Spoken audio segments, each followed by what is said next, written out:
1. The interoffice memo at Electronic Musical Enterprise frightened Nat Fleeger, and he did not know why. It dealt, after all, with a great opportunity. The famed Soviet pianist Richard Kongrosian, a psychokineticist who played Brahms and Schumann without manually approaching the keyboard, had been located at his summer home in Jenner, California. And with luck, Kongrosian would be available for a series of recording sessions with EME. And yet perhaps, Fleeger reflected, it was the dark, wet forests of the extreme northern coastal region of California which repelled him. He liked the dry southlands near Tijuana, here where EME maintained its central offices. But Kongrosian, according to the memo, would not come out of his summer home. He had entered semi-retirement, possibly due to some unknown domestic situation, hinted to be a tragedy involving either his wife or his child. This had happened years ago, the memo implied. It was 9 in the morning. Nat Fleeger reflexively poured water in a cup and fed the living protoplasm incorporated into the Ampec FA2 recording system, which he kept in his office. The Ganymedian life form did not experience pain and had not yet objected to being made over into a portion of an electronic system. Neurologically, it was primitive, but as an auditory receptor, it was unexcelled.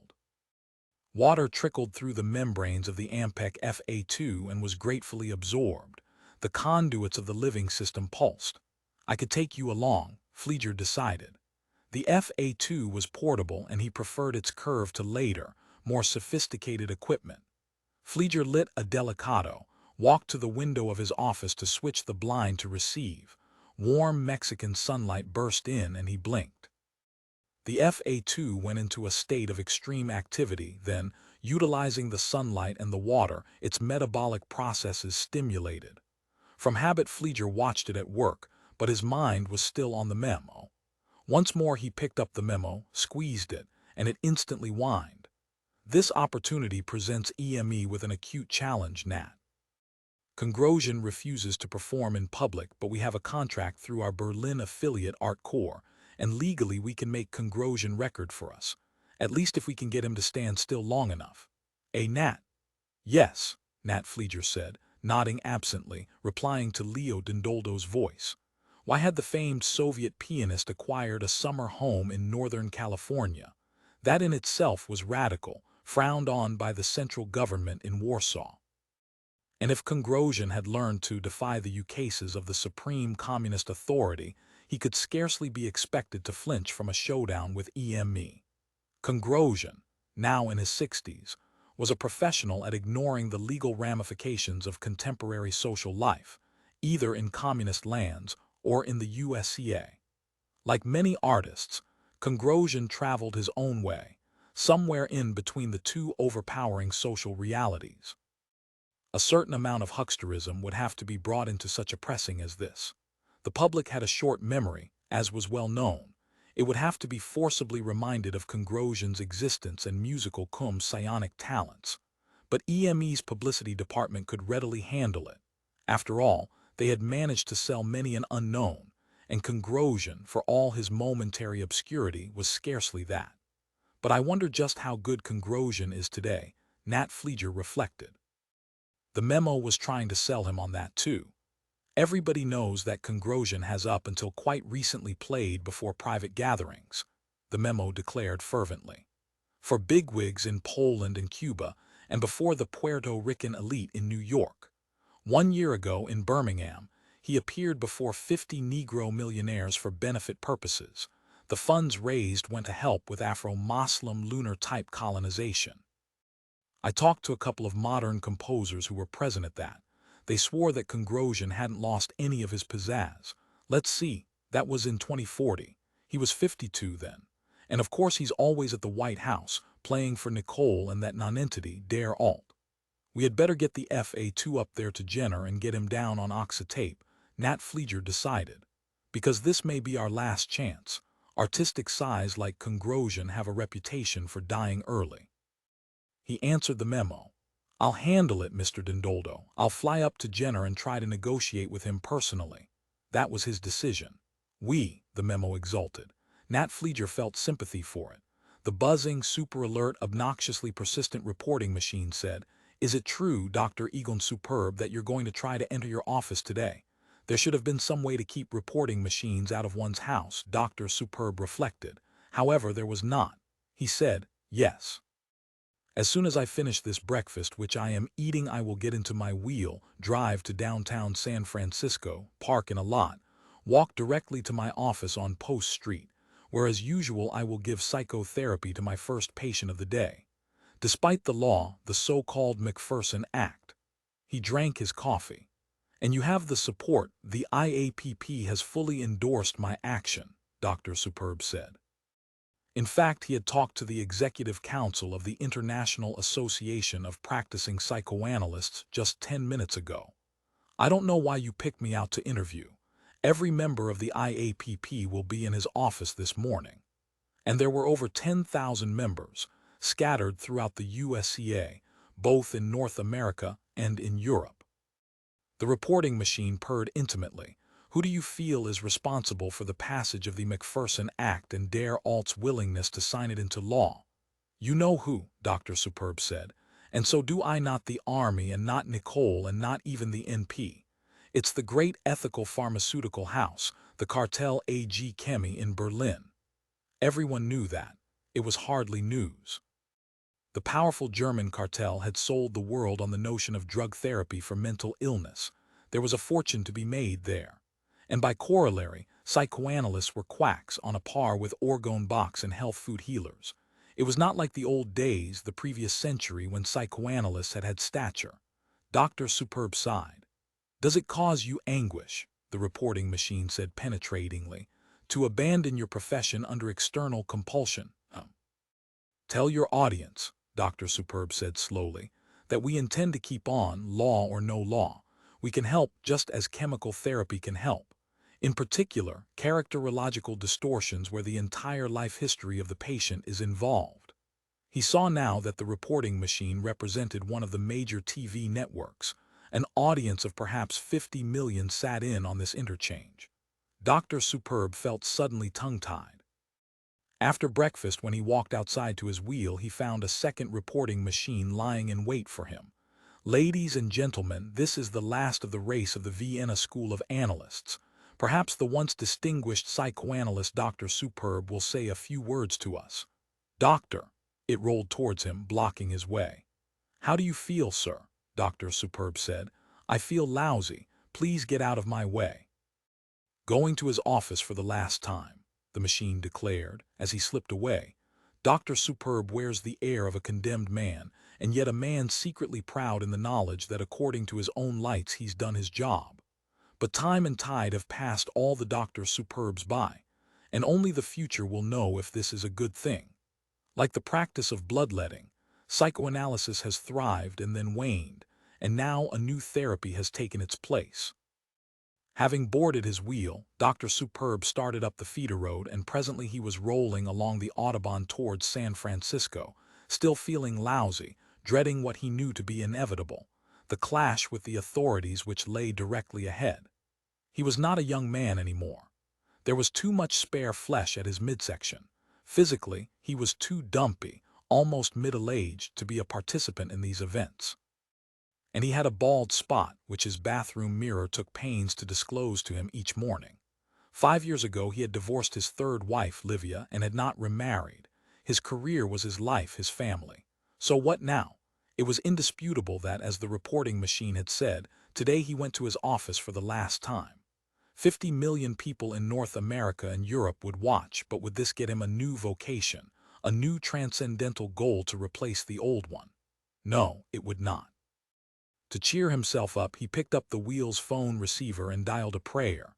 When he had parked and had walked to his Post Street office, he found a small crowd of people and several more reporting machines, and a handful of blue-uniformed San Francisco police waiting. "Morning," Dr. Superb said to them awkwardly as he ascended the stairs of the building, key in hand. The crowd parted for him. He unlocked the door and pushed it open, letting morning sunlight spill into the long corridor with its prints by Paul Klee and Kandinsky, which he and Dr. Buckleman had put up 7 years ago when together they had decorated this rather old building. One of the reporting machines declared, The test will come, TV viewers, when Dr. Superb's first patient of the day arrives. The police, at parade rest, waited silently. Pausing at the doorway before going on into his office, Dr. Superb looked back at the people and then said, "Nice day. For October, anyhow." He tried to think of something more to say, some heroic phrase which would convey the nobility of his sentiments and position, but nothing came to mind. Perhaps, he decided, it was because there simply was no nobility involved. He was simply doing what he had done 5 days a week now for years on end, and it did not involve any special courage to keep the routine alive one more time. Of course, he would pay for this donkey-like persistence by being arrested. Intellectually, he knew that, but his body, his lower nervous system, did not. Somatically, he continued along his path. Someone in the crowd, a woman, called, "We're with you, doctor. Good luck." Several others grinned at him and a flimsy cheer went up briefly. The police looked bored. Dr. Superb shut the door and went on.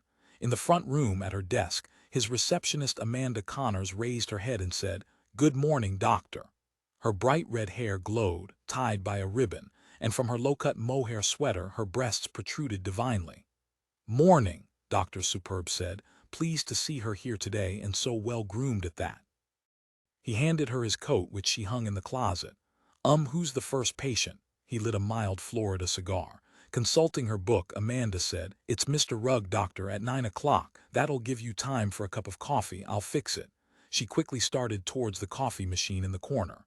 "You know what's going to be happening here in a little while," Superb said, "don't you?" "Oh yes, but the IAPP will provide bail, won't it?" She brought him the small paper cup, carrying it with shaking fingers.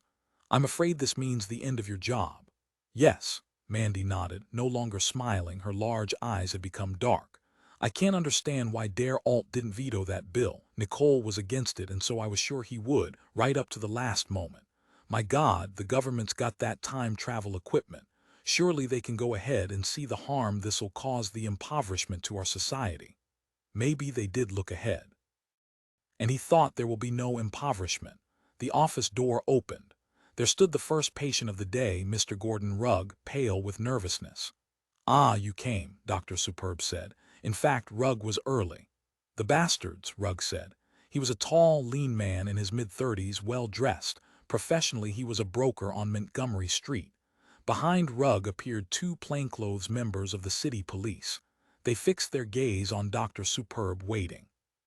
The reporting machines extended their hose-like receptors, sucking in data rapidly. For an interval no one moved or spoke. "Let's step into my inner office," Dr. Superb said to Mr. Rugg, "and pick up where we left off last Friday." "You're under arrest," one of the 2 plainclothes police said at once. He advanced and handed Dr. Superb a folded writ. "Come along." Taking hold of Superb's arm, he started to lead him towards the door. The other plainclothes man moved to the other side so that they had Superb between them. It was all done neatly, with no fuss. To Mr. Rugg, Dr. Superb said, "I'm sorry, Gordon. Obviously there's nothing I can do by way of continuing your therapy." "The rats want me to take drugs," Rugg said bitterly. "And they know that pills make me sick. They're toxic to my particular system." "It is interesting," one of the reporting machines was murmuring for the benefit of its TV audience, "to observe the loyalty of the analyst's patient. And yet, why not? This man has placed his faith in psychoanalysis possibly for years." "For 6 years," Rugg said to it, "and I'd go 6 more if necessary." Amanda Connors began to cry silently into her handkerchief. As Dr. Superb, escorted by both the plainclothes men and the uniformed San Francisco police, was led to the waiting patrol car, the crowd once again gave a meager cheer of encouragement. But for the most part, Superb observed, they were older people. Remnants from earlier times when psychoanalysis was respected, like himself, part of another era entirely. He wished there were a few youths to be seen, but there were not. At the police station, the thin-faced man in the heavy overcoat, smoking the Bella King handmade Philippine cigar, glanced out the window with flat, cold eyes, consulted his watch, then paced restlessly. He was just putting out his cigar and preparing to light another when he caught sight of the police car. At once he hurried outside onto the loading platform where the police were preparing to begin processing of the individual in question. "Doctor," he said, "I'm Wilder Pembroke. I'd like to talk to you a moment." He nodded to the police and they fell back, leaving Dr. Superb unhanded. "Come inside, I've got temporary use of a room on the second floor. This won't take long." "You're not one of the city police," Dr. Superb said, eyeing him acutely. "Or perhaps you're NP." He looked uneasy now. "Yes, that must be it." Pembroke, as he led the way to the elevator, said, "Just consider me an interested party." He lowered his voice as a group of police officials passed them. "Interested in seeing you back in your office treating your patients." "You have authority to do that?" Superb asked. "I think so." The elevator came and the two of them entered it. "It'll take an hour or so to get you back there, however. Please try to be patient." Pembroke lit a fresh cigar. He did not offer one to Superb. "May I ask what agency you are with?" "I told you." Pembroke felt irritable.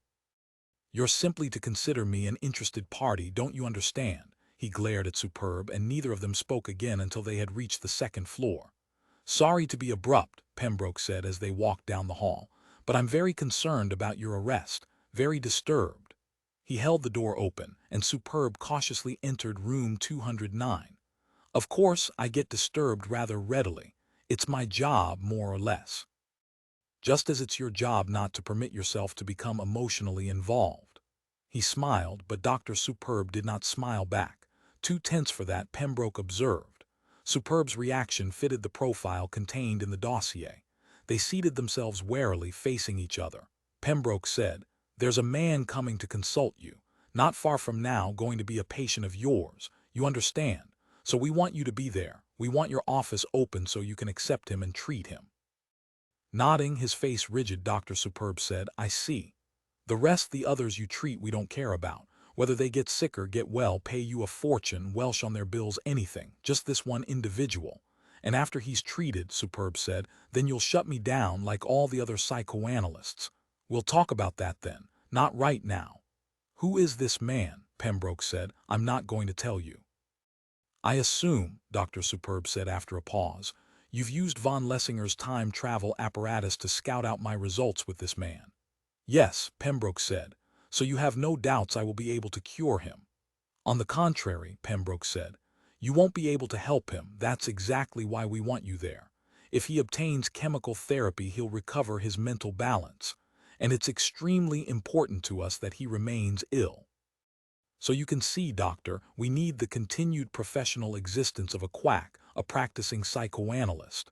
Carefully, Pembroke relit his cigar, which had gone out.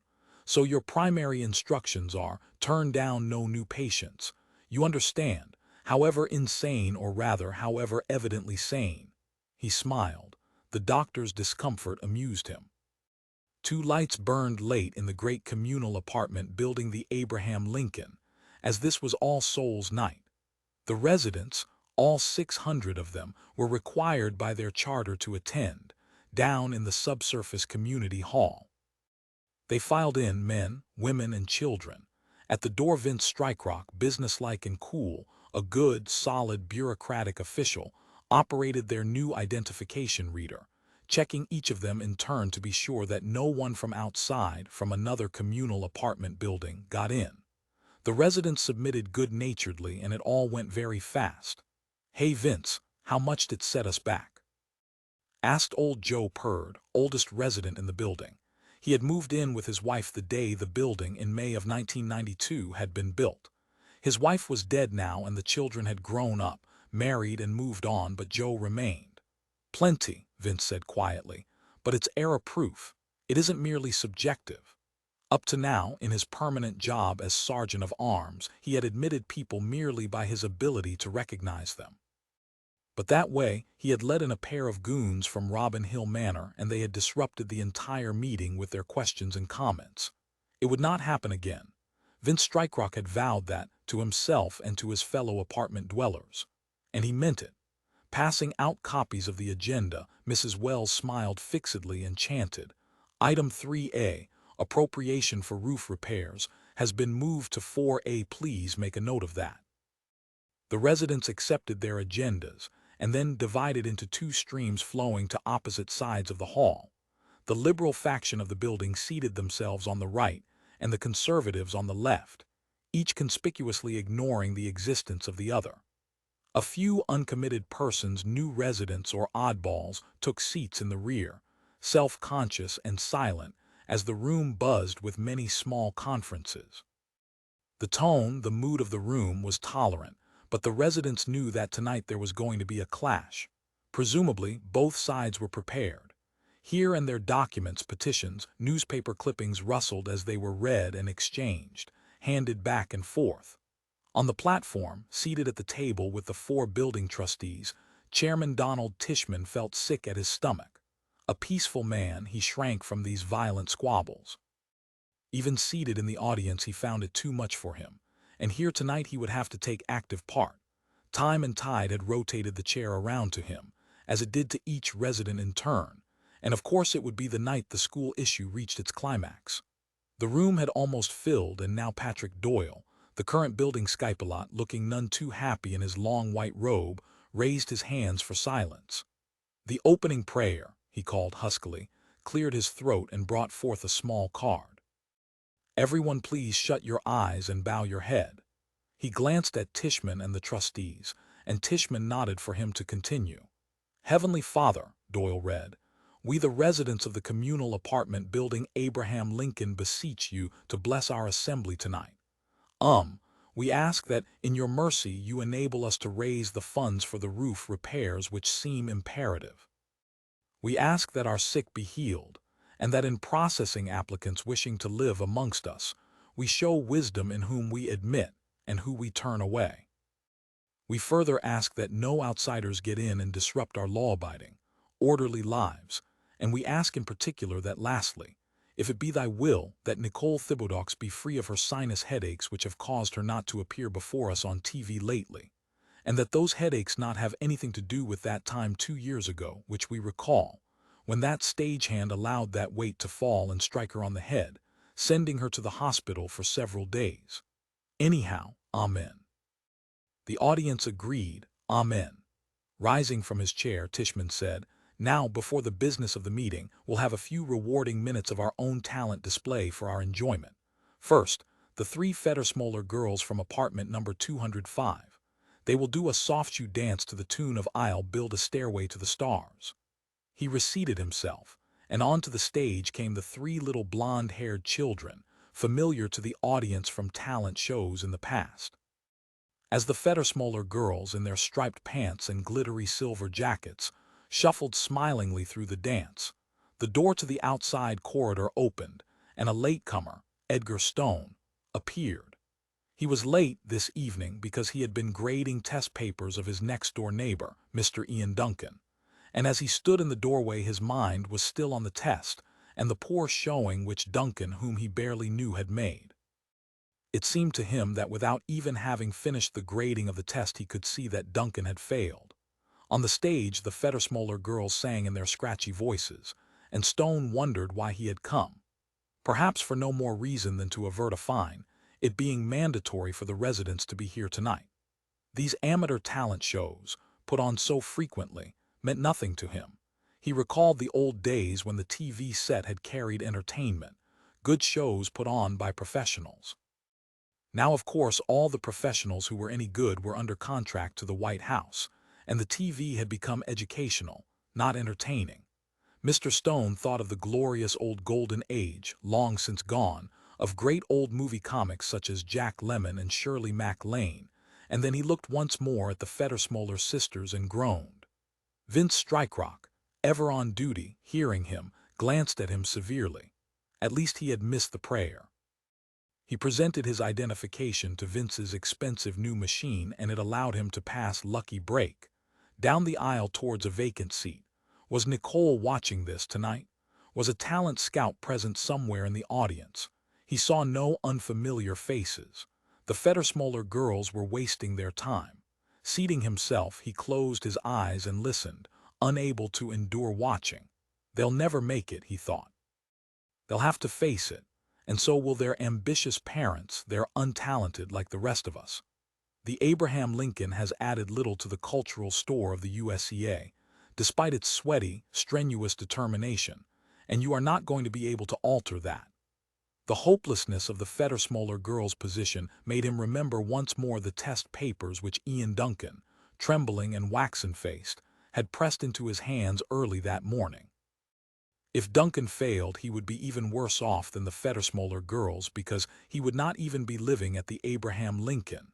He would drop out of their sight, anyhow, and would revert to a despised and ancient status. He would, in all probability, unless gifted with some special skills, find himself once more in a dorm, working on a manual gang as they all had done back in their teens. Of course, he would also be refunded the money which he had paid for his apartment, a large sum which represented the man's sole major investment in life. From one standpoint, Stone envied him. What would I do, he asked himself as he sat, eyes closed, if I had my equity back right now in a lump sum? Perhaps he thought I'd emigrate. Buy one of those cheap, illegal jalopies they peddle at those lots, which clapping hands roused him. The girls had finished, and he, too, joined in the applause. On the platform, Tishman waved for silence. Okay, folks, I know you enjoyed that, but there's lots more in store tonight. And then there's the business part of the meeting. We mustn't forget that. He grinned at them. Yes, Stone thought, the business. And he felt tense because he was one of the radicals at the Abraham Lincoln who wanted to abolish the building's grammar school and send their children to a public grammar school where they would be exposed to children from other buildings entirely. It was the kind of idea which met much opposition, and yet in the last weeks it had gained support. Perhaps they were entering an odd and unusual time. In any case, what a broadening experience it would be. Their children would discover that people in other apartment buildings were no different from themselves. Barriers between people of all apartments would be torn down, and a new understanding would come about. At least, that was how it struck Stone, but the conservatives did not see it that way. Too soon, they said, for such mixing. There would be outbreaks of fights as the children clashed over which building was supreme. In time it would happen, but not now, not so soon. Risking the severe fine, small, gray, nervous Mr. Ian Duncan missed the assembly and remained in his apartment that evening, studying official government texts on the political history of the United States of Europe and America. He was weak in that, he knew. He could barely comprehend the economic factors, let alone all the Ropal ideologies that had come and gone during the 20th century, directly contributing to the present situation. For instance, the rise of the Democratic-Republican Party. Once it had been two parties, or was it three, which had engaged in wasteful quarrels, in struggles for power, just the way buildings fought now. The 2 or 3 parties had merged about 1985, just before Germany entered the USCA.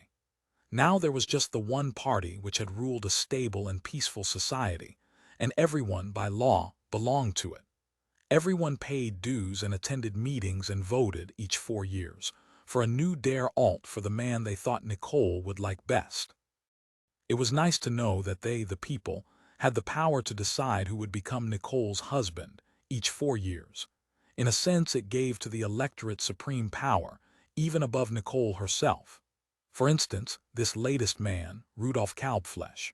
Relations between this der Alte and the First Lady were quite cool, indicating that she did not like this most recent choice very much. But of course, being a lady, she would never let on. When did the position of First Lady begin to assume stature greater than that of President? The text inquired. In other words, when did our society become matriarchal? Ian Duncan said to himself. Around about 1990, I know the answer to that. There were glimmerings before that. The change came gradually. Each year der Alte became more obscure. The First Lady became better known, more liked, by the public which brought it about. Was it a need for mother, wife, mistress, or perhaps all three? Anyhow, they got what they wanted. They got Nicole, and she is certainly all three and more besides. In the corner of his living room, the television set said Taeyang, indicating that it was about to come on. With a sigh, Duncan closed the official Ropal textbook and turned his attention to the screen. A special, dealing with activities at the White House, he speculated. Another tour, perhaps, or a thorough scrutiny in massively detailed depth about a new hobby or passion of Nicole's. Has she taken up collecting bone china cups? If so, we will have to view each and every damn cup. Sure enough, the round, heavy, wattled features of Maxwell W. Jameson, the White House news secretary, appeared on the screen. "Evening, people of this land of ours," he said solemnly. "Have you ever wondered what it would be like to descend to the bottom of the Pacific Ocean?" Nicole has, and to answer that question she has assembled here in the Tulip Room of the White House three of the world's foremost oceanographers. Tonight she will ask them for their stories, and you will hear them too, as they were taped live, just a short while ago through the facilities of the Unified Triadic Network's Public Affairs Bureau. "And now to the White House," Duncan said to himself, "at least vicariously. We who can't find our way there, who have not talents which might interest the First Lady even for one evening, we get to see in anyhow, through the carefully regulated window of our television set." Tonight he did not really want to watch, but it seemed expedient to do so. There might be a surprise quiz on the program at the end. And a good grade on a surprise quiz might well offset the bad grade he had surely made on the recent Ropal test, now being corrected by his neighbor, Mr. Edgar Stone. On the screen bloomed now the lovely tranquil features, the pale skin and dark, intelligent eyes, the wise and yet pert face of the woman who had come to monopolize their attention, on whom an entire nation, almost an entire planet, dwelt obsessively. At the sight of her, Ian Duncan felt sick with fear. He had failed her. His rotten test results were somehow known to her, and although she would say nothing, the disappointment was there. "Good evening," Nicole said in her soft, slightly husky voice. "It's this way," Duncan found himself mumbling. "I don't have a head for abstractions. I mean, all this religio-political philosophy, it makes no sense to me. Couldn't I just concentrate on concrete reality? I ought to be baking bricks or turning out shoes. I ought to be on Mars," he thought, "on the frontier. I'm flunking out here. At 35 I'm washed up and she knows it. Let me go, Nicole," he thought in desperation. "Don't give me any more tests because I don't have a chance of passing them. Even this program about the ocean's bottom, by the time it's over I'll have forgotten all the data. I'm no use to the Democratic Republican Party." He thought about his former buddy Al then. Al could help me. Al worked for Looney Luke, at one of his jalopy jungles, peddling the little tin and cardboard ships that even defeated people could afford. Ships that could, if luck was with them, successfully make a one-way trip to Mars. Al, he said to himself, could get me a jalopy wholesale. On the TV screen, Nicole was saying, "And really, it is a world of much enchantment, with luminous entities far surpassing in variety and in sheer delightful wonder anything found on other planets. Scientists compute that there are more forms of life in the ocean." Her face faded, and a sequence showing unnatural, grotesque fish took its place. "This is part of the deliberate propaganda line," Duncan realized. "An effort to take our minds off Mars and the idea of getting away from the party and from her." On the screen, a bulbous-eyed fish gaped at him, and his attention, despite himself, was captured. "Geez," he thought, "it is a weird world down there. Nicole," he thought, "you've got me trapped. If only Al and I had succeeded, we might be performing right now for you, and we'd be happy.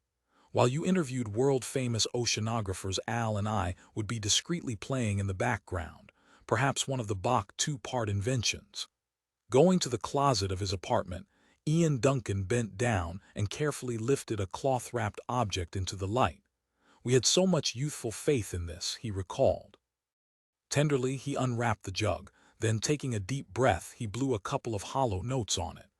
Duncan and Miller and their two-man jug band, he and Al Miller had been, playing their own arrangement for two jugs of Bach and Mozart and Stravinsky. But the White House talent scout, the skunk, he had never even given them a fair audition. It had been done, he told them. Jesse Pigg, the fabulous jug artist from Alabama, had got to the White House first, entertaining and delighting the 101 members of the Thibodeaux family gathered there with his version of Darby Ram and John Henry and the like. "But," Ian Duncan had protested, "this is classical jug. We play late Beethoven sonatas." "We'll call you," the talent scout had said briskly, "if Nikki shows an interest at any time in the future." Nikki, he had blanched. Imagine being that intimate to the first family. He and Al, mumbling pointlessly, had retired from the stage in their jugs, making way for the next act, a group of dogs dressed up in Elizabethan costumes portraying characters from Hamlet. The dogs had not made it either, but that was little consolation. "I am told," Nicole was saying, "that there is so little light in the ocean depths that, well, observe this strange fellow." A fish sporting a glowing lantern before him swam across the TV screen. Startling him, there came a knock on the apartment door. With caution, Land Duncan answered it. He found his neighbor Mr. Stone standing there looking nervous. "You weren't at All Souls," Edgar Stone said. "Won't they check and find out?" He held in his hands Ian Duncan's corrected test. Duncan said, "Tell me how I did." He prepared himself. Entering the apartment, Stone shut the door after him. He glanced at the TV set, saw Nicole seated with the oceanographers, listened for a moment to her, then abruptly said in a hoarse voice, "You did fine." He held out the test. "I passed." Duncan could not believe it. He accepted the papers, examining them with incredulity. And then he understood what had happened.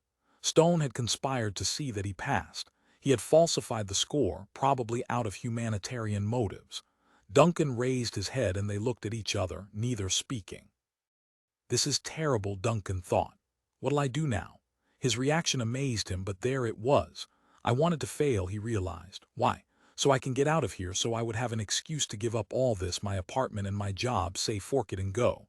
Emigrate with nothing more than the shirt on my back in a jalopy that falls to pieces the moment it comes to rest in the Martian wilderness.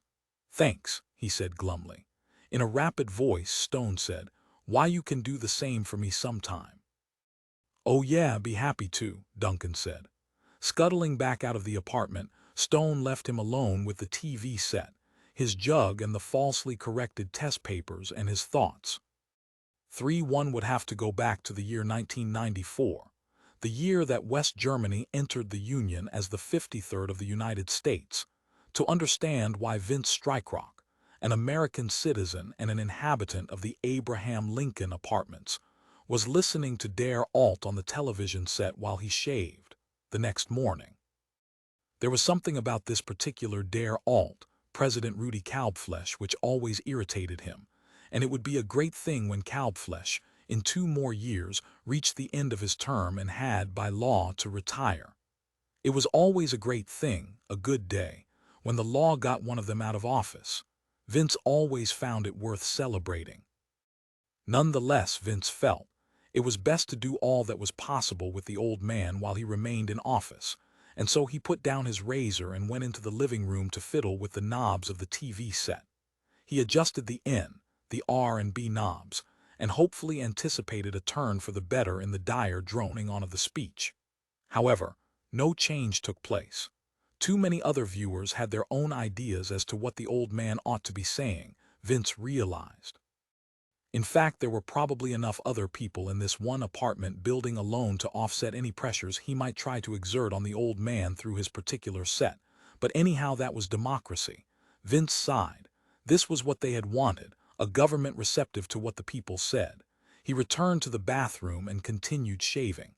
"Hey, Julie," he called to his wife. "Is breakfast about ready?" He heard no sound of her stirring about in the kitchen of the apartment. And come to think of it, he hadn't noticed her beside him in bed as he had groggily got up this morning. All at once he remembered. Last night after All Souls, he and Julie, after a particularly bitter fight, had got divorced, had gone down to the building's M&D commissioner and filled out the D papers. Julie had packed her things then and there. He was alone in the apartment, no one was fixing his breakfast, and unless he got busy he would miss it entirely. It was a shock, because this particular marriage had endured for 6 entire months, and he had become thoroughly used to seeing her in the mornings. She knew just how he liked his eggs, cooked with a small amount of mild Munster cheese. Damn the new permissive divorce legislation that old President Kalbflesh had ushered in. Damn Kalbflesh in general. Why didn't the old man turn over and die some afternoon during his famous 2 o'clock nap? But then of course another Dare Alte would simply take his place. And even the old man's death wouldn't bring Julie back. That lay outside the area of USEA bureaucracy, vast as it was. Savagely, he went to the TV set and pressed the S knob. If enough citizens pushed it, the old man would stop entirely. The stop knob meant total cessation of the mumbling speech. Vince waited, but the speech went on. And then it struck him as odd that there should be a speech so early in the morning. After all, it was only 8 a.m. Perhaps the entire lunar colony had gone up in a single titanic explosion of its fuel depot. The old man would be telling them that more belt-tightening was required in order to restock the space program. These and other quaint calamities had to be expected. Or perhaps at last some authentic remains of a sentient race had been unearthed, or was the term unmarsed. On the fourth planet, hopefully not in the French area but in, as Der Alte liked to phrase it, one's own. You Prussian bastards, Vince thought. We never should have admitted you into what I like to phrase as our tent, our federal union, which should have been confined to the Western Hemisphere. But the world has shrunk. When you are founding a colony millions of miles away on another moon or planet, the 3,000 miles separating New York from Berlin did not seem meaningful. And God knew the Germans in Berlin were willing.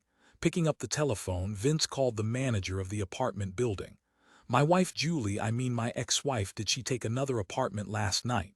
If he could locate her, he could perhaps have breakfast with her, and that would be cheering. He listened hopefully. No, Mr. Strikerock. A pause. Not according to our records. Oh hell, Vince thought and hung up. What was marriage anyhow? An arrangement of sharing things, such as right now being able to discuss the meaning of Der Alte giving an 8 a.m. speech and getting someone else, his wife, to fix breakfast while he prepared to go to his job at Carp U Sonnenwerks Detroit branch. Yes, it meant an arrangement in which one could get another person to do certain things one didn't like to do, such as cooking meals.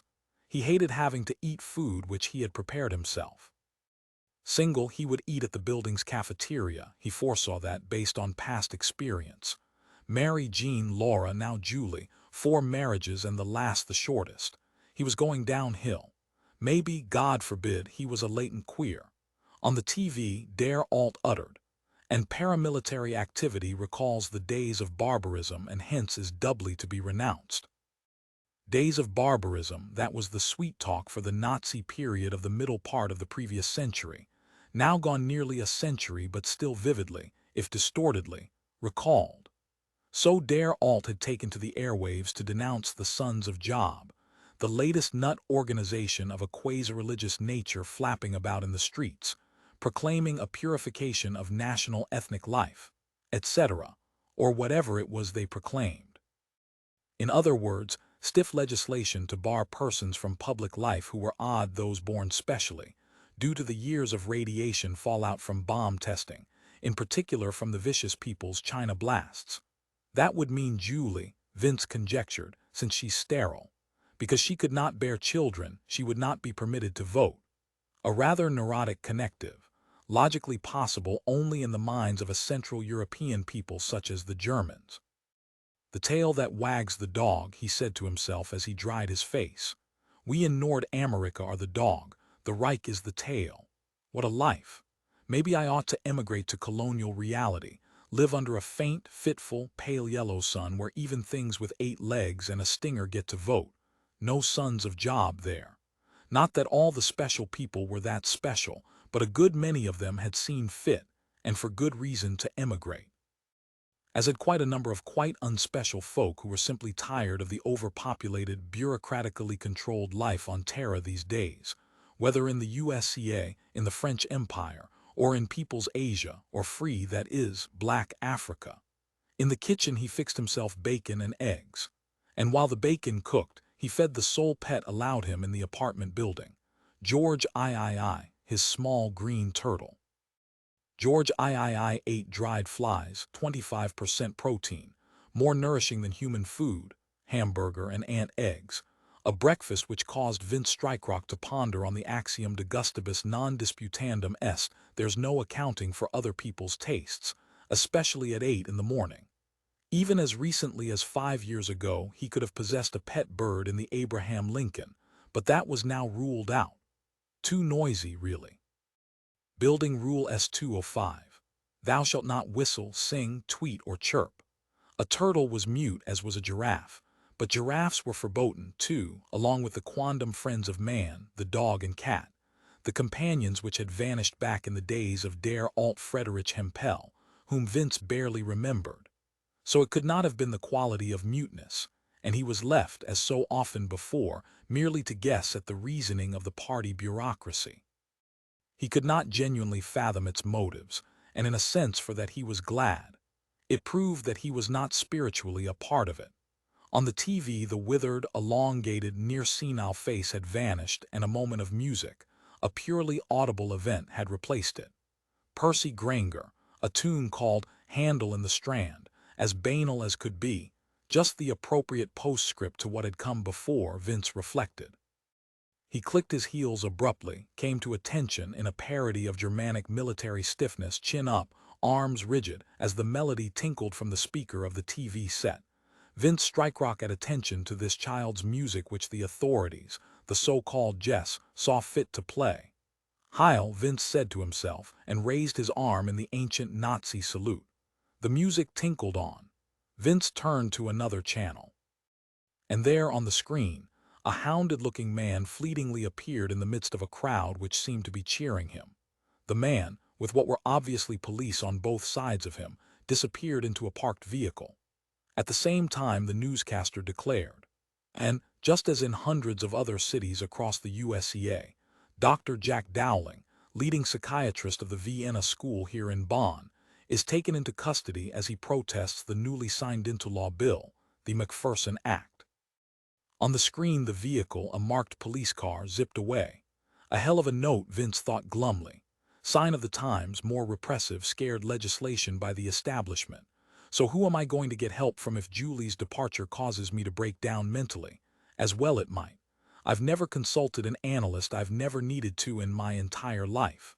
But this, nothing like this, precisely this bad, has ever happened to me. Julie, he thought, where are you? Now on the TV screen the scene changed, and yet it remained the same. Vince Strycrock saw a new crowd, different police, another psychoanalyst being led off, another protesting soul taken into custody. It is interesting, the TV set murmured, to observe the loyalty of the analyst's patient. And yet why not?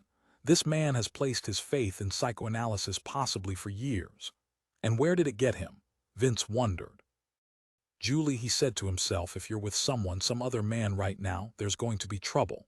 Either I'll drop dead, either it will kill me outright, or I'm going to give it to you and that individual, whoever he is. Even if, especially if, he's a friend of mine. I'm going to get you back, he decided. My relationship with you is unique, not like that with Mary, Jean, and Laura. I love you, that's it. My God, he thought, I'm in love. And in this day and age, incredible. If I told her, if she knew, she'd laugh her head off. That's Julie. I should go to an analyst, he realized, for being in a state like this, for being totally psychologically dependent on a cold, selfish creature like Julie for existence itself. Hell, it's unnatural. And it's folly. Could Dr. Jack Dowling, leading psychiatrist of the Vienna School in Bonn, Germany, cure me? Free me? Or this other man they're showing, this he listened to the newscaster, who droned on as the police vehicle drove away. Egon Superb.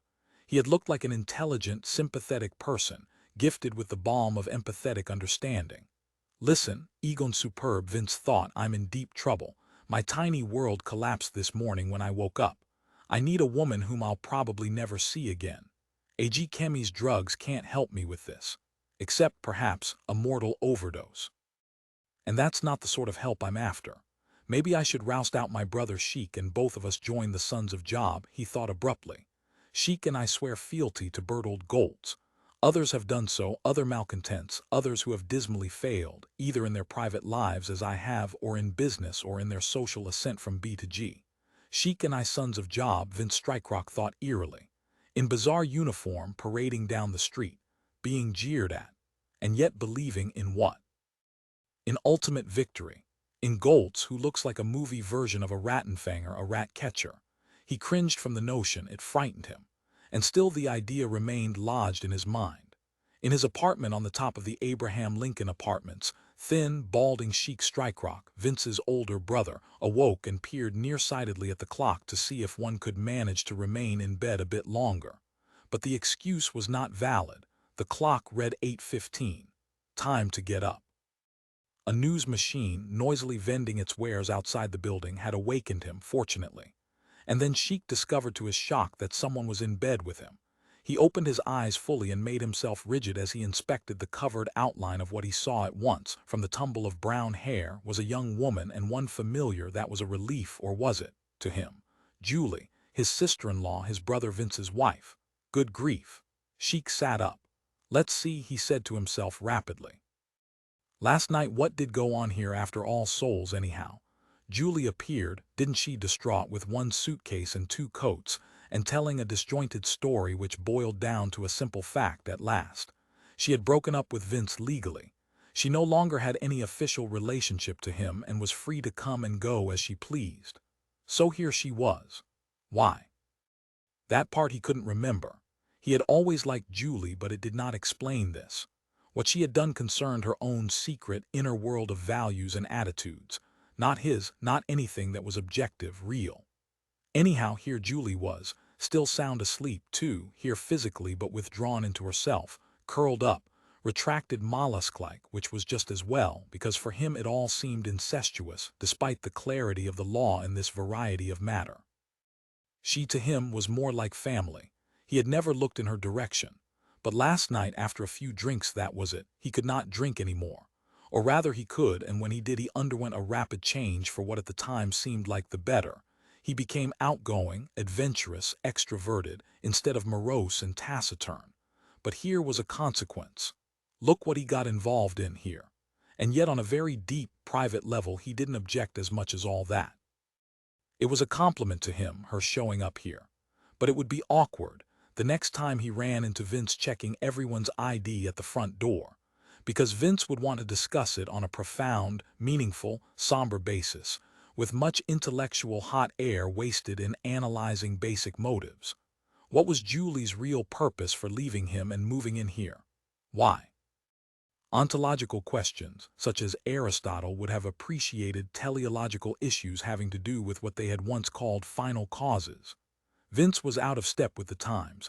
This had all become null and void. I had better call my boss, Sheik decided, and ask him if I can be late today. Should settle this with Julie. What's up and so forth.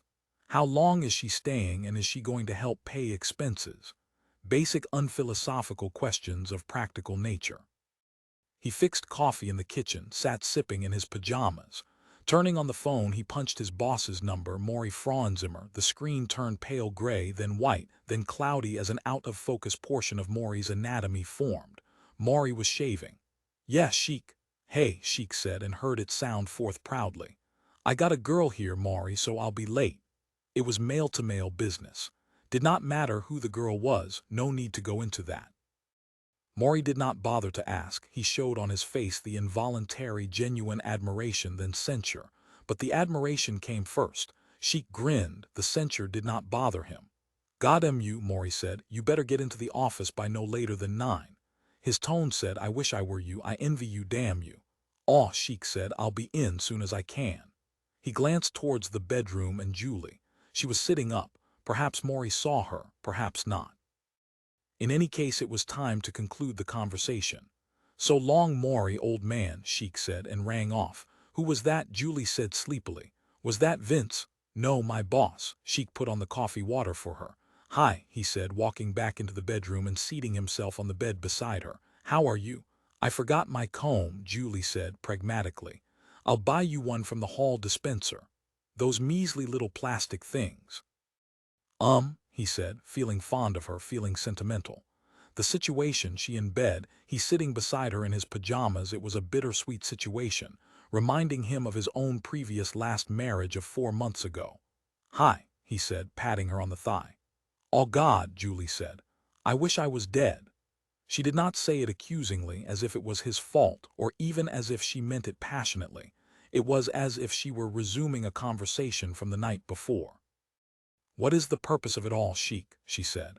I like Vince, but he's so goofy. He'll never grow up and really bear down at the business of living.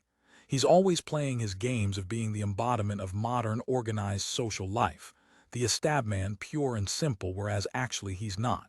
But he's young. She sighed. It was a sigh that chilled Sheik because it was a cold, cruel, utterly dismissing sigh. She was writing off another human being, severing herself from Vince with as little spilled emotion as if she had returned a book borrowed from the building's library. Good grief, Sheik thought, this man was your husband. You were in love with him. You slept with him, lived with him, knew all there was to know about him, in fact knew him better than I can, and he's been my brother for longer than you've been alive. Women down underneath, he thought, are tough. Terribly tough. I have to get to work, Sheik said nervously. Is that coffee you have on for me in there? Oh yeah, sure. Bring it here then, will you, Sheik? He went to get the coffee while she dressed. Did old Kalbflesh make his speech this morning? Julie asked. I dunno. It hadn't occurred to him to turn on the TV, although he had read in the paper last night that the speech was due.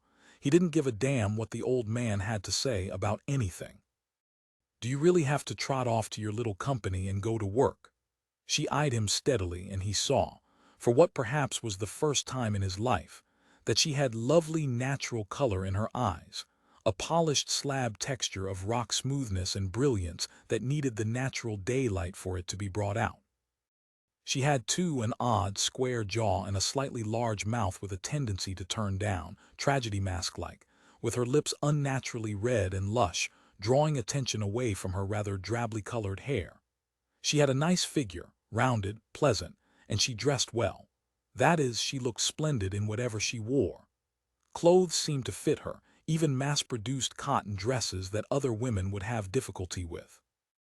Now she stood wearing the same olive-colored dress with round black buttons which she had worn the night before, a cheap dress really, and yet in it she looked elegant. There was no other word for it. She had an aristocratic carriage and bone structure. It showed her jaw, her nose, her excellent teeth. She was not German, but she was Nordic, perhaps Swedish or Danish. He thought, as he glanced at her, that she looked fine. It seemed to him certain that she would hold together well over the years, not deteriorate. She seemed to be unbreakable. He could not imagine her getting sloppy or fat or dull.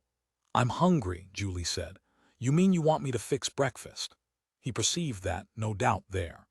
I've fixed all the breakfasts I'm going to fix for any man, you or your dumb kid brother, Julie said. Again he experienced fear. She was being too harsh too soon. He knew her, knew she was this way, but couldn't it be glossed over at least for a while? Was she going to bring to him whatever her last mood with Vince had been? Wasn't there going to be a honeymoon? I think I'm in trouble, he thought to himself. I've got hold of just too much here, I'm not up to it. God, maybe she'll move on, I hope so. It was a childish hope, very regressive, not grown-up, masculine. No real man ever felt this way, he realized that. I'll fix breakfast, he said, and went into the kitchen to do so. Julie stood at the bedroom mirror combing her hair. Curtly, in his usual brisk tone, Garth McRae said, "Shut it off." The Kalbflesh simulacrum stopped. Its arms struck out rigid in their final gesture, the withered face vacuous. The simulacrum said nothing, and automatically the TV cameras also shut off, one by one. There was no longer anything for them to transmit, and the technicians behind them, all of them, just knew it. They looked to Garth McRae. "We got the message across," McRae informed Anton Karp. "Well done," Karp said. "This Bertold Goltz, this Sons of Job man, makes me nervous. I think the speech here now this morning will dispel a little of that, my legitimate fear." He glanced timidly at McRae for confirmation, as did the others in the control room, the simulacrum engineers from the Karp work. "This is only the start," McRae said presently. "True," Karp agreed, nodding, "but a good start." Walking up to the Kalbflesh simulacrum, he touched it gingerly on the shoulder, as if expecting it, prodded, to resume its activity. It did not. McRae laughed. "I wish," Anton Karp said, "that it had mentioned Adolf Hitler, you know, comparing the Sons of Job to the Nazis more directly, comparing Goltz to Hitler." "But," McRae said, "that would not have helped.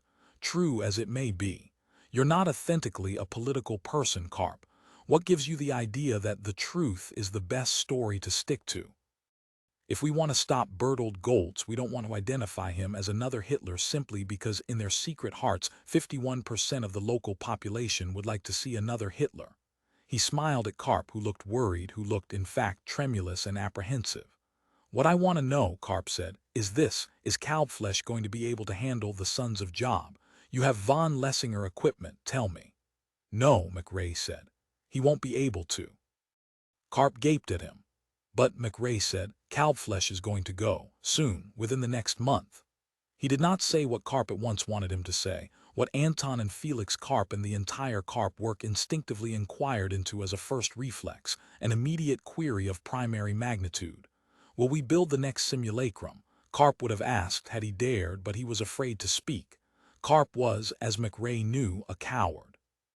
His integrity had long ago been emasculated in order that he be capable of functioning properly within the German business community. Spiritual moral emasculation was a present-day prerequisite for participation in the G-class, in the ruling circles. I could tell him, McRae thought. Ease his pain. But why? He did not like Karp, who had built and now maintained the simulacrum, kept it functioning as it had to function without even a trace of hesitation. Any failure would have betrayed to the best the secret, the Geheimnis, which distinguished the elite, the establishment of the United States of Europe and America. Their possession of the one or more secrets made them into Geheimnistriger, bearers of the secret, rather than Befehlträger, mere carry-outer of instructions. But all this to McRae was Germanic mysticism. He preferred to think of it in simple practical terms.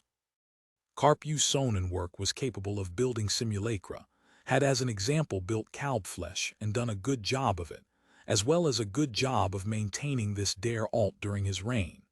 However, another firm would construct the next Der Alte equally well, and by eradicating the economic ties with Karp, the government cut the vast cartel out of participation in the economic privileges which it now enjoyed, to the government's loss. The next firm which built a simulacrum for the government of the USEA would be a small firm, one which the authorities could control. The name which came to McRae's mind was Frauenzimmer Associates, an extremely small marginal firm barely surviving in the field of Sun Quan, simulacra construction for planetary colonization. He did not tell Anton Karp this, but he intended to open business discussions with Morris Frauenzimmer, the head of the firm, any day now. And it would surprise Frauenzimmer, too. He did not know either. Karp said thoughtfully, eyeing McRae, "What do you think Nicole will say?" Smiling, McRae said, "I think she'll be glad she never really liked old Rudy." "I thought she did." Karp looked chagrined. "The First Lady," McRae said acidly, "has never liked a Der Alte yet. Why should she? After all, she's 23 and Kalbflesh was, according to our informational poop sheets, 78. Karp bleated. "But what does she have to do with him?" "Nothing. Just appear at a reception very seldom, just every now and then." "I think that Nicole in general detests the old, the outworn, the useless," McRae said, not sparing Anton Karp. He saw the middle-aged businessman wince.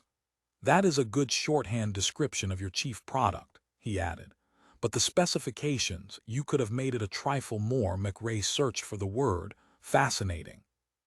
"Enough," Karp said, flushing, knowing now that McRae was merely tormenting him, that all this was simply to drive home the point that as large and powerful as it was, Karp Sonnenwerk was a servant, only an employee of the government.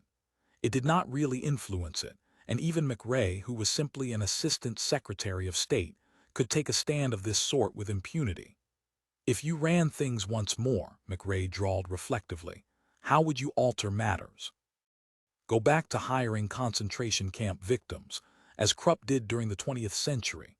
Perhaps you could obtain and use von Lessinger equipment for that, letting them die even faster, as your employees, than they died at Belsen-Belsen." Karp turned and strode off. He was trembling. Grinning, McRae lit a cigar. An American, not a German-Dutch, variety. 4EME's top recording technician watched in amazement as Nat Flieger carried the Ampec FA2 to the copter. "You're going to catch him on that?" Jim Plank groaned. "My God, the FA2 was obsolete last year. If you can't operate it," Nat said. "I can," Plank muttered. "I've run Wormies before. I just feel that." He gestured in dismay. "I suppose you're using an old-tune carbon-type mic along with it." "Hardly," Nat said. Good-naturedly, he spalled Plank on the back. He had known him for years and was used to him. "Don't worry, we'll get along fine." "Listen," Plank said in a low voice, glancing around. "It is really a fact that Leo's daughter is coming with us on this trip. It's really a fact. That Molly Dindoldo always meant complications. You know what I refer to." "No, you don't. Nat, I don't have any idea what your relationship to Molly is these days, but You worry about recording Richard Congrosian, Nat said shortly. Sure, Plank shrugged. It's your life and job and your project, Nat. I'm just a wage slave doing what you tell me. He ran a nervous, shaky hand through his thinning, slightly shiny black hair. Are we ready to go? Molly had already got into the copter. She sat reading a book, ignoring the two of them. She wore a brightly colored cotton blouse and shorts, and Nat thought to himself how inappropriate her dress would be for the rain-drenched forests into which they were going. Such a radically different climate. He wondered if Molly had ever been north before. The Oregon-Northern California region had lost much of its population during the fracas of 1980. It had been heavily hit by Red Chinese guided missiles, and of course the clouds of fallout had blanketed it in the subsequent decade. They had in fact not entirely dissipated yet, but the level had been pronounced by NASA technicians as lying within the safe tolerance. Lush growth tangled variants created by the fallout. The forestation had an almost tropical quality now, Nat knew, and the rain virtually never ceased. It had been frequent and heavy before 1990, and now it was torrential. Ready, he said to Jim Plank. An unlit Alte cigar jutting from between his teeth, Plank said. Then away we go, us and your pet worm, to record the greatest handless piano player of the century. Hey, I got a joke, Nat. One day Richard Congrosian is in a pub trans accident. He's all battered up in the wreck, and when they take the bandages off his grown hands, Plank chuckled, and so he can never play again. Lowering her book, Molly said frigidly, Be entertainment, is that what it's going to be on this flight? Plank colored, bent to fumble with his recording gear, checking it automatically. Sorry, Miss Thibodeaux, he said, but he did not sound sorry. He sounded chokingly resentful. Just start up the copter, Molly said, and returned to reading her book. It was, Nat saw, a banned text by the 20th century sociologist C. Wright Mills. Molly Thibodeaux, he reflected, no more a G than he or Jim Plank, had no anxiety over publicly reading an item forbidden to their class. A remarkable woman in many ways, he thought with admiration. He said to her, Don't be so harsh, Molly. Without glancing up, Molly said, I hate bewit. The copter started. Guiding it expertly, Jim Plank soon had them in the air. They moved north over the coastal highway and the Imperial Valley with its crisscrossed endless miles of canals stretching as far as one could see. It's going to be a cozy flight, Nat said to Molly. I can make that out already. Molly murmured, Don't you have to sprinkle your worm or something? Frankly, I'd prefer to be left alone if you don't mind. What do you know about the personal tragedy in Congrosian's life? Nat asked her. She was silent a moment, and then she said, It has something to do with the fallout of the late 90s. I think it's his son. But no one knows for certain. I have no inside information, Nat. They say, though, that his son is a monster. Once more Nat felt the chill of fear which he had experienced at the idea of visiting Congrosian's home. Don't let it get you down, Molly said. After all, there have been so many special births since the fallout of the 90s. Don't you see them meandering about all the time? I do. Maybe, though, you prefer not to look. She shut her book, marking the place with a dough jar. It's the price we pay for our otherwise unblemished lives. My God, Nat, you can adjust to that thing, that Ampeg recorder, and that positively gives me the creeps, all shimmering and alive like it is. Perhaps the child's deformation is due to factors derived from his father's psionic faculty. Maybe Congrosian blames himself, not the fallout. Ask him when you get there. Ask him, Nat echoed, appalled. Certainly, why not? It's a hell of an idea, Nat said, and as frequently in the past in his relations with Molly, it seemed to him that she was an exceptionally harsh and aggressive, almost masculine woman. There was a bluntness in her which did not much appeal to him. And on top of that, Molly was far too intellectually oriented. She lacked her father's personal, emotional touch. Why did you want to come on this trip? He asked her. Certainly not to hear Congrosian play, that was obvious. Perhaps it had to do with the son, the special child. Molly would be attracted to that. He felt revulsion, but he did not show it. He managed to smile back at her. I enjoy Congrosian, Molly said placidly. It would be very gratifying to meet him personally and listen to him play. Nat said, But I've heard you say there's no market right now for psionic versions of Brahms and Schumann. Aren't you able, Nat, to separate your personal life from company business? My own individual tastes run to Congrosian's style, but that doesn't mean I think he'll sell. You know, Nat, we've done rather well with all subtypes of folk music for the last few years. I tend to say that performers like Congrosion, however popular they may be at the White House, are anachronisms, and we must be highly alert that we don't step backward into economic ruin with them. She smiled at him, looking lazily for his reaction. I'll tell you another reason I wanted to come. You and I can spend a good deal of time together tormenting each other, just you and me on a trip. We can stay at a motel in Jenner. Did you think of that? Nat took a deep, unsteady breath. Her smile increased. It was as if she were actually laughing at him, he thought. Molly could handle him, make him do what she wanted. They both knew that, and it amused her. Do you want to marry me? Molly asked him. Are your intentions honorable in the old 20th century sense? Nat said. Are yours? She shrugged. Maybe I like monsters. I like you, Nat. You and your worm-like FA2 recording machine that you nourish and pamper like a wife or a pet or both. I do the same for you, Nat said. All at once he felt Jim Plank watching him, and he concentrated on watching the earth below them.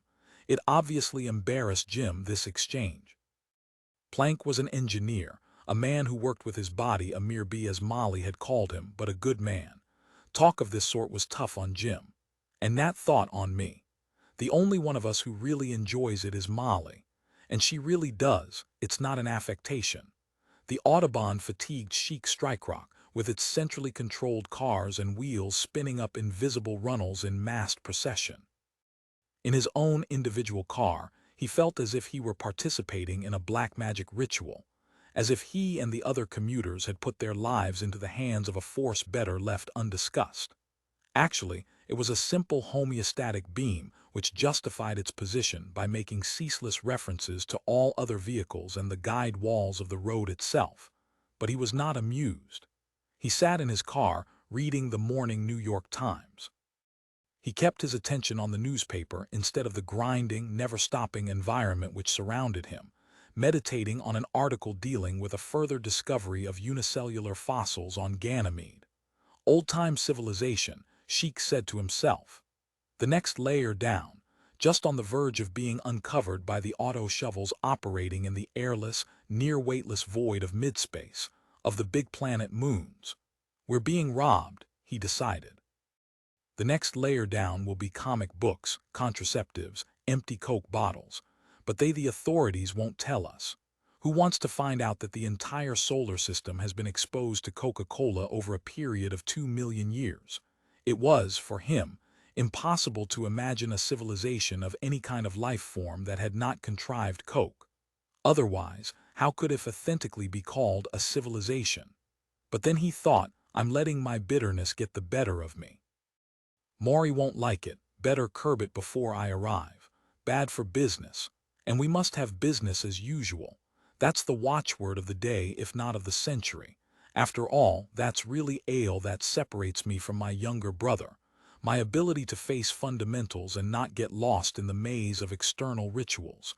If Vince could do that, then he'd be me. And he'd perhaps have his wife back. And Vince would have been in on Maury Franzimmer's scheme, put by Maury to Sepp von Lessinger in person, at a conference of ersatz engineers in New York in 2023, to make use of von Lessinger's time travel experiments to send a psychiatrist back to 1925 to cure Führer Hitler of his paranoia. As a matter of fact, von Lessinger had made some attempt in that direction, apparently, but the Jess kept the results to themselves, of course. Leave it to the Jess to protect their privileged status, Sheik thought to himself. And now von Lessinger was dead. Something sizzled to the right of him. A commercial made by Theodorus Nitz, the worst house of all, had attached itself to his car. Get off, he warned it.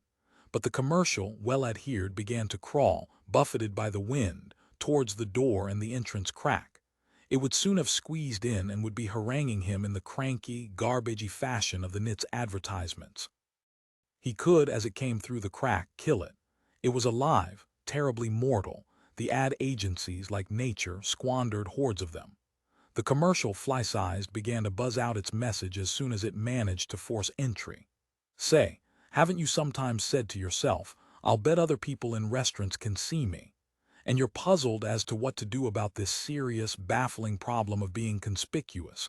Especially, Sheik crushed it with his foot. The card told Nicole Thibodeaux that the Prime Minister of Israel had arrived at the White House and now waited in the Camellia Room.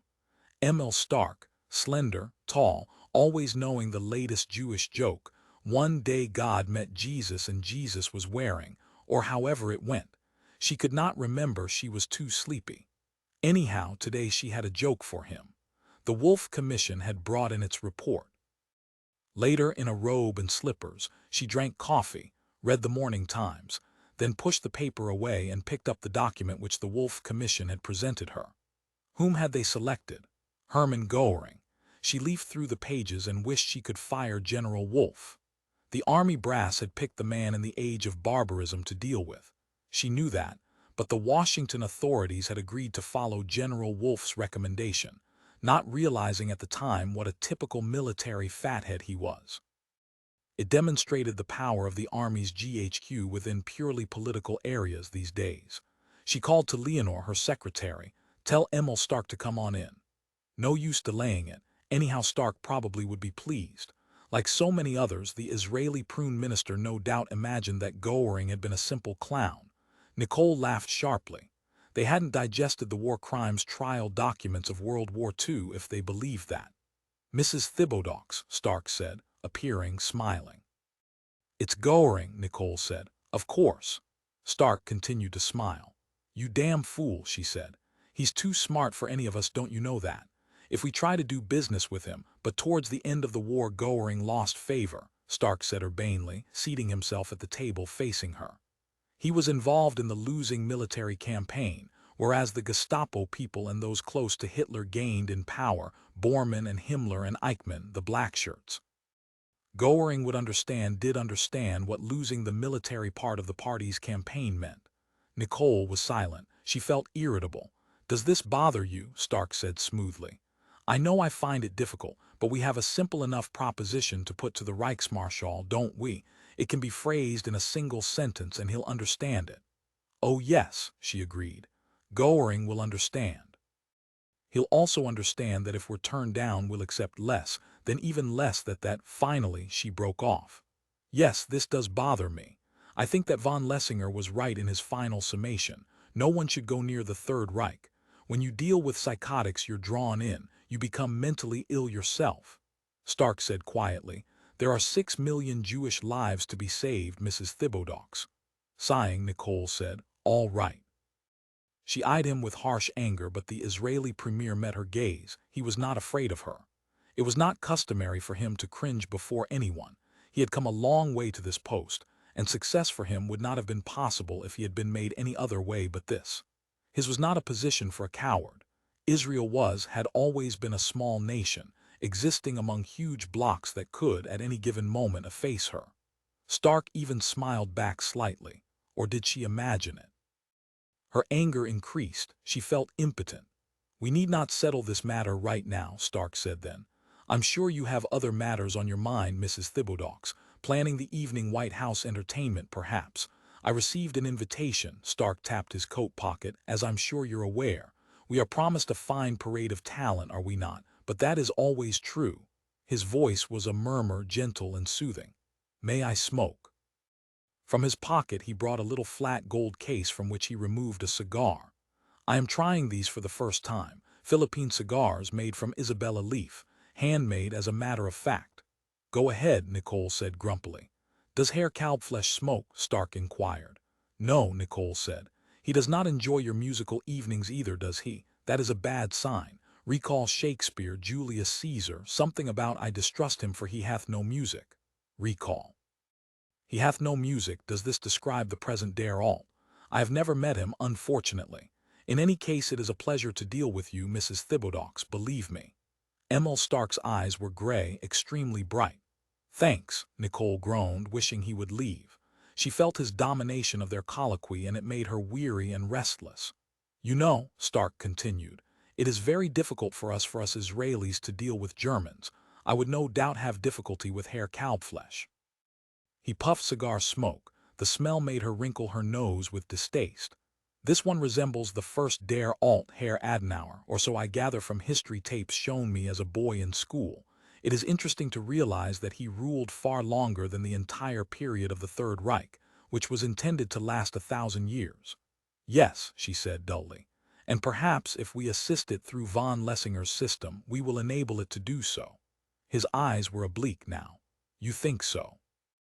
And yet you're still willing to, I think, Emil Stark said, that if the Third Reich is given the weapons it needs, it will survive its victory by perhaps 5 years, and very possibly not even that long. It's doomed by its very nature. There's absolutely no mechanism in the Nazi Party by which a successor to Der Führer can be produced. Germany will fragment, become a collection of small, nasty, quarreling states as it was before Bismarck. My government is convinced of this, Mrs. Thibodeaux. Remember Hess's introduction of Hitler at one of the great party rallies. Hitler ist Deutschland. Hitler is Germany. He was correct. Hence after Hitler what? The deluge. And Hitler knew it. As a matter of fact, there is some possibility that Hitler deliberately led his people to defeat. But that is a rather convoluted psychoanalytic theory. I personally find it too baroque for credence. Nicole said thoughtfully, if Hermann Goering is brought out of his period here to us, do you want to confront him and participate in the discussions? Yes, Stark said. In fact, I insist on it. She stared at him. Insist, Stark nodded. I suppose, Nicole said, that's because you're the spiritual embodiment of world Jewry or of some such mystic entity as that. Because I am an official, Stark answered, of the state of Israel, its highest official, in fact. He was silent then. Is it true, Nicole asked, that your people are about to launch a probe to Mars? Not a probe, Stark said. A transport. We will set up our first kibbutz there one of these days. Mars is, so to speak, one great Negev. We will have orange trees growing someday. Lucky little people, Nicole said under her breath. Pardon, Stark cupped his ear. He had not heard. You're lucky you have aspirations. What we have in the USCA is, she reflected, norms, standards. It's very mundane, and I don't mean that as a pun having to do with space travel. Damn you, Stark, you rattle me. I don't know why. You should visit Israel, Stark said. It would interest you. For instance, I could become converted, Nicole said. Change my name to Rebecca. Listen, Stark, I've talked long enough with you. I don't enjoy this Wolf report business. I think it's too risky. This idea of tinkering with the past on a grand scale, even if it might mean saving 6 or 8 or even 10 million innocent human lives. Look what happened when we tried to send assassins back to kill Adolf Hitler in the early days of his career. Something or someone balked us every time, and we tried 7 times. I know I'm convinced that it was agents from the future, from our time or past our time. If one can play with von Lessinger's system, two can. The bomb in the beer hall, the bomb in the prop plane, but this attempt, Stark said, will delight neo-Nazi elements. You will have their cooperation. Nicole said bitterly, and that's supposed to ease my worry. You of all people should see what a malign harbinger that is. For an interval Stark said nothing. He smoked his Philippine handmade cigar and regarded her somberly. Then he shrugged. I will bow out. I think, Mrs. Thibodeaux, at this point, perhaps you are right. I'd like to ponder this and also confer with other members on my staff. I'll see you at the musicale tonight here at the White House then. Will there be any Bach or Handel? I enjoy both composers. We'll have an all-Israeli night just for you, Nicole said. Mendelssohn, Mahler, Bloch, Copland, all right. She smiled, and Emil Stark smiled back. Is there a copy of General Wolf's report which I can take? Stark asked. No. Her head. It's Jehemi's top secret. Stark raised an eyebrow and ceased smiling. Even Kalbflesh is not going to see it, Nicole said. She did not intend to budge in her position, and Emil Stark could undoubtedly perceive that. After all, the man was professionally astute. Going to her desk, she seated herself. Waiting for him to go, expecting him to, she sat examining a folio of abstracts which had been placed for her attention by her secretary, Leonore. They were boring, or were they? She read the top abstract once more, carefully. It informed her that White House talent scout Janet Raymer had been unable to sign the great morbidly neurotic concert pianist Richard Kongrosian for tonight after all, because Kongrosian had suddenly left his summer home at Jenner and gone voluntarily into a sanatorium for electron shock therapy. And no one was supposed to know. Goddamn, Nicole said to herself, bitterly. Well, that puts an end to this evening. I might as well go to bed right after dinner. For Kongrosian was not only the foremost interpreter of Brahms and Chopin, but was in addition an eccentric, flashing, colossal wit.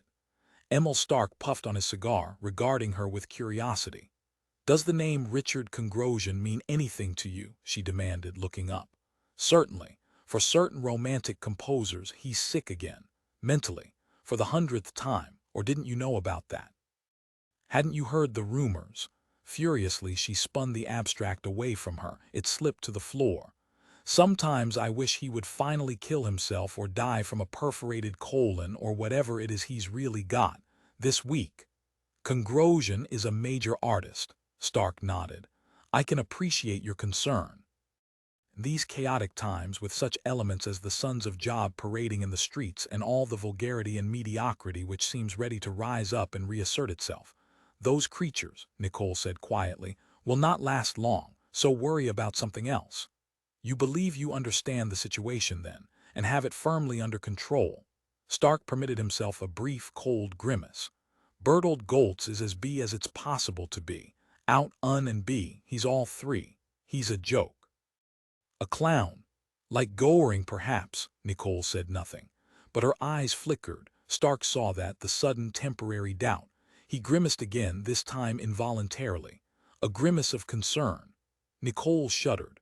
5 in the little building at the back of Jalopy Jungle number 3, Al Miller sat with his feet up on the desk, smoking an Upman cigar and watching passers-by, the sidewalk and people in stores of downtown Reno, Nevada.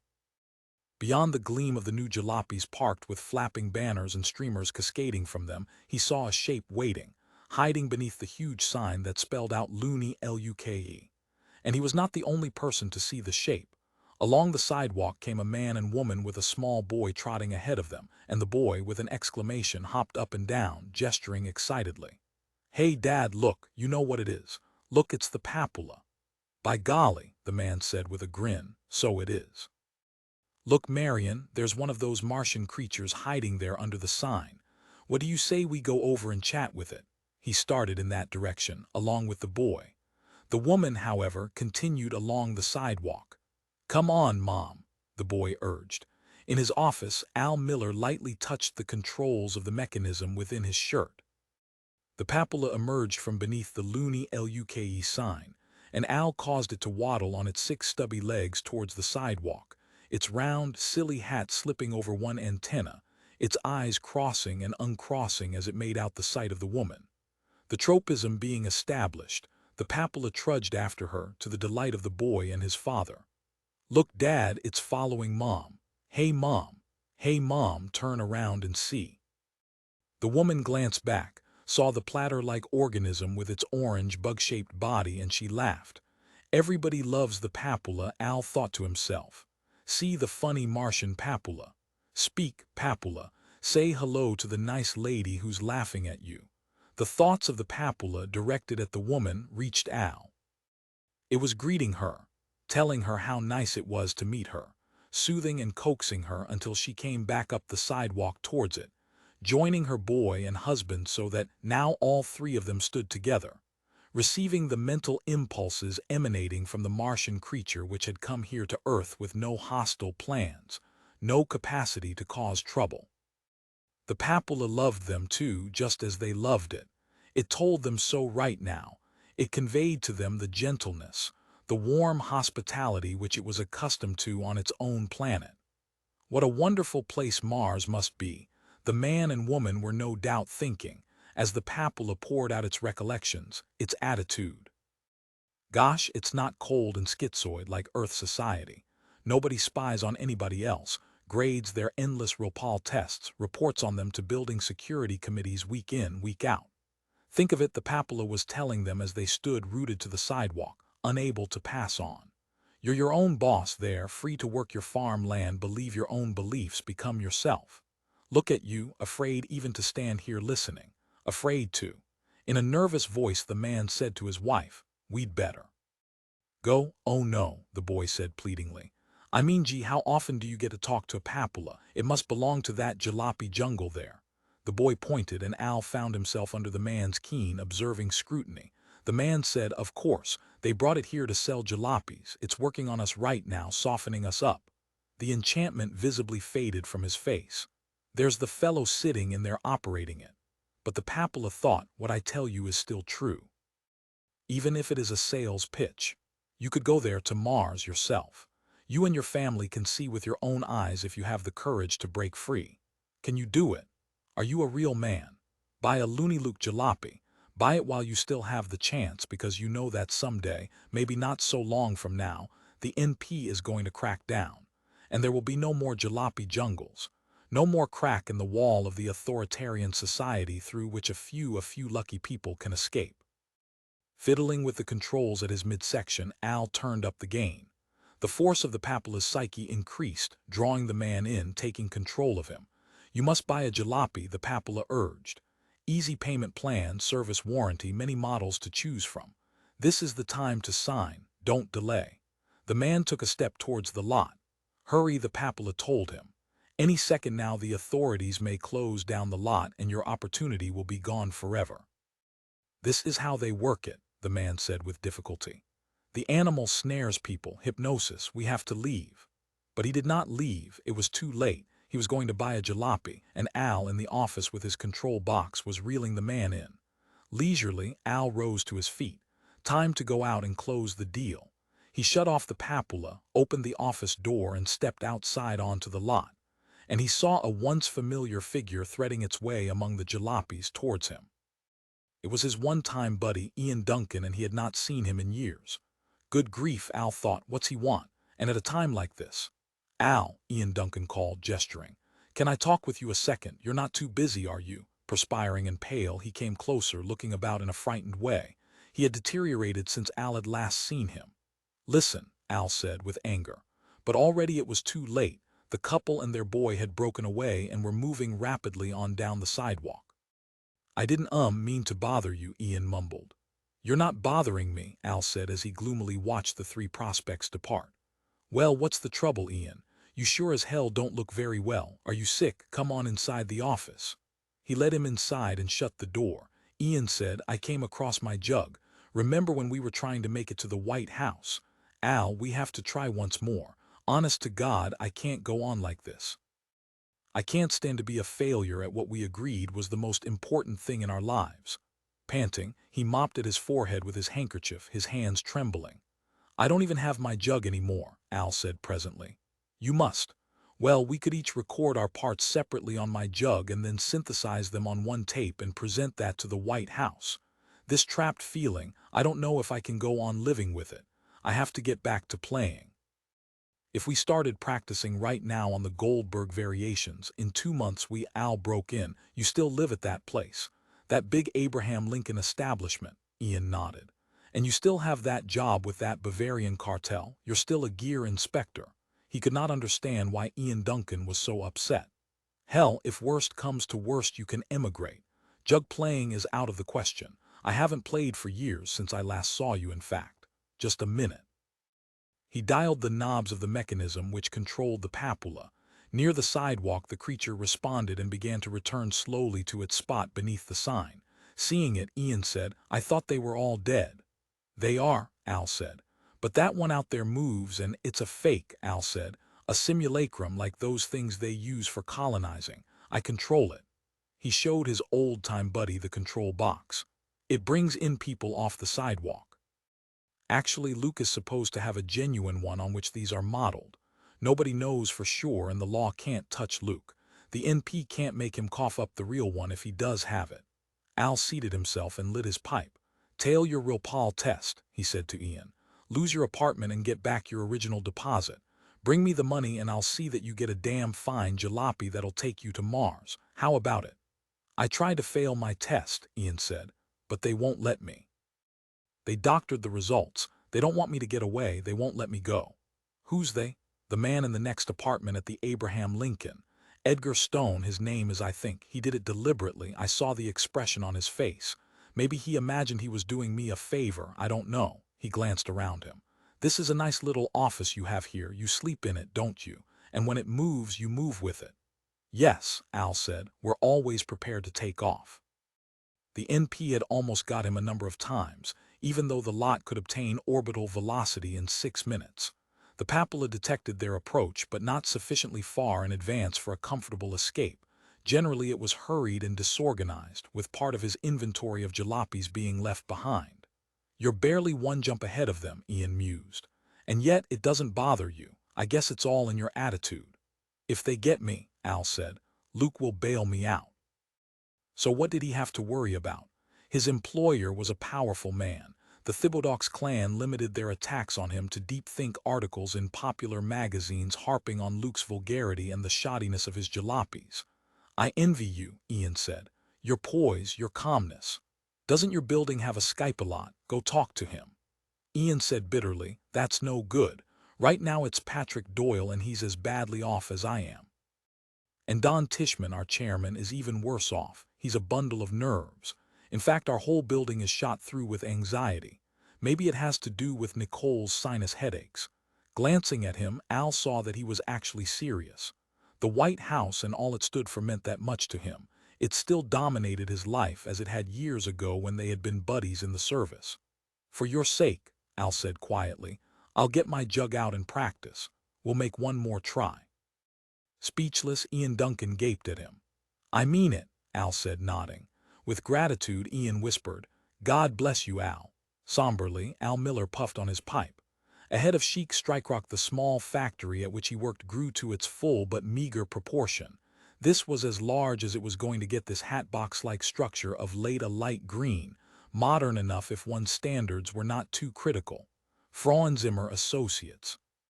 Soon he would be in his office, at work, and fussing with the blinds of the window in an effort to restrict the bright morning sun.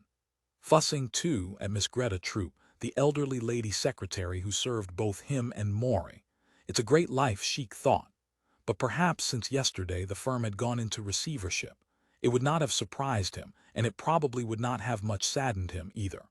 Although, of course, it would be a shame for Maury, and he liked Maury, despite their ubiquitous clashes. After all, a small firm was much like a small family. Everyone rubbed elbows in close, personal fashion and on many psychological levels. It was much more elaborately intimate than the depersonalized human relationship held by employees and employers of cartel-sized operations. Frankly, he preferred the closeness. To him, there was something horrible about the detached and highly reified bureaucratic interpersonal activity in the halls of the mighty, within the Geheimlich powerful corporations. The fact that Maury was a small L-time operator actually appealed to him. It was a bit of the old world, the 20th century still extant. In the lot he parked, manually, beside Maury's elderly wheel, got out and walked, hands in his pockets, to the familiar front entrance. The small cluttered office with its heaps of unopened, unanswered mail, coffee cups, work manuals and crumpled invoices, tacked-up girly-type calendars smelled dusty, as if its windows had never at any time been opened to fresh air and the light of day. And at the far end, taking up most of the available space, he saw 4 simulacra seated in silence, a group. One in adult male form, its female mate and 2 children. This was a major item of the firm's catalog. This was a famnexto. The adult male-style simulacrum rose and greeted him with civility. Good morning, Mr. Strikerock. Maury arrived yet? He glanced around. In a limited sense, yes, the adult male simulacrum answered. He's down the street getting his morning cup of coffee and donut. Jolly, Chic said, and removed his coat. Well, are you folks all ready to go to Mars? He asked the simulacra. He hung up his coat.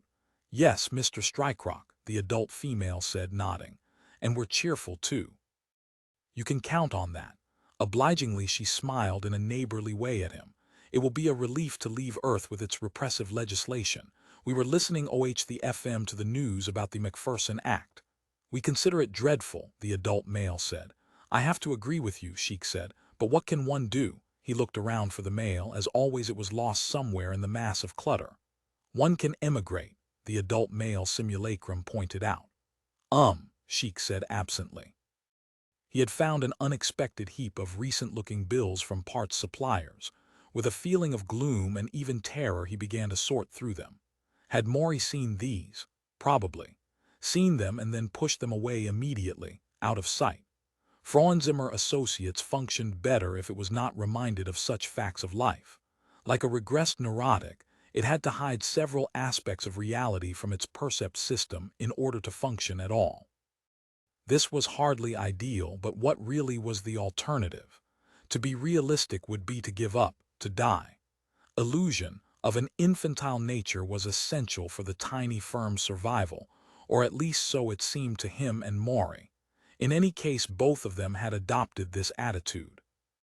Their simulacra, the adult ones, disapproved of this. Their cold, logical appraisal of reality stood in sharp contrast, and Sheik always felt a little naked, a little embarrassed before the simulacra. He knew he should set a better example for them. "If you bought a jalopy and emigrated to Mars," the adult male said, "we could be the fam next door for you." "I wouldn't need any family next door," Sheik said. "If I emigrated to Mars, I'd go to get away from people." "We'd make a very good family next door to you," the female said. "Look," Sheik said, "you don't have to lecture me about your virtues. I know more than you do yourselves. And for good reason." Their presumption, their earnest sincerity, amused but also irked him.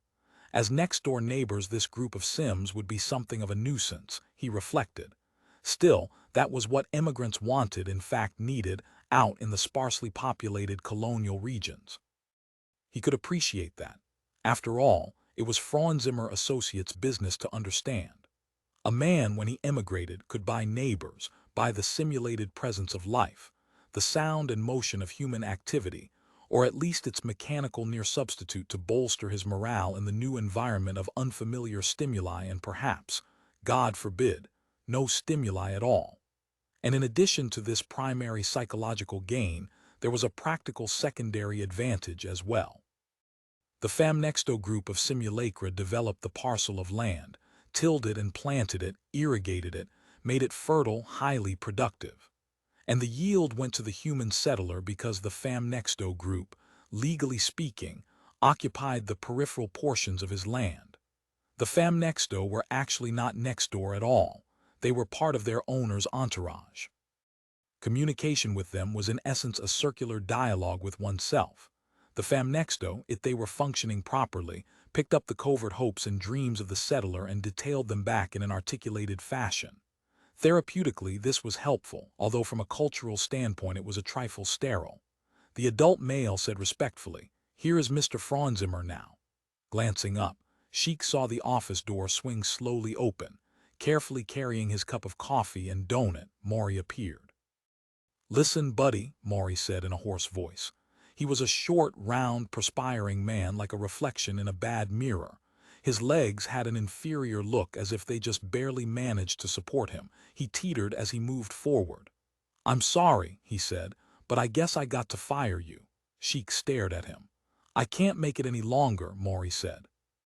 Gripping the handle of his coffee cup with his blunt, work-stained fingers, he searched for a place to set it and the donut down, among the papers and manuals littering the surface of the desk.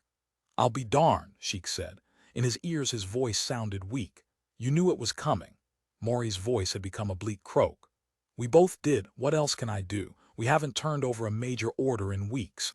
I'm not blaming you. Understand that. Look at this Famnexto group hanging around here, just hanging.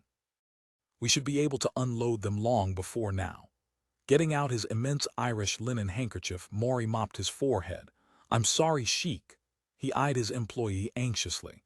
The adult male simulacrum said, "This is indeed a distressing exchange." "I feel the same way," its mate added. Glaring at them, Maury spluttered, "Tough, I mean, mind your own darn business." "Who asked for your artificial, contrived opinion?" Sheik murmured. "Leave them alone." He was stunned at the news. Emotionally, he had been caught totally by surprise despite his intellectual forebodings. "If Mr. Strikerock goes," the adult male simulacrum stated, "we go with him." Sourly, Maury grunted at the simulacra. "Aw, what the hell, you're just a bunch of artifacts. Pipe down while we thrash this out. We have enough troubles without you getting involved." Seating himself at the desk, he opened the Morning Chronicle. "The whole world's coming to an end. Not us, Sheik, not just Frauenzimmer Associates. Listen to this item in today's paper. The body of Orly Short, maintenance man, was discovered today at the bottom of a 6-foot vat of gradually hardening chocolate at the St. Louis Candy Company." He raised his head. You get that gradually hardening chocolate, that's it. That's the way we live. I'll continue. Short 53 failed to come home from work yesterday and, okay, Sheik interrupted. I understand what you're trying to say. This is one of those times. Exactly. Conditions are beyond any individual's power. It's when you got to be fatalistic, resigned like. I'm resigned to seeing Frauenzimmer Associates close forever. Frankly, that's next. He eyed the Famnexto group of Simulacra moodily. I don't know why we constructed you fellows. We should have slapped together a gang of street hustlers, floozies with just enough class to interest the bourgeoisie. Listen, Sheik, this is how this terrible item in the Chronicle ends. You Simulacra, you listen too. It'll give you an idea of the kind of world you've been born into. Brother-in-law Antonio Costa drove to the candy factory and discovered him 3 feet down in the chocolate, St. Louis police said. Maury savagely closed up the newspaper. I mean, how are you going to work an event like that into your Weltanschauung? It's just too damn dreadful. It unhinges you. And the worst part is that it's so dreadful it's almost funny. There was silence, and then the male adult simulacrum, no doubt responding to some aspect of Maury's subconscious, said, This is certainly no time for such a bill as the Macpherson Act to come into effect. We require psychiatric help from whatever quarter we can obtain it. Psychiatric help, Maury mocked. Yeah, you've put your finger on it, Mr. Jones or Smith or whatever we named you. Mr. Next-door neighbor, whoever you are. That would have saved Frauenzimmer Associates right. A little psychoanalysis at $200 an hour for 10 years. Isn't that how long it generally takes, Kirist? He turned away from the simulacra, disgusted, and ate his donut. Presently Sheik said, Will you give me a letter of recommendation? Of course, Maury said. Maybe I'll have to go to work for Carp Unsonen, Sheik thought. His brother Vince, a G employee there, could get him put on. It was better than nothing, better than joining the pitiful jobless, the lowest order of the vast B class, nomads who roamed the face of the earth, now too poor even to emigrate. Or perhaps he should emigrate. Perhaps the time had at last come, he should face it squarely. For once give up the infantile ambitions upon which he had traded for so long. But Julie, what about her? His brother's wife made matters hopelessly complex. For example, was he now responsible financially for her? He would have to thrash it out with Vince, meet him face to face. In any case, whether he sought a position with Carp Unsonen work or not, it would be awkward, to say the least, approaching Vince under these circumstances. The business with Julie had happened at a bad time. Listen, Maury, Sheik said. You can't lay me off now. I've got a problem. As I related to you on the phone, I have a girl now who, all right. Pardon, Maury Frauenzimmer sighed. I said all right, I'll keep you on a little longer so it hastens the bankruptcy of Frauenzimmer Associates. So what? He shrugged massively. So ist des Leben, that's life. One of the 2 children simulacra said to the adult male, Isn't he a good man, Daddy? Yes, Tommy, the adult male answered, nodding. He most certainly is. It patted the boy on the shoulder. The whole family beamed. I'll keep you on until next Wednesday, Maury decided. That's the best I can do, but maybe it'll help a little. After that, I just don't know. I can't foresee anything, even though I am slightly precognitive, as I've always said. I mean, to a certain extent, I've generally had valid hunches as to the future. Not in this case, though, not one damn bit. The entire thing is a mass of confusion as far as I'm concerned. Sheik said, Thanks, Maury. Grunting, Maury Frauenzimmer resumed reading the morning paper. Maybe by next Wednesday something good'll come along, Sheik said. Something we don't expect. Maybe, as sales manager, I can bring in a huge order, he thought. Say, maybe so, Maury said. He did not sound very convinced. I'm really going to try, Sheik said. Sure, Maury agreed. You try, Sheik, you do that. His voice was low, muffled by resignation. 6 to Richard Congrosian, the Macpherson Act was a calamity, because in a single instant it erased his great support in life, Dr. Egon Superb. He was left at the mercy of his lifelong illness process, which, right at the moment, had assumed enormous power over him. This was why he had left Jenner and voluntarily checked in at Franklin Ames Neuropsychiatric Hospital in San Francisco, a place deeply familiar to him. He had, during the past decade, checked in there many times. However, this time he probably would not be able to leave. This time his illness process had advanced too far. He was, he knew, an anancastic, a person for whom reality had shrunk to the dimension of compulsion. Everything he did was forced on him. There was for him nothing voluntary, spontaneous, or free. And to make matters worse, he had tangled with a Knits commercial. In fact, he still had the commercial with him. He carried it about with him in his pocket. Getting it out now, Kongrosian started the Theodorus Knits commercial up, listening once more to its evil message. The commercial squeaked. At any moment one may offend others, any hour of the day. And in his mind appeared the full-color image of a scene unfolding. A good-looking black-haired man leaning towards a blonde, full-breasted girl in a bathing suit in order to kiss her. On the girl's face the expression of rapture and submission all at once vanished, was replaced by repugnance. And the commercial shrilled. He was not fully safe from offensive body odor, you see. That's me, Kongrosian said to himself. I smell bad. He had, due to the commercial, acquired a phobic body odor. He had been contaminated through the commercial, and there was no way to rid himself of the odor. He had for weeks now tried 1,000 rituals of rinsing and washing to no avail. That was the trouble with phobic odors. Once acquired they stayed, even advanced in their dreadful power. At this moment he did not dare get close to any other human being. He had to remain 10 feet away so that they would not become aware of the odor. No full-breasted blonde girls for him.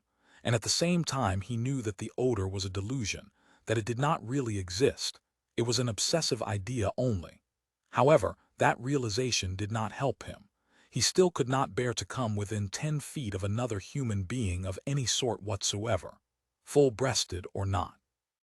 For instance, at this very moment Janet Raymer, chief talent scout from the White House, was searching for him. If she found him, even here in his private room at Franklin Ames, she would insist on seeing him, would force her way close to him, and then the world would, for him, collapse. He liked Janet, who was middle-aged, had a waggish sense of humor, and was cheerful. How could he bear to have Janet detect the terrible body odor which the commercial had passed on to him? It was an impossible situation, and Kongrosian sat hunched over at the table in the corner of the room, clenching and unclenching his fists, trying to think what to do. Perhaps he could call her on the phone, but the odor, he believed, could be transmitted along the phone wires. She would detect it anyhow. So that was no good.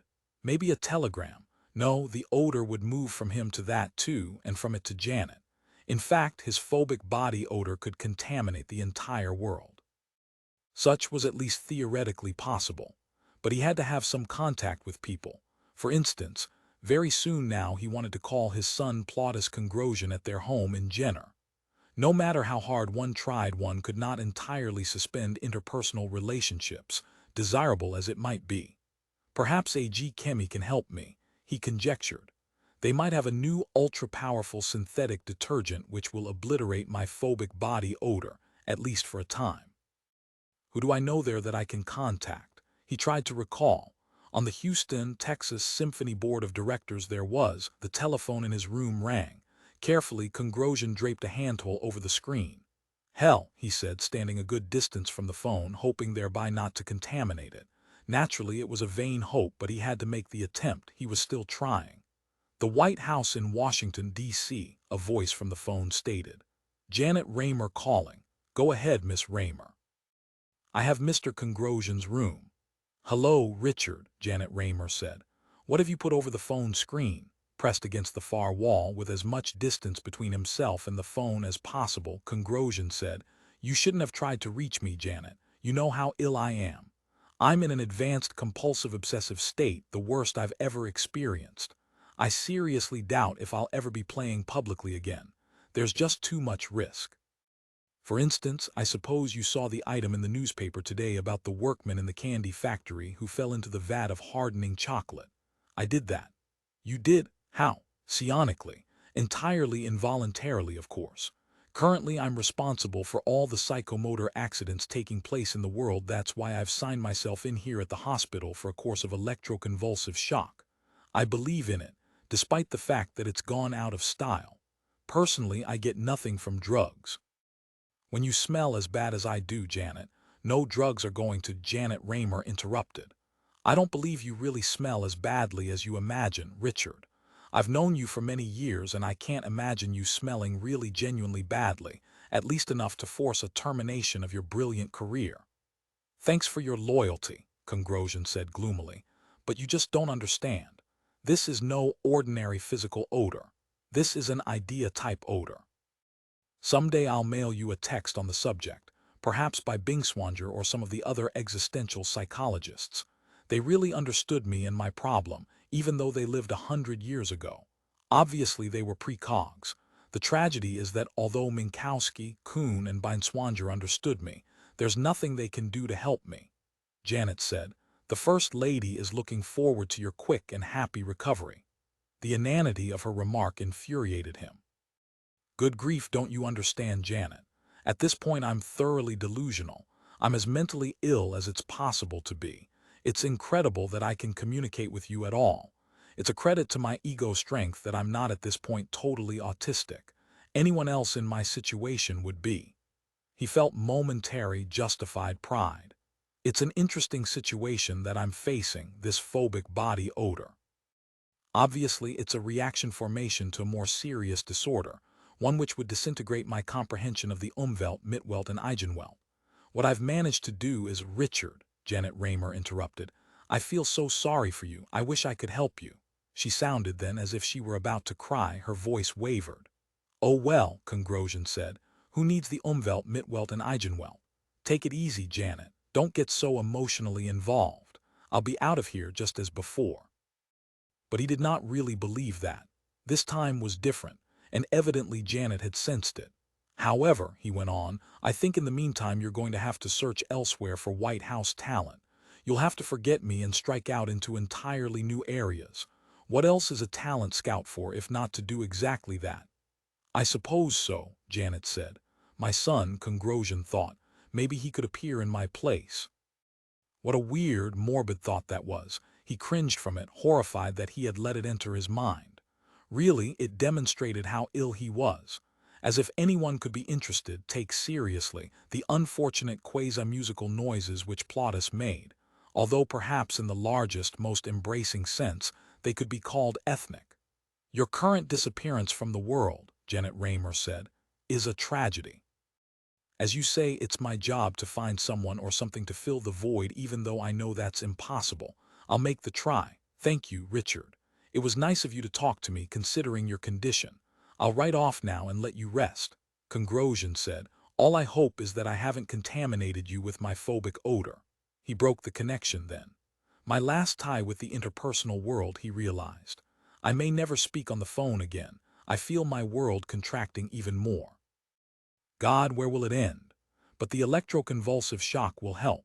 The shrinkage process will be reversed or at least stalled. I wonder if I ought to try to get hold of Egon Superb, he said to himself. Despite the Macpherson Act. Hopeless.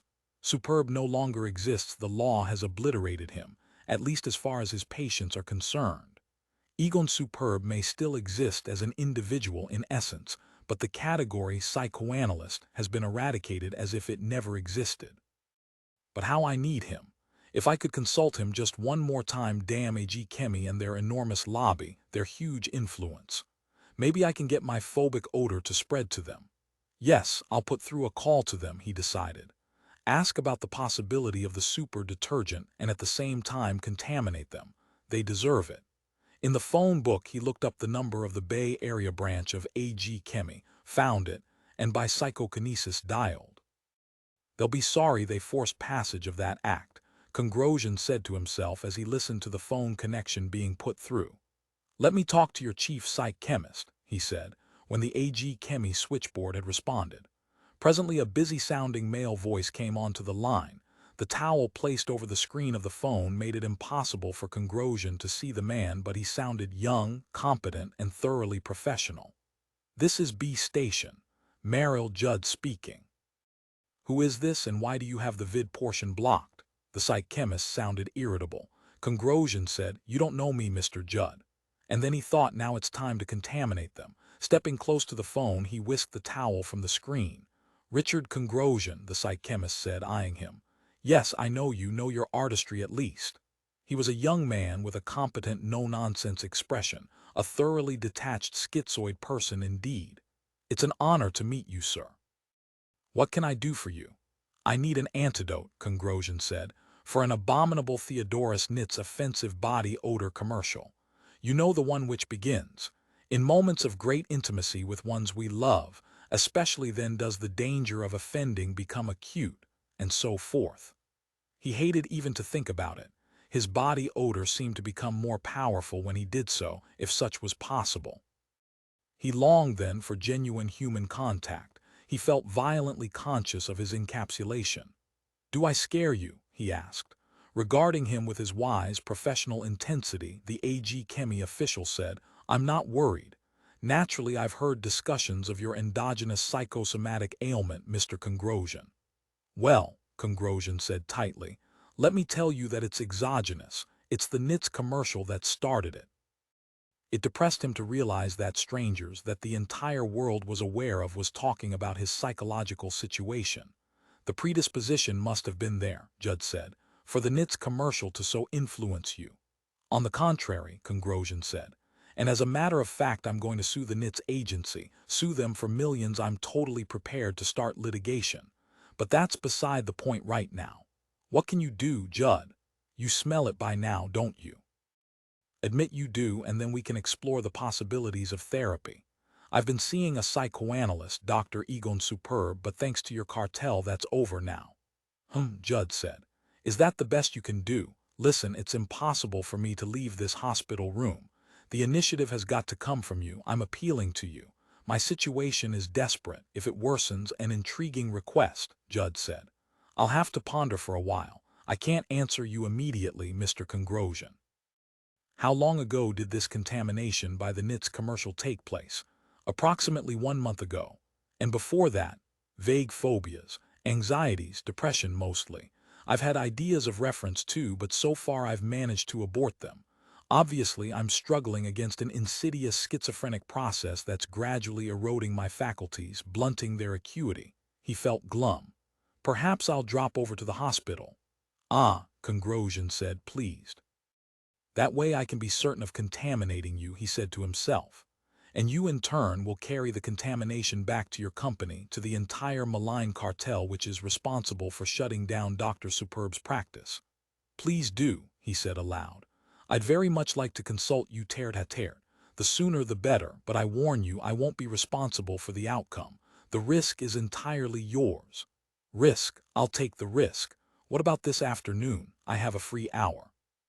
"Tell me which neuropsychiatric hospital you're in, and if it's local." Judd searched for a pen and tablet of paper. They made good time to tenor. Late in the afternoon they set down at the copter field on the outskirts of the town. There was plenty of time to make the drive by road to Congrosian's home in the surrounding hills. "You mean," Molly said, "we can't land at his place. We hire a cab," Nat Fleeger said. "You know." "I know," Molly said. "I've read about them. And it's always a local rustic who acquaints you with the local gossip, all of which can be put in a gnat's eye." She closed her book and rose to her feet. "Well, Nat, maybe you can find out from the cab driver what you want to know, about Congrosian's secret basement of horrors." Jim Plank said huskily. "Mr. Doldo," he grimaced.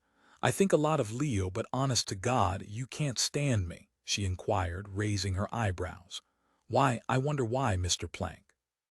"Cut it out," Nat said as he lugged his gear from the copter and set it down on the damp ground. The air smelled of rain.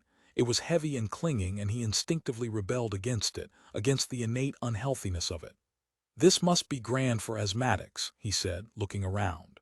Congrosian, of course, would not meet them. It was their job entirely to find his place and him. They would be lucky, in fact, if he received them at all.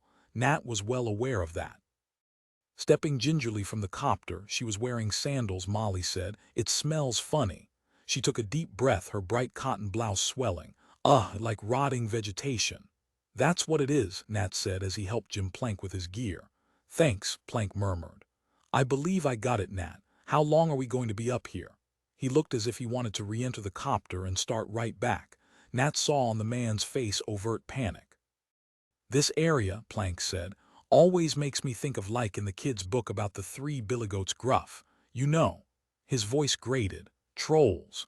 Molly stared at him and then sharply laughed. A cab rolled up to greet them, but it was not driven by a local rustic. It was a 20-year-old autonomic with a mute self-guidance system. Presently they had their recording and personal equipment aboard, and the autocab was rolling from the field, on its way to Richard Congrosjean's home, the address in the instruction well of the cab acting as the tropism. "I wonder," Molly said, watching the old-fashioned houses and stores of the town pass by, "what they do for entertainment up here." Nat said, "Maybe they come down to the copter field and watch the outsiders who occasionally wander in." Like us, he thought, seeing people along the sidewalk here and there glance up curiously. Were the entertainment, he decided. There certainly did not appear to be much else. The town looked as it must have before the fracas of 1980. The stores had tinted glass and plastic fronts, now chipped and in disrepair beyond belief. And by a huge, abandoned, obsolete supermarket, he saw an empty parking lot, space for surface vehicles which no longer existed. For a man of ability to live here, Nat decided, it must be a form of suicide. It could only be a subtle self-destructiveness that would cause Congrosjean to leave the vast and busy urban complex of Warsaw, one of the brightest centers of human activity and communication in the world, and come to this dismal, rain-drenched, decaying town, or a form of penance. Could that be it? To punish himself for God knew what, perhaps something to do with his special birth son. Assuming that what Molly said was correct, he thought about Jim Plank's joke, the one about the psychokineticist Richard Congrosjean being in a pub-trans accident and growing hands. But Congrosjean had hands. He simply did not need to employ them in his music. Without them, he would obtain more nuances of tonal coloring, more precise rhythms and phrasing. The entire somatic component was bypassed. The mind of the artist applied itself directly to the keyboard. Do these people along these deteriorating streets know who lives among them? Nat wondered. Probably not.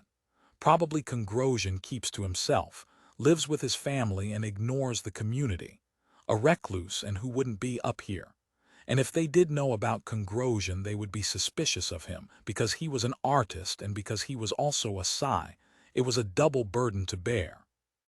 No doubt in his concourse with these people when he bought at the local grocery store, he eliminated his psychokinetic faculty and used his manual extremities like everyone else. Unless Congrosjean had even more courage than Nat realized. "When I get to be a world-famous artist," Jim Plank said, "the first thing I'm going to do is move to a backwater boondock like this." His voice was laden with sarcasm. "It'll be my reward." "Yes," Nat said, "it must be nice to be able to cash in on one's talent." He spoke absently. Ahead he saw a throng of people and his attention had turned that way. Banners and marchers in uniform. He was seeing, he realized, a demonstration by political extremists, the so-called Sons of Job, neo-Nazis who seem to have sprung up everywhere of late, even here in this God-forsaken town in California. And yet wasn't this actually the most likely place for the Sons of Job to show themselves? This decadent region reeked of defeat. Here lived those who had failed, best who held no real role in the system. The Sons of Job, like the Nazis of the past, fed on disappointment on the disinherited. Yet these backwater towns which time had bypassed were the movement's authentic feeding ground. It should not have surprised him then to see this. But these were not Germans. These were Americans. It was a sobering thought, because he could not dismiss the Sons of Job as a symptom of the ceaseless, unchanging derangement of the German mentality that was too pat, too simple. These were his own people marching here today, his countrymen. It could have been him, too, if he were to lose his job with EME or suffer some crushing, humiliating social experience. "Look at them," Molly said. "I am looking," Nat answered. "And you're thinking it could be me." "Right. Frankly, I doubt if you have the guts to march in public in support of your convictions. In fact, I doubt if you have any convictions. Look, there's Goltz." She was correct. Bertold Goltz, the leader, was present here today. How oddly the man came and went. It was never possible to predict where and when he might pop up. Perhaps Goltz had the use of von Lessinger's principle, the use of time travel. That would give Goltz, Nat reflected, a certain advantage over all the charismatic leaders of the past, in that it would make him more or less eternal. He could not in the customary fashion be killed. This would explain why the government had not crushed the movement. He had wondered about that, why Nicole tolerated it. She tolerated it because she had to. Technically, Goltz could be murdered, but an earlier Goltz would simply move into the future and replace him. Goltz would go on, not aging or changing, and the movement would ultimately benefit because they would have a leader who could be counted on not to go the way of Adolf Hitler, who would not develop paresis or any other degenerative disease. Jim Plank, absorbed in the sight, murmured, "Handsome son of a gun, isn't he?" He, too, seemed impressed. The man could have a career in the movies or TV, Nat reflected. Been that sort of entertainer rather than the kind he was. Goltz had style, tall, clouded over in a sort of tense gloom, and yet Nat noticed just a trifle too heavy. Goltz appeared to be in his mid-40s, and the leanness, the masculinity of youth had abandoned him. As he marched, he sweated. What a physical quality the man had. There was nothing ghostly or ethereal about him, no spirituality to offset the stubborn beef. The marchers turned, came head-on towards their auto cab. The cab halted.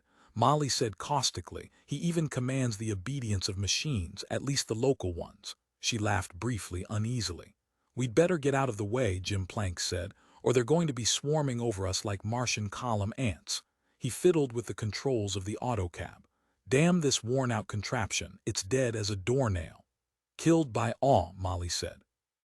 The first line of marchers contained Goltz, who strode along in the center, transporting a flowing, multicolored cloth banner.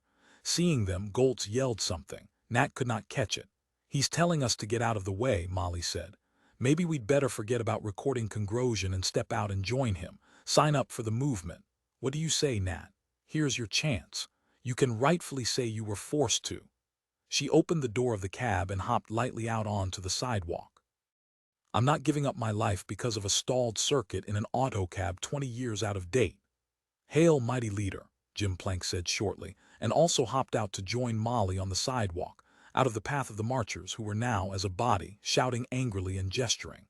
Nat said, "I'm staying here." He remained where he was, surrounded by the recording equipment, his hand reflexively resting on his precious Ampec FA2. He did not intend to abandon it, even to Bertold Goltz. Coming rapidly down the street, Goltz all at once grinned.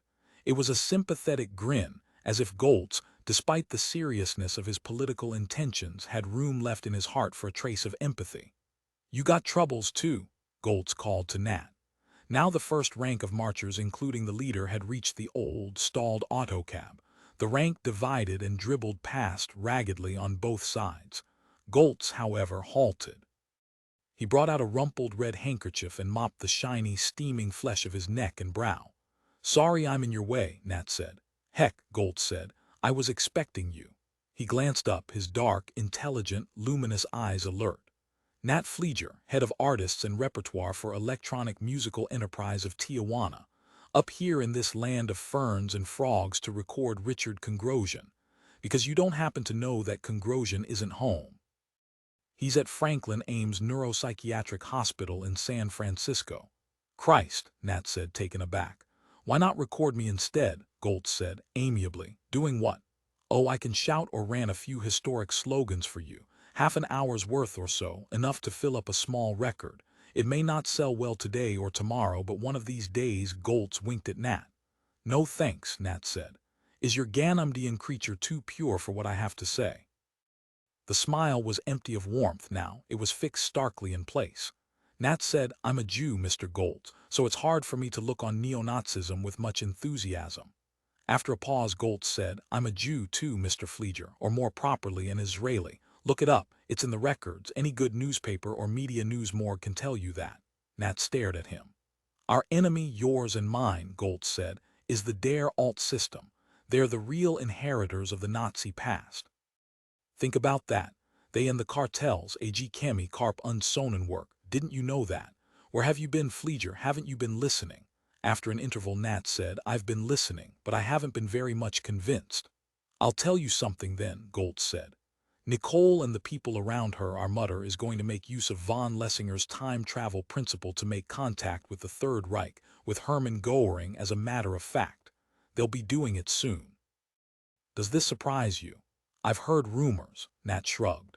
"You're not a G," Goltz said. You're like me, Fleeger, me and my people, you're forever on the outside. We're not even supposed to hear rumors. There shouldn't have been a leak, but we best are not going to talk, do you agree? Bringing Fat Herman from the past into our time is just too much, wouldn't you say? He studied Nat's face, waiting for his reaction. Presently Nat said, if it's true, Fleeger. Goltz nodded. Then it puts your movement in a new light. Come and see me, Goltz said. When the news is made public, when you know it's true, okay? Nat said nothing. He did not meet the man's dark, intense gaze. So long, Fleeger, Goltz said. And picking up his banner, which had been resting against the autocab, he strode on down the street to rejoin his marching followers. 7 seated together in the business office of the Abraham Lincoln, Don Tishman and Patrick Doyle studied the application which Mr. Ian Duncan of number 304 had just now filed with them. Ian Duncan desired to appear in the twice-weekly building talent show, and at a time when a White House talent scout was present. The request, Tishman saw, was routine. Except that Ian Duncan proposed to perform his act in conjunction with another individual who did not live at the Abraham Lincoln. Pondering, Doyle said, "It's an old buddy of his from the military service. He told me once, the two of them used to have this act years ago. Baroque music on 2 jugs, a novelty." "What apartment house does his partner live in?" Tishman inquired. Approval of the application would depend on how relations stood between the Abraham Lincoln and the other building. "None. He sells jalopies for that loony Luke, you know. Those cheap little vehicles that just barely manage to get you to Mars. He lives on the lot, I understand. The lots move around, it's a nomadic existence. I'm sure you've heard." "Yes," Tishman agreed, "and it's totally out of the question. We can't have that act on our stage, not with a man like that involved in it. There's no reason why Ian can't play his jug. I wouldn't be surprised if it's a satisfactory act. But it's against our tradition to have an outsider participate. Our stage is for our own people exclusively, always has been and always will. So there's no need even to discuss this." He eyed the Skypalot critically. "True," Doyle said, "but it's legal for one of us to invite a relative to watch the talent shows. So why not an army buddy? Why not let him participate? This means a lot to Ian. I think you know he's been failing lately. He's not a very intelligent person. Actually, he should be doing a manual job, I suppose. But if he has artistic ability, for instance this job concept, examining his documents, Tishman saw that the highest White House scout would be attending a show at the Abraham Lincoln, Miss Janet Raymer. The top acts at the building would of course be scheduled that night. So Duncan and Miller and their Baroque jug band would have to compete successfully in order to obtain that privilege, and there were a number of acts which Tishman thought were probably superior. After all, jugs, and not even electronic jugs at that. "All right," he decided aloud. "I agree. You're showing your human side," Doyle said, with an expression of sentimentality which disgusted Tishman. "And I think we'll all enjoy the Bach and Vivaldi as played by Duncan and Miller on their inimitable jugs." Tishman, wincing, nodded. It was old Joe Purd, the most ancient resident of the building, who informed Vince Strikerock that his wife, or more exactly his ex-wife Julie, was living upstairs on the top floor with Chic. Had been all this time. "My own brother," Vince said to himself, incredulous. The time was late evening, almost 11 o'clock, close to curfew. Nevertheless, Vince headed at once for an elevator and a moment later was ascending to the top floor of the Abraham Lincoln. "I'll kill him," he decided. "Kill both of them, in fact.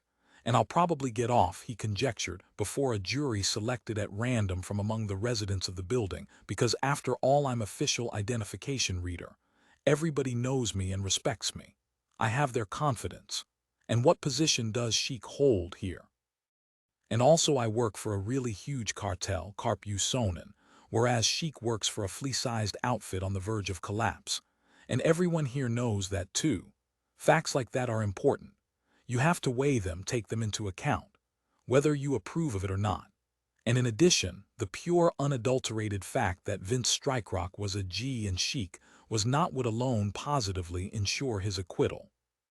At the door of Chic's apartment he paused, not knocking but merely standing there in the hall uncertainly. "This is awful," he said to himself. He was actually very fond of his older brother who had helped raise him. Didn't Sheik really mean more to him than even Julie? No. Nothing and no one meant more to him than Julie. Raising his hand, he knocked. The door opened. There stood Sheik in his blue dressing gown, a magazine in one hand. He looked a little older, more tired and bald and depressed than usual. "Now I realize why you haven't dropped by and tried to cheer me up," Vince said, "during these last couple of days. How could you with Julie living up here?" Sheik said, "Come on in." He held the door wide. Wearily, he led his brother into the small living room. "I suppose you're going to give me a hard time," he said over his shoulder. "As if I didn't have enough already." "My goddamn firm's about to close down, who cares?" Vince said, panting. "It's what you deserve." He looked around for Julie but did not see her or any sign of her belongings. Could old Joe Purd have been wrong? Impossible. Purd knew everything that went on in the building. Gossip was his whole life. He was an authority. "I heard something interesting on the news tonight," Sheik said as he seated himself on the couch facing his younger brother. "The government has decided to allow an exception in the application of the McPherson Act. A psychoanalyst named Egon." "Listen," Vince broke in. "Where is she?" "I've got troubles enough without you jumping on me." Sheik eyed his younger brother. "I'll flip you for her." Vince Strikerock choked with rage. "A joke," Sheik murmured woodenly. "Sorry I said it, don't know why I said it. She's out somewhere buying clothes. She's expensive to keep, isn't she? You should have warned me. Put up a notice on the building's bulletin board. But I'll tell you seriously what I propose. I want you to get me into carp unsewn work. Ever since Julie showed up here I've been thinking about this. Call it a deal." "No deal." "Then no Julie," Vince said. "What kind of job do you want with carp?" "Anything." "Well, anything in public relations, sales or promotion, not in the engineering or manufacturing end. The same type of work I've been doing for Maury Franzimmer. Clean hands type of work." His voice shaking, Vince said, "I'll get you in as assistant shipping clerk." Sheik laughed sharply. "That's a good one, and I'll give you back Julie's left foot." "Jesus." Vince stared at him, unable to believe his ears. "You're depraved or something." "Not at all. I'm in a very bad position career-wise. All I have to bargain with is your ex-wife. What am I supposed to do? Sink obligingly into oblivion? The hell with that, I'm fighting to exist." Sheik seemed calm, fully rational. "Do you love her?" Vince said. Now for the first time his brother's composure seemed to leave him.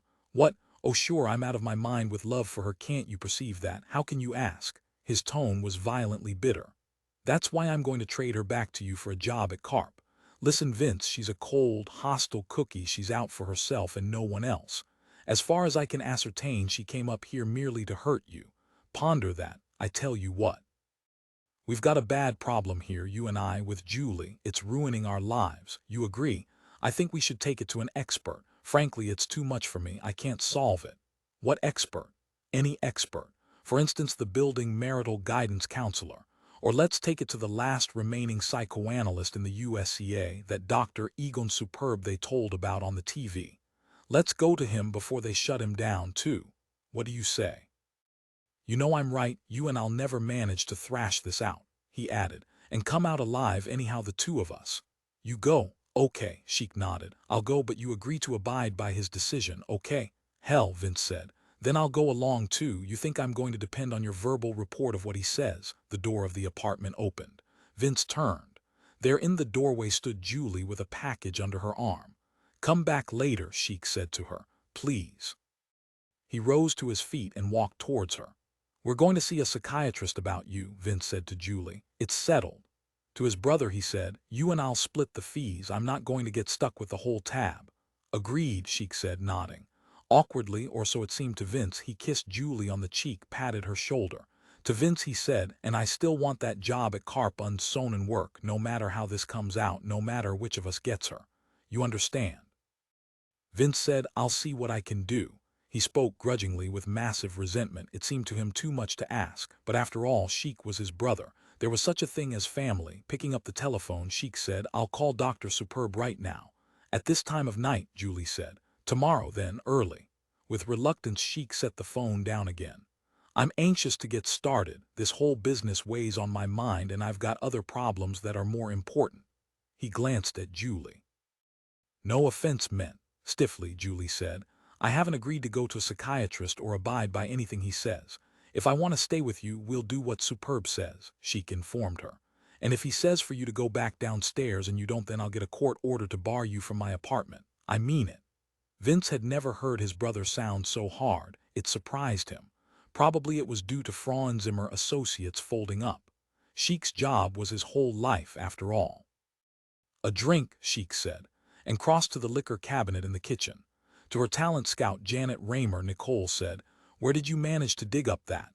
She gestured towards the folk singers twanging their electric guitars and nasally intoning away at the microphone in the center of the camellia room of the White House. "They're really awful." She felt thoroughly unhappy. "Businesslike and detached," Janet answered brightly, "from the Knapp building Oak Farms in Cleveland, Ohio." "Well, send them back," Nicole said, and signaled Maxwell Jameson, who sat, bulky and inert, on the far side of the large room. Jameson at once clambered to his feet, stretched, and made his way to the folk singers and their microphone. They glanced at him. Apprehension showed on their faces, and their droning song began to trail off. "I don't want to hurt your feelings," Nicole said to them, "but I guess I've had enough of ethnic music for this evening. Sorry." She gave them one of her radiant smiles. Wanly they smiled back. They were finished, and they knew it. "Back to Oak Farm Knapp's," Nicole said to herself, "where you belong." A uniformed White House page approached her chair. "Mrs. Thibodeaux," the page whispered. "Assistant State Secretary Garth McRae is now waiting in the Easter Lily alcove for you. He says you're expecting him." "Oh yes," Nicole said. "Thank you. Give him some coffee or a drink and tell him I'll be in shortly." The page departed. "Janet," Nicole said, "I want you to play back that tape you made of your phone conversation with Congrosian. I want to see for myself just how sick he is. With hypochondriacs you can never be certain." "You understand there's no vid portion," Janet said. "Congrosian had a towel." "Yes, I realize that." Nicole felt irritable. "But I know him well enough to tell by his voice alone. He gets that reticent, introverted quality when he's genuinely in distress. If he's just feeling sorry for himself, he becomes garrulous." She stood up, and at once the guests stood, too, here and there in their places throughout the camellia room. There were not many of them tonight. The hour was late, almost midnight, and the current program of artistic talent was slender. This was distinctly not one of the better evenings. "I'll tell you what," Janet Raymer said archly. "If I can't do better than this, then the Moonrakers," she gestured at the folk singers, who now were glumly packing up their instruments. "I'll arrange a program entirely of the best of Ted Nitt's commercials." She smiled, showing her stainless steel teeth. Nicole winced. Janet sometimes was just too much the witty professional woman, just too amusing and poised, and wholly identified with this powerful office. Janet could be sure of herself any time, and this bothered Nicole. There was no way to get at Janet Raymer. No wonder every aspect of life had become for Janet a kind of game. On the raised dais, a new group had replaced the defunct folk singers. Nicole examined her program. This was the Las Vegas Modern String Quartet. They would in a moment be playing a Haydn work, despite their august title. Maybe I'll go see Garth now, Nicole decided. Haydn seemed to her, with all the problems she had to cope with, a bit too nice. A bit too ornamental, not substantial enough. When we get going here, she thought, we can bring in a brass band, street style, to play Bavarian military marches. I must remember to tell Janet that, she told herself. Or we could have some Wagner. Didn't the Nazis dote on Wagner? Yes, she was sure of that. She had been studying history books about the period of the Third Reich. Dr. Goebbels, in his diaries, had mentioned the reverence felt by high Nazi officials at a performance of The Ring. Or perhaps it was Meistersinger. We could have the brass band play arrangements of themes from Parsifal, she decided with a secret spasm of amusement. In march tempo, of course. A sort of proctological version, just right for the Übermenschen of the Third Reich. Within 24 hours, the von Lessinger technicians would have the conduits to 1944 completed. It was weird, but perhaps by tomorrow at this time, Hermann Goering would be here in this era, plucked from his own time period by the most wily of the White House negotiators, skinny, small, elder Major Tucker Behrens. Practically a dare Alte himself, except that Army Major Behrens was alive and genuine and breathing, not a mere simulacrum. At least not as far as she knew. although sometimes it seemed that way, seemed to her that she existed in the center of a milieu comprised entirely of artificial creations of the cartel system, of A.G. Chemi conspiring with Karp U. Sonnen work in particular. Their commitment to ersatz reality. It was frankly too much for her. She had, over the years of contact with it, developed a sense of pure dread. "I have an appointment," she said to Janet. "Excuse me," she rose, left the camellia room. Two NP men fell in behind her as she made her way down the corridor to the Easter Lily alcove where Garth McRae waited. In the alcove, Garth sat with another man whom she recognized by his uniform as a top official of the higher police. She did not know him. Evidently, he had arrived with Garth. The two of them were consulting in low tones, unaware of her arrival. "Have you informed Karp und Sonnen?" she asked Garth.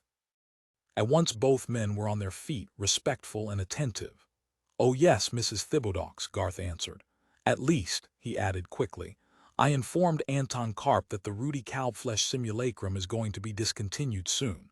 I haven't informed them that the next simulacrum will be obtained through other channels." "Why not?" Nicole asked.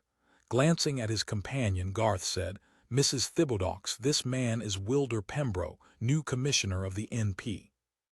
He's warned me that Karp und Sonnen have held a closed, secret meeting of their top executive personnel, and have discussed the possibility that the contract for the next Der Alt will be let somewhere else."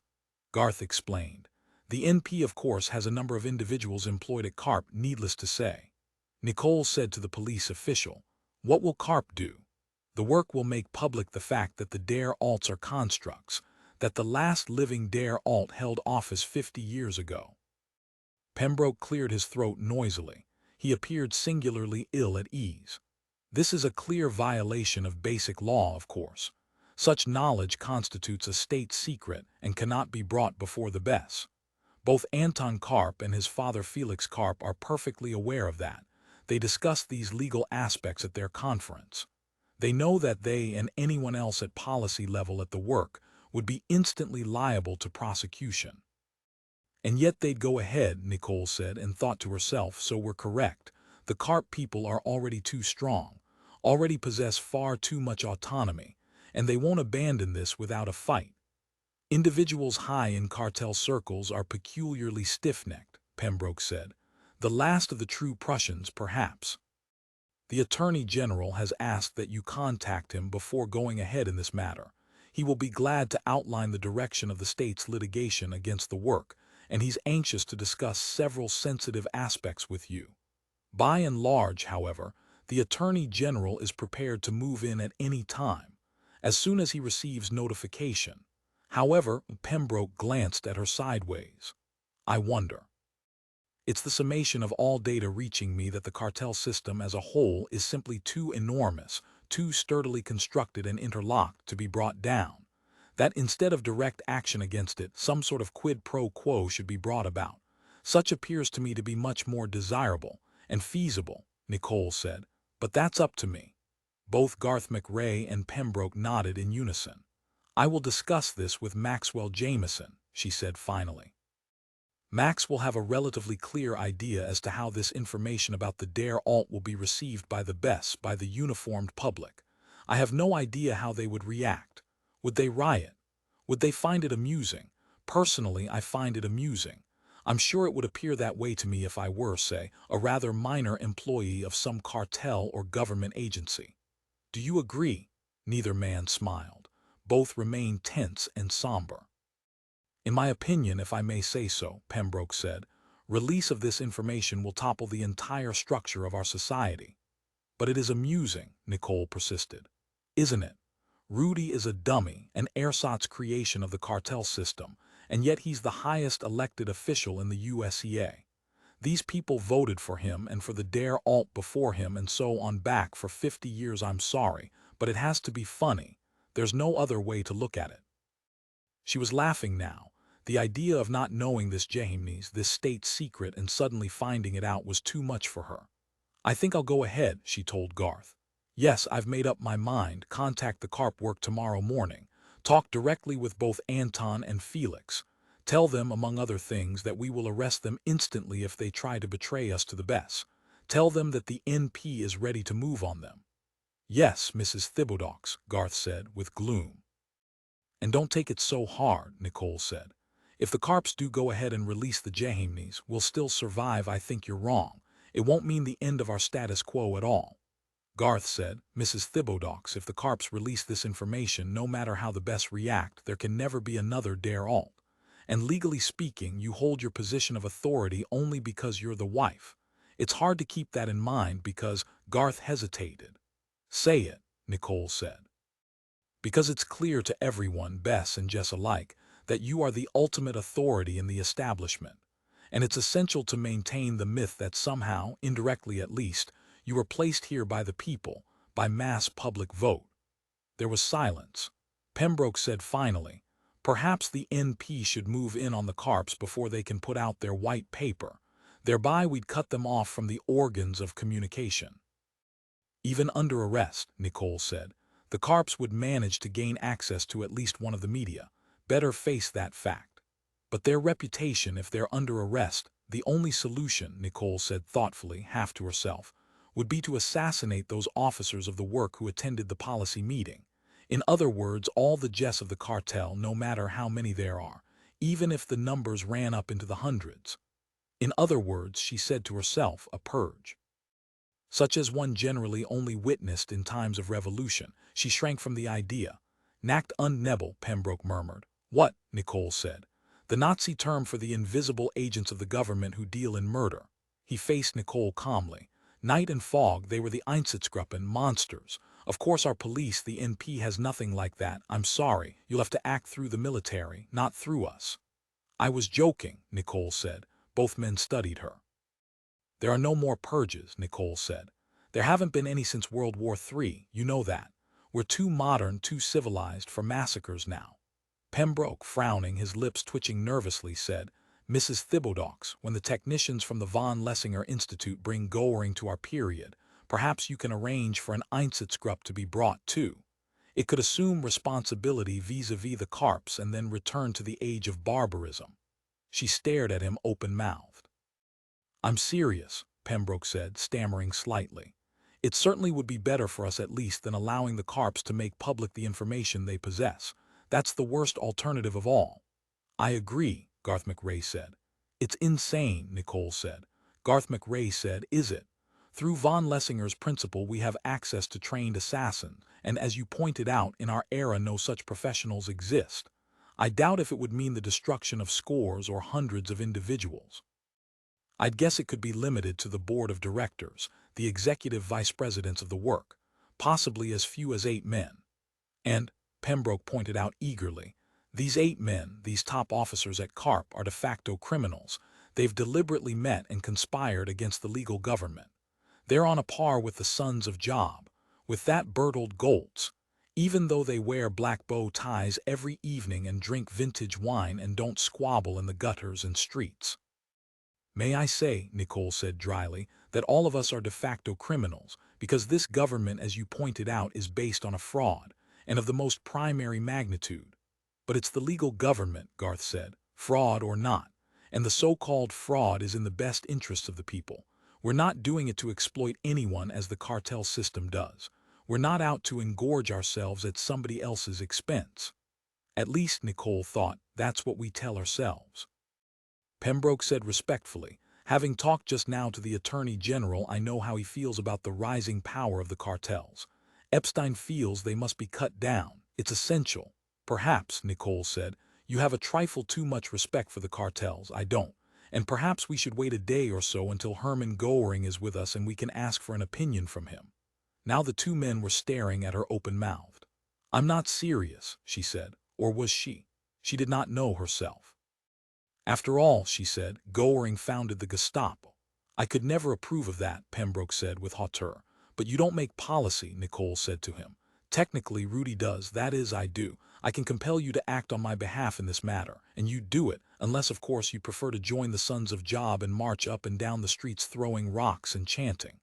Both Garth McRae and Pembroke looked uneasy, and acutely unhappy. Don't be frightened, Nicole said. Do you know what the true basis of political power is? Not guns or troops, but the ability to get others to do what you want them to do, by whatever means are appropriate.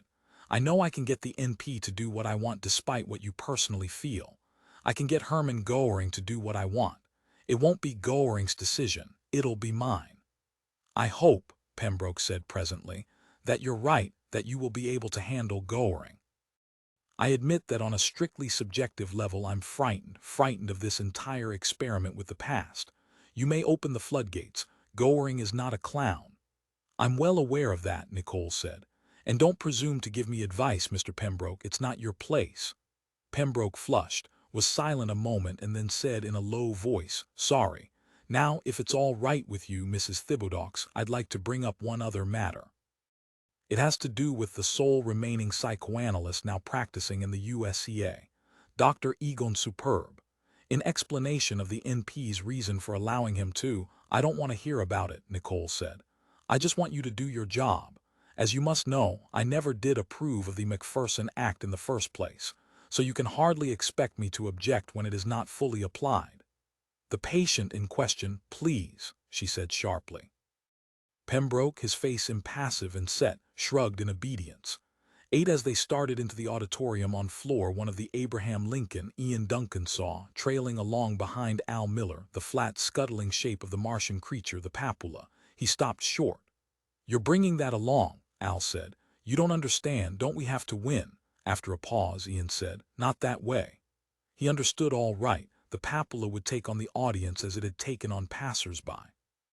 It would exert its extrasensory influence on them, coaxing out a favorable decision. So much for the ethics of a jalopy salesman, Ian realized. To Al, this seemed perfectly normal. If they couldn't win by their jug playing, they would win through the papula. Al said, gesturing. Don't be our own worst enemy. All we're engaged in here is a little subliminal sales technique, such as they've been using for a century. It's an ancient, reputable method of swinging public opinion your way. I mean, let's face it, we haven't played the jug professionally in years. He touched the controls at his waist and the papula hurried forward to catch up with them.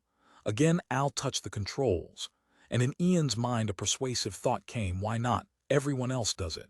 With difficulty he said, get that thing off me, Al. Al shrugged. And the thought which had invaded Ian's mind from without gradually withdrew. And yet a residue remained. He was no longer sure of his position. It's nothing compared to what Nicole's machinery can accomplish, Al pointed out, seeing the expression on his face. One papilla here and there, and that planet-wide instrument of persuasion that Nicole has made out of TV, there you have the real danger, Ian. The papilla is crude. You know you're being worked on. Not so when you listen to Nicole. The pressure is so subtle and so complete. I don't know about that, Ian said. I just know that unless we're successful, unless we get to play at the White House, life as far as I'm concerned isn't worth living. And nobody put that idea in my head. It's just the way I feel. It's my own idea, damn it. He held the door open and Al passed on into the auditorium carrying his jug by the handle. Ian followed, and a moment later the two of them were on the stage, facing the partially filled hall. Have you ever seen her? Al asked. I see her all the time. I mean in reality. In person, so to speak, in the flesh. Of course not, Ian said. That was the entire point of their being successful, of getting to the White House. They would see her really, not just the TV image. It would no longer be a fantasy, it would be true. I saw her once, Al said. I had just put the lot down, Jalopy Jungle number 3, on a main business avenue in Shreveport, Louisiana. It was early in the morning, about 8 o'clock. I saw official cars coming. Naturally, I thought it was the National Police. I started to take off. But it wasn't. It was a motorcade with Nicole in it, going to dedicate a new apartment building, the largest yet. Yes, Ian said. The Paul Bunyan. The football team from the Abraham Lincoln played annually against its team and always lost. The Paul Bunyan had over 10,000 inhabitants, and all of them came from administrative class backgrounds. It was an exclusive apartment building of men and women verging on becoming Jess, and it had incredibly high monthly payments required of each tenant. You should have seen her, Al said thoughtfully as he sat facing the audience, his jug on his lap. You know, you always think that maybe in actual life she's not. I mean as attractive as she shows up on the TV. I mean they can control the image so completely. It's synthetic in so many goddamn respects. But Ian, she was much more attractive. The TV can't catch the vitality, the glow, all the delicate colors of her skin, the luminosity of her hair. He shook his head, tapping the papilla with his foot. It had taken up a position beneath his chair, out of sight. You know what it did to me, seeing her actually? It made me discontented. I was living pretty well. Luke pays me good salary. And I enjoy meeting the public. And I like operating this creature. It's a job that requires a certain artistic skill, so to speak. But after seeing Nicole Thibodeaux, I never really accepted myself and my life again. He eyed Ian. I guess that's what you feel just seeing her on the TV. Ian nodded. He had begun to feel nervous now. In a few minutes they would be introduced. Their test had almost come. So that's why, Al continued, I agreed to do this, get on the jug once more and have another try. Seeing Ian gripping his jug so tautly, Al said, shall I use the papilla or not? It's up to you. He raised a quizzical eyebrow, but his face showed understanding. Ian said, use it. Okay, Al said, and reached his hand inside his coat. Leisurely he stroked the controls, and from beneath the chair the papilla rolled forth, its antennae twitching drolly, its eyes crossing and uncrossing. At once the audience became alert. People leaned forward to see, some of them chuckling with delight. Look, a man said excitedly. It's the papilla. A woman rose to her feet to see more clearly, and Ian thought to himself, everyone loves the papilla. We'll win whether we can play the jugs or not. And then what? Will meeting Nicole make us even more unhappy than we are? Is that what we'll get out of this? Hopeless, massive discontent. An ache, a longing which can never be satisfied in this world. It was too late to back out now. The doors of the auditorium had shut and Don Tishman was rising from his chair, rapping for order. Okay, folks, he said into his lapel microphone. We're going to have a little display of some talent right now, for everyone's enjoyment. As you see on your programs, first in order is a fine group, Duncan and Miller and their classical jugs with a medley of Bach and Handel tunes that ought to set your feet tapping. He grinned crookedly at Ian and Al, as if saying, how does that suit you as an intro? Al paid no attention. He manipulated his controls and gazed thoughtfully at the audience, then at last picked up his jug, glanced at Ian, and then tapped his foot. The little fugue in G minor opened their medley, and Al began to blow on the jug, sending forth the lively theme. Bum bum bum, bum bum bum bum bum bum dee bum, dee bum da da da bum. His cheeks puffed out red and swollen as he blew. The papilla wandered across the stage, then lowered itself by a series of gangly, foolish motions into the first row of the audience. It had begun to go to work. Al winked at Ian. A Mr. Strikerock to see you, Doctor. Mr. Charles Strikerock. Amanda Connors peeped into Dr. Superb's inner office, conscious of the load of the last few days, and yet at the same time doing her job, too. Superb was aware of this. Like a psychopomp, Amanda mediated between the gods and man, or rather in this case between the psychoanalyst and mere human beings. Sick ones at that. All right. Superb rose to meet the new patient, thinking to himself, is this the one? Am I here solely to treat, or rather to fail to treat, this particular man? He had wondered that about each new patient in turn. It made him tired, this ceaseless need to speculate. His thinking, ever since the passage of the Macpherson Act, had become obsessive. It went around and around, getting nowhere. A tall, worried-looking, somewhat bald man with glasses slowly entered the office, his hand extended. I want to thank you for taking me so quickly, Doctor. They shook. You must have a terrific work schedule these days. Sheik Strikerock seated himself facing the desk. To some extent, Superb murmured. But as Pembroke had said, he could not turn down any new patients. On that condition he remained open. You look like I feel, he said to Sheik Strikerock. Excessively trapped over and above the norm. I guess we expect difficulties in living, but there ought to be some sort of limit. To be open about it, Sheik Strikerock said, I'm about ready to shuck everything, my job and mistress. He paused, his lips twisting. And join the goddamn sons of Job. He shot a glance of anguish at Dr. Superb. That's it. All right, Superb said, nodding in agreement. But do you feel compelled to do this? Is it really a matter of choice? No, I have to do it. I've got my back to the wall. Sheik Strikerock pressed his shaking hands together, interlocking his long, thin fingers. My life in society as a career man, the phone on Superb's desk winked on off, an urgent call which Amanda wanted him to take. "Excuse me a moment, Mr. Strikerock." Dr. Superb lifted the receiver, and on the screen the grotesquely distorted miniature face of Richard Congrosian formed, gaping as if the man were drowning. "Are you still in Franklin Ames?" Superb asked at once. "Yes." Congrosian's voice came in his ears from the short-range audio receiver. The patient Strikerock could not hear it. He fooled with a match hunched over, clearly resenting the interruption. "I just now heard on TV that you still exist." "Doctor, something terrible is happening to me. I'm becoming invisible. No one can see me. They only can smell me. I'm turning into nothing but a repellent odor." "Jesus Christ," Dr. Superb thought. "Can you see me?" Congrosian asked timidly. "On your screen." "Yes, I can," Superb said. "Amazing." Congrosian seemed somewhat relieved. "Then at least electronic monitoring and scanning devices can pick me up. Maybe I can get by that way. What's your opinion? Have you had cases like this in the past? Has the science of psychopathology run up against this before? Does it have a name?" "It has a name," Superb thought. "Extreme crisis of the sense of identity. This is the appearance of overt psychosis. The compulsive obsessive structure is crumbling." "I'll come over to Franklin Ames this afternoon," he told Congrosian. "No, no," Congrosian protested, his eyes bulging in frenzy. "I can't permit that. In fact, I shouldn't even be talking to you by phone. It's too dangerous. I'll write you a letter. Goodbye." "Wait," Superb said tersely.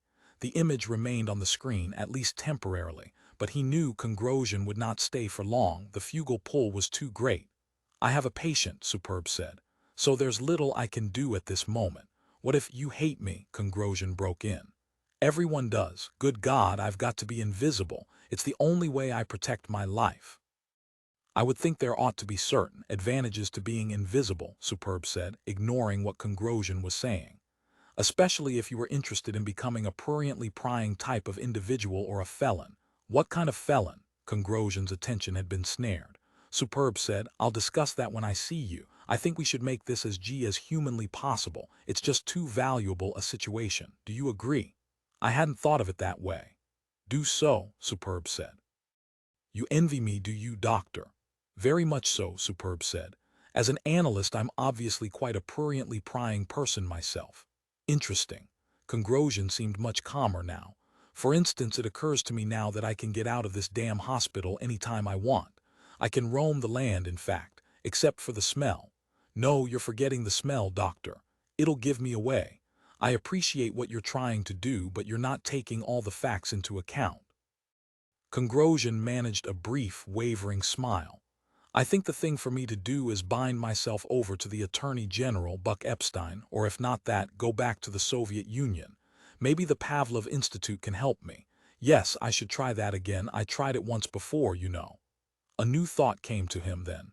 "But they can't treat me if they can't see me. What a mess this is." Superb. "Goddamn."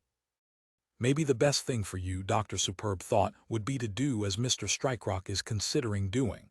Join Bertold Goltz and the infamous Sons of Job." "You know, Doctor," Congrosian went on, "sometimes I think the actual basis of my psychiatric problem is that I'm unconsciously in love with Nicole. What do you say to that? I've just figured that out.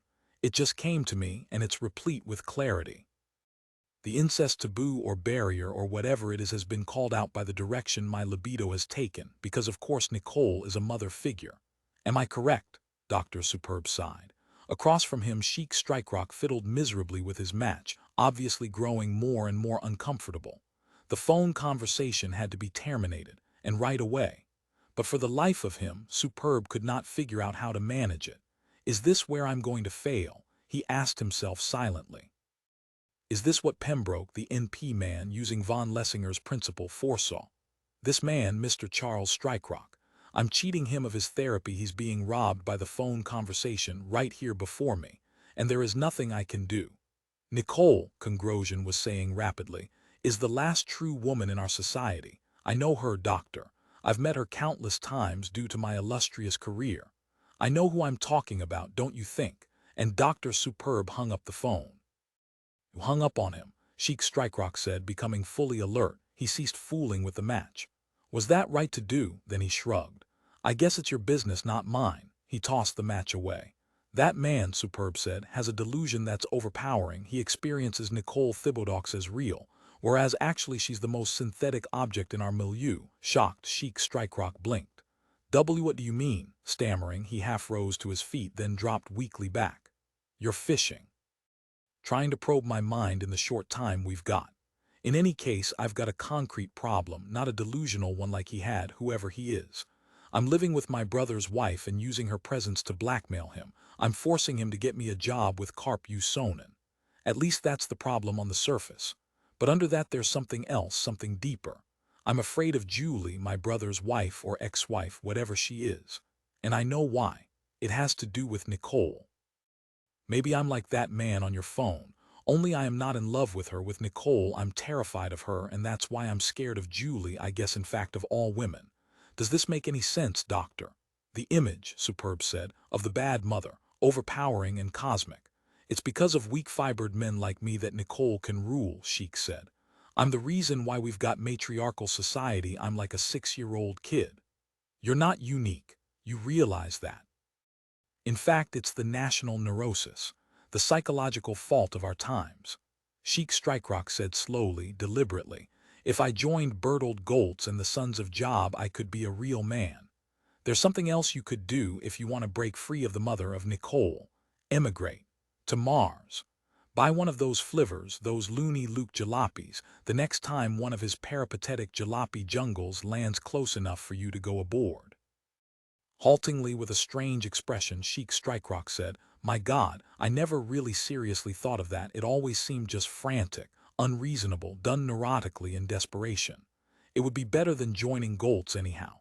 What about Julie? Superb shrugged. Take her along, why not? Is she good in bed? Please. Sorry, Sheik Strikerock said. I wonder what Looney Luke himself is like. A real bastard, I hear. Maybe that's good, maybe that's what I need. Dr. Superb said, Time's up for today. I hope I helped you at least a little. Next time you helped, you gave me a very good idea. Or rather, you ratified a very good idea inside me. Maybe I will emigrate to Mars. Hell, why should I wait until Maury Frauenzimmer fires me? I'll quit right away and go locate a loony Luke jalopy jungle. And if Julie wants to come, fine, and if not, also fine. She is good in bed, Doctor, but not uniquely so. Not so good she can't be replaced. So Sheik Strikerock rose from his chair. I may not be seeing you again, Doctor. He held out his hand and they shook hands. Drop me a postcard when you get to Mars, Dr. Superb said. Nodding, Strikerock said, I'll do that. Do you think you'll still be doing business here at this address? I don't know, Dr. Superb said. Perhaps, he thought, you are my last patient. The more I think about it, the more I'm sure you're the one for whom I've been waiting. But only time would tell. They walked together to the door of the office. Anyhow, Sheik Strikerock said, I'm not as bad off as that guy you talked to on the phone. Who was that? I think I've seen him somewhere before, or a picture of him. Maybe on TV. Yes, that was it. He's some sort of a performer. You know, when you were talking to him, I felt a sort of affinity towards him. As if we were both struggling together, both of us in deep, serious trouble and trying to get out some way, anyway. Dr. Superb said as he opened the door. You're not going to tell me who he is. You're not allowed to, I understand. Well, I wish him luck, whoever he is. He needs it, Superb said, whoever he is at this point. Caustically, Molly Dindoldo said, how'd it feel, Nat, to be communicating with the great man himself? Because, of course, we all do agree, Bertold Goltz is the great man of our times. Nat Fleeger shrugged. The autocab had now left the town of Jenner and was climbing a long grade, slower and slower, moving inland towards what appeared to be the rain forest proper, a huge damp mesa which seemed almost like something remaining from the Jurassic period. A swamp of dinosaurs. Nat thought to himself. Not for humans. I think Goltz made a convert, Jim Plank said, with a wink at Molly. He grinned at Nat. Rain, fine and light, had begun to descend silently. The windshield wipers of the autocab came on, throbbing in a loud rhythm that was both irregular and annoying. The autocab now turned from the main road, which was at least paved on, to a side road of red rock. The cab bumped along, pitching and wallowing. Inside its mechanism, gears changed as the cab creakily adjusted to the new conditions. It did not sound to Nat as if the autocab was doing a very satisfactory job of things. He had the feeling that it was going to stop any moment now, would give up the job and quit. "You know what I expect to see along here," Molly said, gazing up at the dense foliage on both sides of the narrow, ascending road. "I expect to see around the next bend a loony Luke jalopy jungle sitting there parked waiting for us." "Just for us?" Jim Plank asked. "Why just for us?" "Because," Molly said, "we're about washed up." Around the next bend of the road there was a structure. Nat peered at it, wondering what it was. Old, shabby, abandoned looking. He realized all at once that he was seeing a gas station. Left over from the days of internal combustion engine autos, he was thunderstruck. "An antique," Molly said. "A relic, how bizarre. Maybe we ought to stop and look at it. It's historical, like an old fort or an old adobe mill. Please, Nat, stop the damn cab." Nat punched buttons on the dashboard and the autocab, groaning in an anguish of friction and malconceived self-cues, came to a stop before the gasoline station. Warily, Jim Plank opened the door and stepped out. He had his Japanese-made camera with him, and now he snapped it open, squinting in the dull, fog-shrouded light. The mild rain made his face shiny. Water dripped down the lenses of his glasses and he removed them, stuffing them into his coat pocket. "I'll take a couple shots of it," he said to Nat and Molly. In a soft voice, Molly said to Nat, "There's someone in there, don't move or say anything, he's watching us." Getting out of the cab, Nat crossed the Red Rock Road to the gasoline station. He saw the man inside rise and come to meet him. The door of the building swung open. A hunched man with a huge, deformed jaw and teeth faced him. The man gestured and began to talk. "What's he saying?" Jim said to Nat, looking frightened. The man, elderly, mumbled, "Hig, hig, hig," or so it sounded to Nat. The man was trying to tell him something, and yet he could not. He continued to try, and Nat at last thought he made out real words. He strained to understand, cupping his ear and waiting while the great-jawed old man mumbled on, anxiously, still gesturing. "He's asking," Molly said to Nat, "if we brought his mail." Jim said, "It must be a custom around here for cars coming up this road to bring the mail from town." To the elderly man with the massive jaw, Jim said, "Sorry, we didn't know. We don't have your mail." Nodding, the man ceased his noises. He seemed resigned. He clearly understood. "We're looking for Richard Congrosian," Nat said to the elderly man. "Are we on the right road?" The man peered at him sideways, slyly. "Got any vegetables?" "Vegetables," Nat said. "I can eat vegetables pretty good." The elderly man winked at him and held out his hand, waiting, hoping. "Sorry," Nat said, disconcerted. He turned to Jim and Molly. "Vegetables," he said. "Could you understand him? That's what he said, isn't it?" The elderly man mumbled, "I can't eat meat. Wait." He fumbled in his coat pocket and brought out a printed card which he passed to Nat. The card, dirty and shabby, could barely be read. Nat held it up to the light, squinting as he sought to make out the printed lettering. "Feed me and I will tell you anything you want to hear. Courtesy of the CHUPPERSASSN." "I am a chupper," the elderly man said, and took the card suddenly back, returning it to his coat pocket. "Let's get out of here," Molly said to Nat quietly. A radiation-spawned race, Nat thought, the chuppers of Northern California. Their enclave lay here. He wondered how many of them there were. 10, 1,000. And this was where Richard Congrosian had chosen to live. But perhaps Congrosian was right. These were people, despite their malformity. They received mail, probably had little jobs or tasks, perhaps lived on county relief if they couldn't work. They were bothering no one and certainly they were harmless.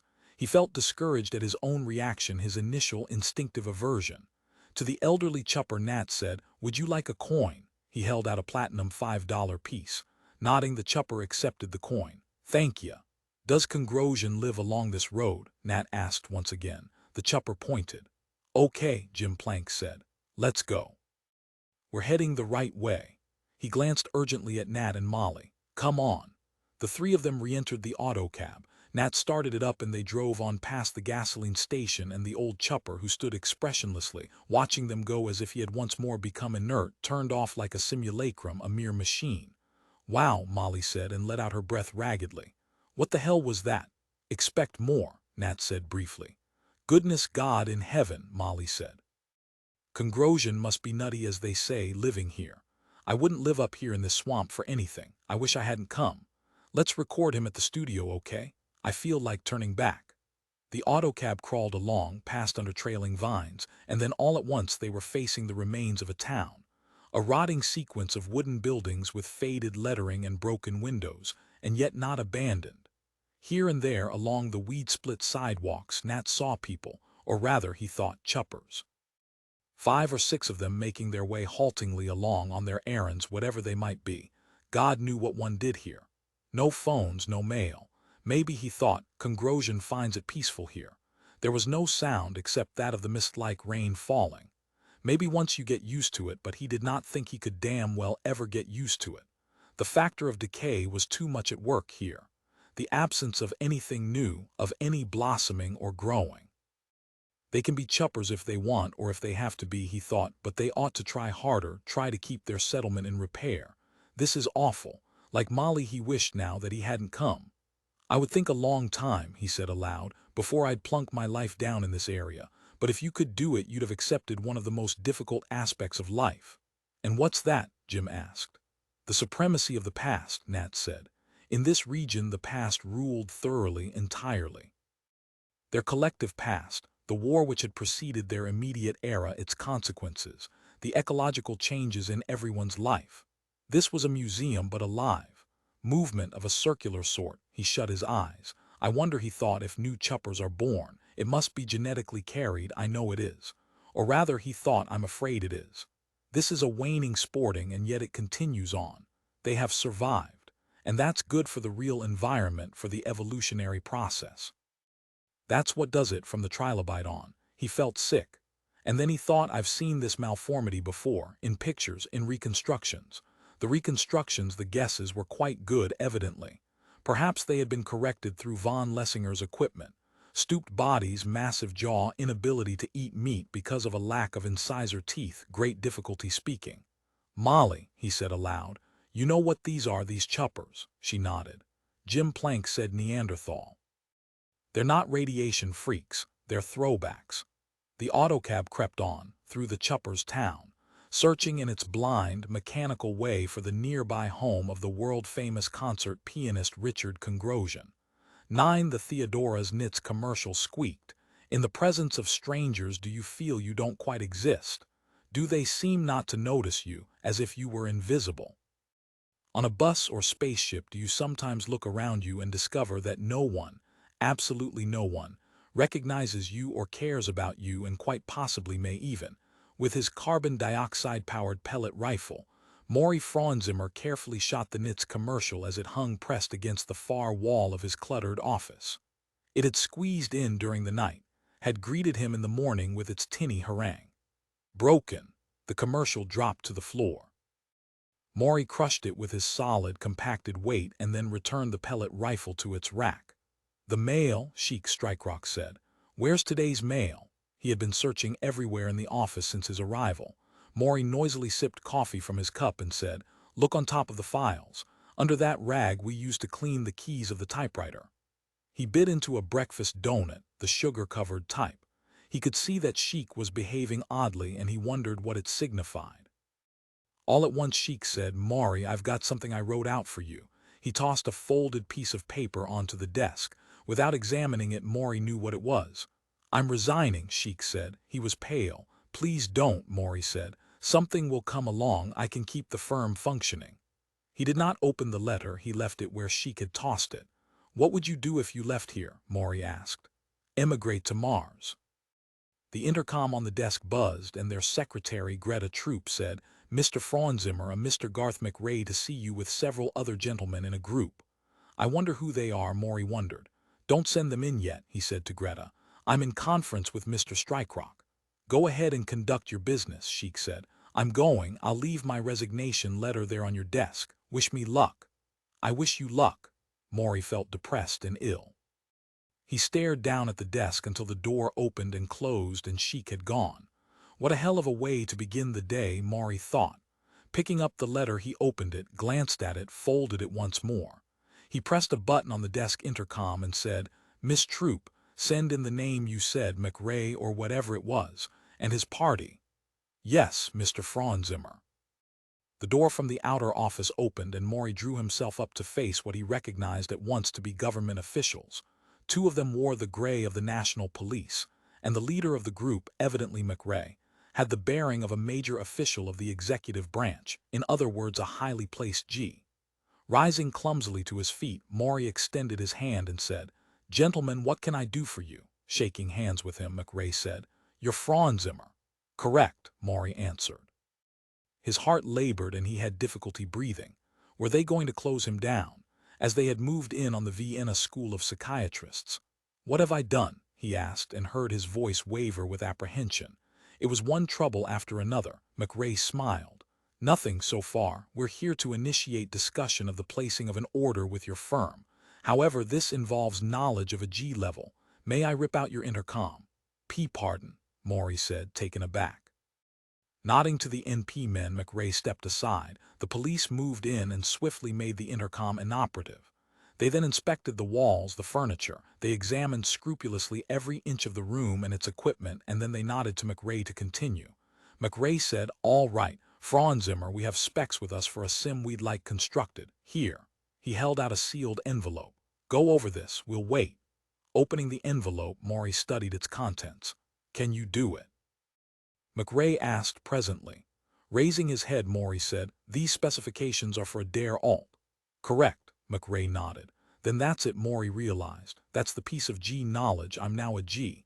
It's happened in an instant. I'm on the inside. Too bad Sheik left. Poor goddamn Sheik. What bad timing, bad luck on his part.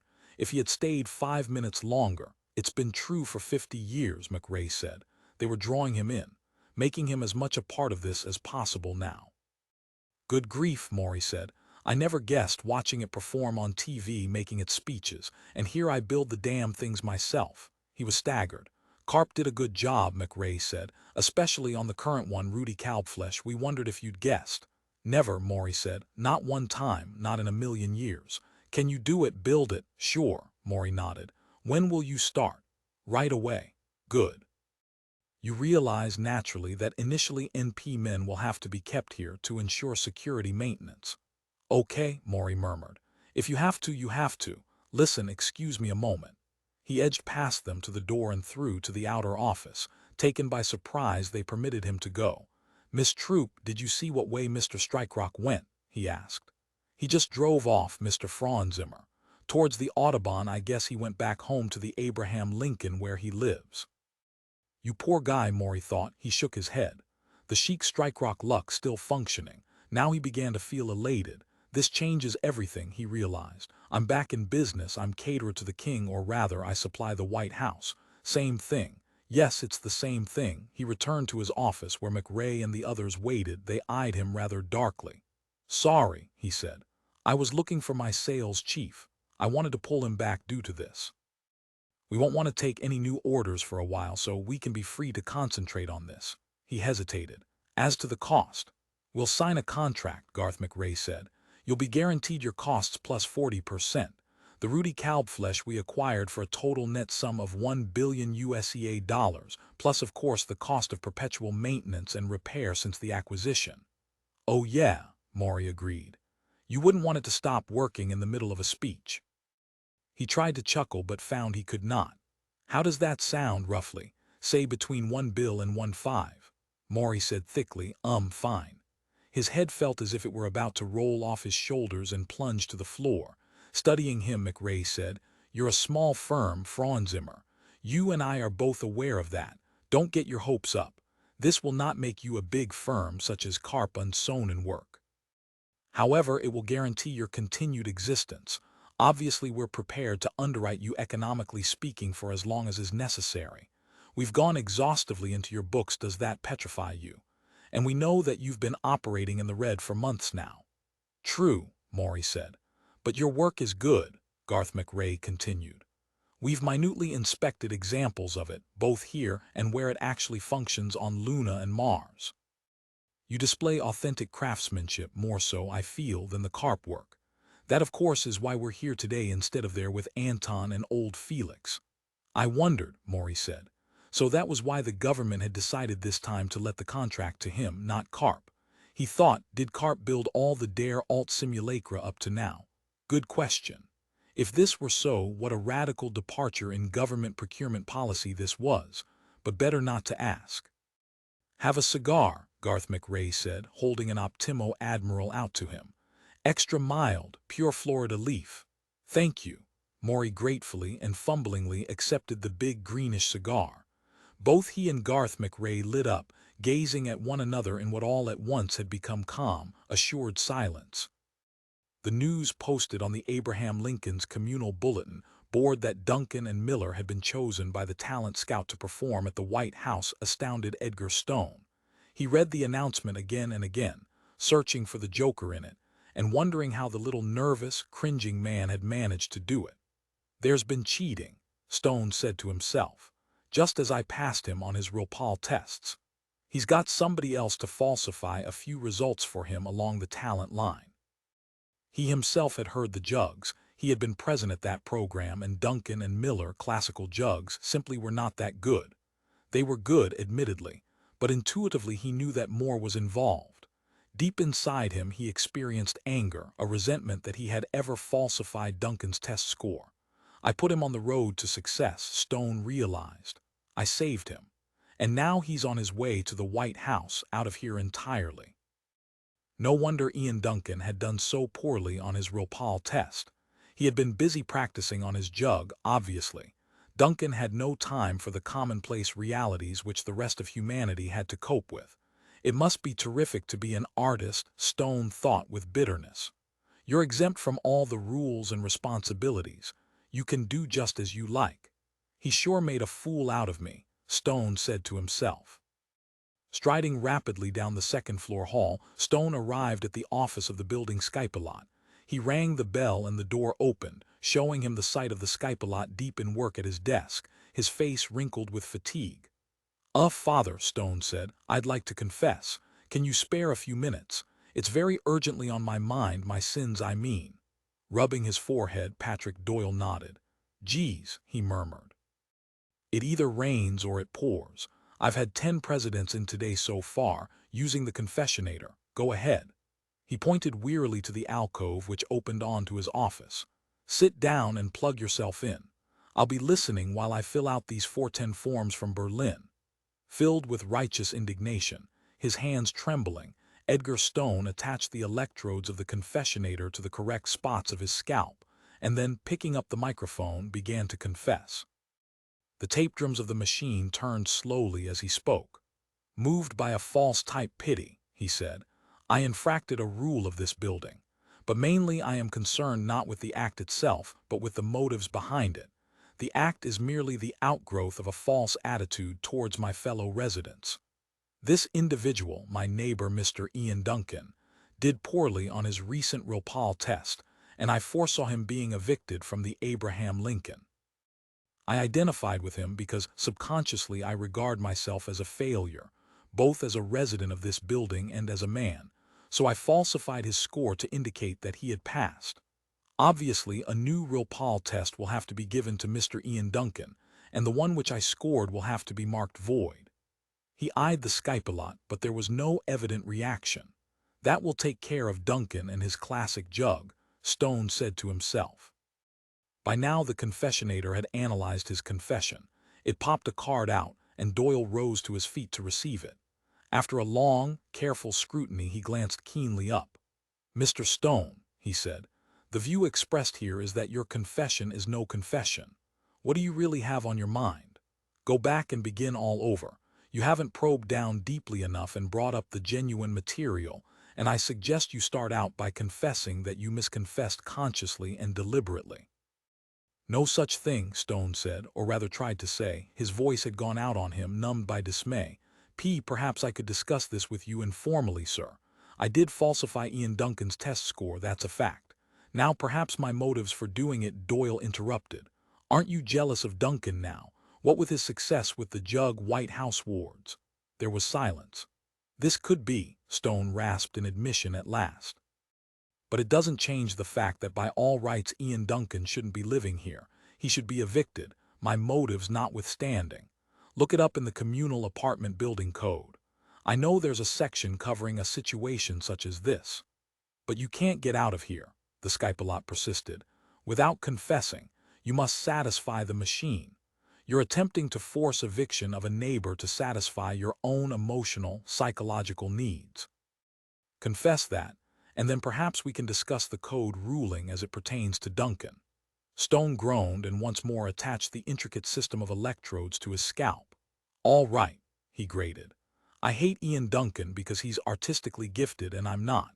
I'm willing to be examined by a 12-resident jury of my neighbors to see what the penalty for my sin is. But I insist that Duncan be given another Rilpal test. I won't give up on this. He has no right to be dwelling here amongst us. It's morally and legally wrong. At least you're being honest now, Doyle said. Actually, Stone said, I enjoy jug band playing. I liked their little act the other night, but I have to behave in a manner which I believe to be in the public interest. The confessionator, it seemed to him, snorted in derision as it popped a second card, but perhaps it was only his imagination. You're just getting yourself deeper and deeper, Doyle said, reading the card. Look at this. He grimly passed the card to Stone. Your mind is a riot of confused, ambivalent motives. When was the last time you confessed? Flushing, Stone mumbled. I think last August. Pape Jones was the Skype-a-lot then. Yes, it must have been August. Actually, it had been early July. A lot of work will have to be done with you, Doyle said, lighting a cigarillo and leaning back in his chair. The opening number on their White House program, they had decided after much discussion and hot argument, would be the Bach Chaconne in D. Al had always liked it, despite the difficulties involved, the double stopping and all. Even thinking about the Chaconne made Ian Duncan nervous. He wished, now that it had at last been decided, that he had held out for the much simpler 50 unaccompanied cello suite. But too late now. Al had sent the information to the White House A&R Secretary, Mr. Harold Slezak. Al said, Don't for heaven's sake worry, you've got the number 2 jug in this. Do you mind being second jug to me? No, Ian said. It was a relief, actually. Al had the far more difficult part. Outside the perimeter of Jalopy Jungle number 3, the Papilla moved, crisscrossing the sidewalk in its gliding, quiet pursuit of a sales prospect. It was only 10 in the morning, and no one worth collaring had come along as yet. Today the lot had been set up in the hilly section of Oakland, California, among the winding, tree-shrouded streets of the better residential section. Across from the lot, Ian could see the Joe Louis, a peculiarly shaped but striking apartment building of 1,000 units, mostly occupied by very well-to-do Negroes. The building, in the morning sun, appeared especially neat and cared for. A guard with badge and gun patrolled the entrance, stopping anyone who did not live there from entering. Slezak has to okay the program, Al reminded him. Maybe Nicole won't want to hear the Chaconne. She's got very specialized tastes and they're changing all the time. In his mind, Ian saw Nicole propped up in her enormous bed, in her pink, frilly robe, her breakfast on a tray beside her as she scanned the program schedules presented to her for her approval. Already she's heard about us, he thought. She knows of our existence. In that case, we really do exist. Like a child that has to have its mother watching what it does, we're brought into being, validated consensually by Nicole's gaze. And when she takes her eye off us, he thought, then what? What happens to us afterwards? Do we disintegrate, sink back into oblivion? Back, he thought, into random, unformed atoms. Where we came from, the world of non-being, the world we've been in all our lives up until now. And Al said, she may ask us for an encore, she may even request a particular favorite. I've researched it and it seems she sometimes asks to hear Schumann's The Happy Farmer. Got that in mind? We'd better work The Happy Farmer up just in case. He blew a few toots on his jug thoughtfully. I can't do it, Ian said abruptly. I can't go on. It means too much to me. Something will go wrong, we won't please her and they'll boot us out, and we'll never be able to forget. Look, Al began. We have the Papilla, and that gives us, he broke off. A tall, stoop-shouldered, elderly man in an expensive natural fiber gray suit was coming up the sidewalk. My God, it's Luke himself, Al said. He looked frightened. I've only seen him twice before in my life. Something must be wrong. Better reel in the Papilla, Ian said. The Papilla had begun to move towards Looney Luke. With a bewildered expression on his face, Al said, I can't. He fiddled desperately with the controls at his waist. It won't respond. The papilla reached Luke, and Luke bent down, picked it up and continued on towards the lot, the papilla under his arm. "He's taken precedence over me," Al said. He looked at Ian numbly. The door of the office opened and Loony Luke entered. "We got a report that you've been using this in your own time for purposes of your own," he said to Al, his voice low and gravelly. "You were told not to do that. The papilla belongs to the lot, not to the operator," Al said. "Aw, come on, Luke, you ought to be fired," Luke said, "but you're a good salesman, so I'll keep you on. Meanwhile, you'll have to make your quota without help." Tightening his grip on the papilla, he started out. "My time is valuable, I have to go." He saw Al's jug. "That's not a musical instrument, it's a thing to put whiskey in." Al said, "Listen, Luke, this is publicity. Performing for Nicole means that the network of jalopy jungles will gain prestige." "Got it." "I don't want prestige," Luke said, pausing at the door. "There's no catering to Nicole Thibodeaux by me. Let her run her society the way she wants, and I'll run the jungles the way I want. She leaves me alone, and I'll leave her alone, and that's fine with me. Don't mess it up. Tell Slezak you can't appear and forget about it. No grown man in his right senses would be hooting into an empty bottle anyhow." "That's where you're wrong," Al said. "Art can be found in the most mundane daily walks of life, like in these jugs, for instance." Luke, picking his teeth with a silver toothpick, said, "Now you don't have a papilla to soften the first family up for you. Better think about that. Do you really expect to make it without the papilla?" He grinned. After a pause, Al said to Ian, "He's right. The papilla did it for us, but hell, let's go on anyhow." "You've got guts," Luke said, "but no sense. Still, I have to admire you. I can see why you've been a top-notch salesman for the organization. You don't give up. Take the papilla the night you perform at the White House and then return it to me the next morning." He tossed the round, bug-like creature to Al. Grabbing it, Al hugged it against his chest like a big pillow. "Maybe it would be good publicity for the jungles," Luke said meditatively. "But I know this. Nicole doesn't like us. Too many people have slipped out of her hands by means of us. We're a leak in Mama's structure, and Mama knows it." Again he grinned, showing gold teeth. Al said, "Thanks, Luke. But I'll operate the papilla," Luke said. "By remote, I'm a little more skilled than you. After all, I built them." "Sure," Al said. "I'll have my hands full playing anyhow." "Yes," Luke said. "You'll need both hands for that bottle." Something in Luke's tone made Ian Duncan uneasy. What's he up to, he wondered. But in any case, he and his buddy Al Miller had no choice. They had to have the papilla working for them. And no doubt Luke could do a good job operating it. He had already proved his superiority over Al just now, and as Luke said, Al would be busy blowing away on his jug. But still, "Loony Luke," Ian said, "have you ever met Nicole?" It was a sudden thought on his part, an intuition. "Sure," Luke said steadily. "Years ago. I had some hand puppets. My dad and I traveled around putting on puppet shows. We finally played the White House." "What happened there?" Ian asked. Luke, after a pause, said, "She didn't care for us, said something about our puppets being indecent." "And you hate her," Ian realized. "You never forgave her." "Were they?" he asked Luke. "No," Luke answered. "True, one act was a strip show. We had Folly's girl puppets, but nobody ever objected before. My dad took it hard, but it didn't bother me." His face was impassive. Al said, "Was Nicole the first lady that far back?" "Oh yes," Luke said. "She's been in office for 73 years, didn't you know that?"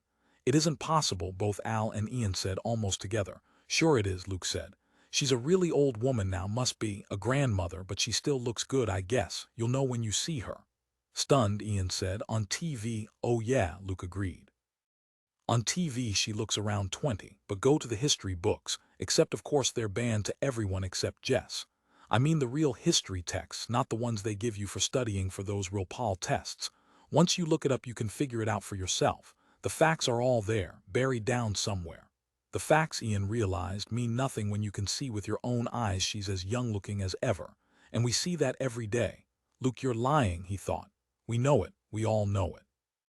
My buddy Al saw her. Al would have said if she was really like that. You hate her, that's your motive." Shaken, he turned his back to Luke, not wanting to have anything more to do with the man now. 73 years in office, that would make Nicole almost 90 now. He shuddered at the idea. He blocked it out of his thoughts, or at least he tried to. "Good luck, boys," Luke said, chewing on his toothpick. "It's too bad," Al Miller thought, "that the government cracked down on those psychoanalysts." He glanced across his office at his buddy Ian Duncan. Because you're in a bad way, Al realized. But actually there was one of them left. He had heard about it over TV, Dr. Superb or something like that. Ian, he said, you need help. You're not going to be able to blow that jug for Nicole, not the way you're feeling. I'll be okay, Ian said shortly. Al said, ever been to a psychiatrist? Couple times, long ago. You think they're better than chemical therapy? Anything's better than chemical therapy. If he's the only psychoanalyst still practicing in the entire USCA, Al thought, he's no doubt swamped, couldn't possibly take on any new patients. However, for the heck of it, he looked up the number, picked up his phone and dialed. Who are you calling? Ian asked suspiciously. Dr. Superb, the last of the I know. Who's it for, you, me? Both of us maybe, Al said, but primarily for me. Al did not answer. A girl's image, she had lovely, enlarged, high-rise breasts, had formed on the screen, and in his ear her voice said, Dr. Superb's office. Is the doctor accepting any new patients at this time? Al asked, scrutinizing her image fixedly. Yes, he is, the girl said in a vigorous, firm tone of voice. Terrific, Al said, pleased and surprised. I and my partner would like to come in whenever it's possible, the sooner the better. He gave her his name and Ian's. What about Friday at 9:30 in the morning? The girl asked. It's a deal, Al said. Thanks a lot, Miss Ma'am. He hung up violently. We got it, he said to Ian.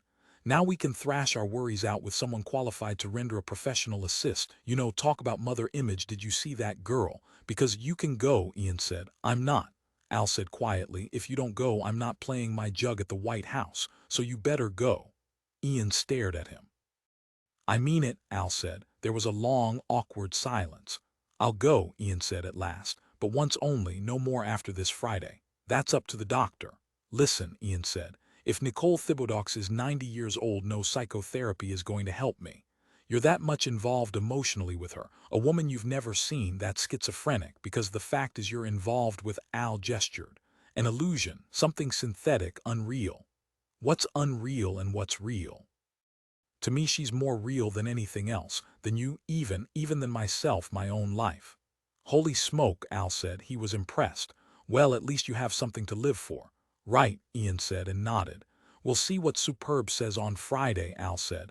We'll ask him just how schizophrenic, if at all, it is. He shrugged. Maybe I'm wrong, maybe it isn't. Maybe it's Luke and I who are the insane ones, he thought. To him, Luke, for example, was much more real, much more an influencing factor than Nicole Thibodeaux. But then he had seen Nicole in the flesh and Ian had not. That made all the difference, although he was not sure quite why. He picked up his jug and began practicing once more. And after a pause, Ian Duncan did the same, joining in. Together they puffed away. The army major, thin, small, and erect, said, Frau Thibodeaux, this is the Reichsmarschall Herr Hermann Göring. The heavily built man, wearing incredibly a toga-style white robe and holding on a leather leash what appeared to be a lion cub, stepped forward and said in German, I am glad to meet you, Mrs. Thibodeaux. Reichsmarschall, Nicole said, do you know where you are at this moment?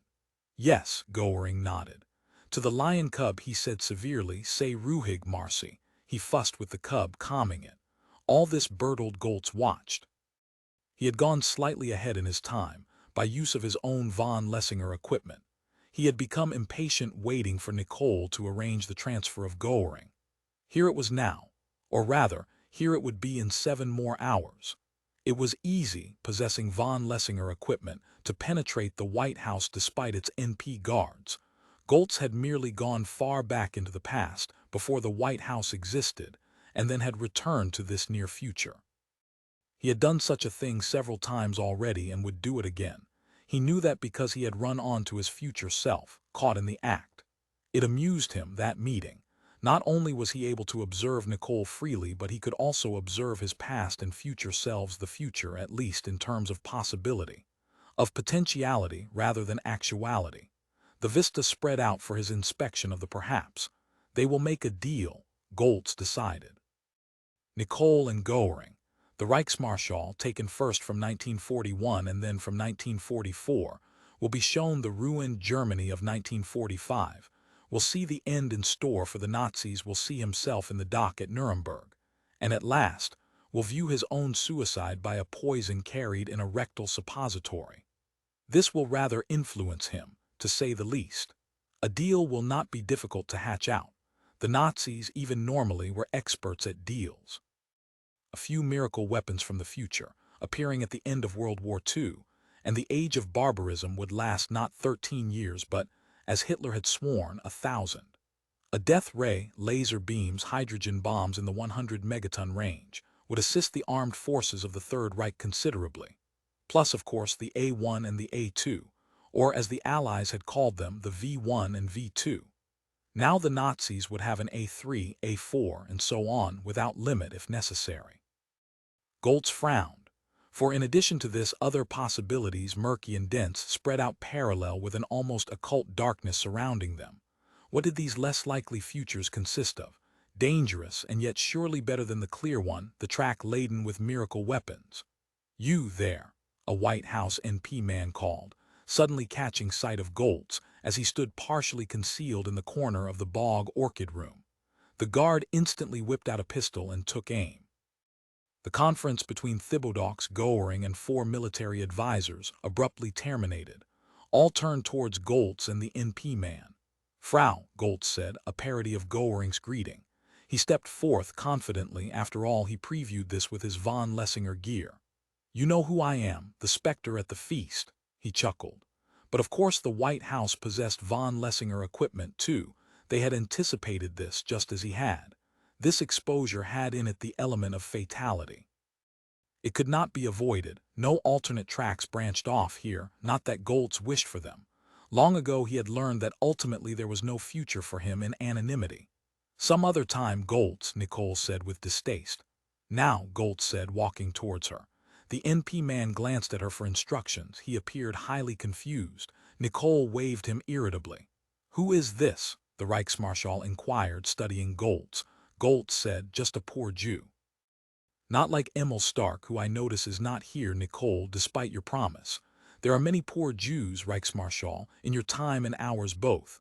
I have nothing of cultural or economic value which you can confiscate. No artwork, no geld, sorry." He seated himself at the conference table and poured a glass of ice water from the pitcher at hand.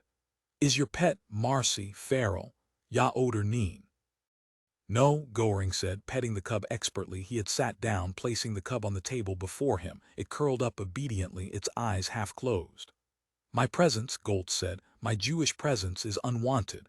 I wonder why Emil Stark isn't here. Why not Nicole?" He eyed her. "Did you fear to offend the Reichsmarschall? Strange. After all, Himmler dealt with Jews in Hungary through Eichmann. And there is a Jewish general in the Reichsmarschall's Luftwaffe, a certain General Milch." "True, Herr Reichsmarschall." He turned to Goering, looking peeved. Goering said, "I wouldn't know about Milch. He's a good man, I can say that much." "You see," Bertold Goltz said to Nicole, "Herr Goering is accustomed to dealing with Juden." "Right, Herr Goering, you don't have to answer. I've observed it for myself." Goering glared at him sourly. "Now this deal," Goltz began. "Bertold," Nicole interrupted savagely, "get out of here. I've let your street fighters roam at will. I'll have them rounded up if you interfere with this. You know what my objective is here. You of all people ought to approve." "But I don't," Goltz said. One of the army advisors snapped. "Why not?" "Because," Goltz said, "once the Nazis have won World War II by your aid, they will massacre the Jews anyhow.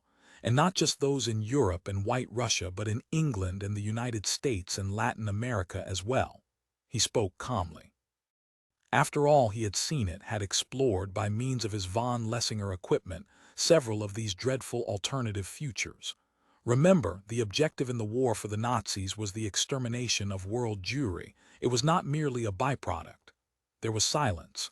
To the NP man, Nicole said, "Get him now." The NP man, pointing his gun, fired at Goltz.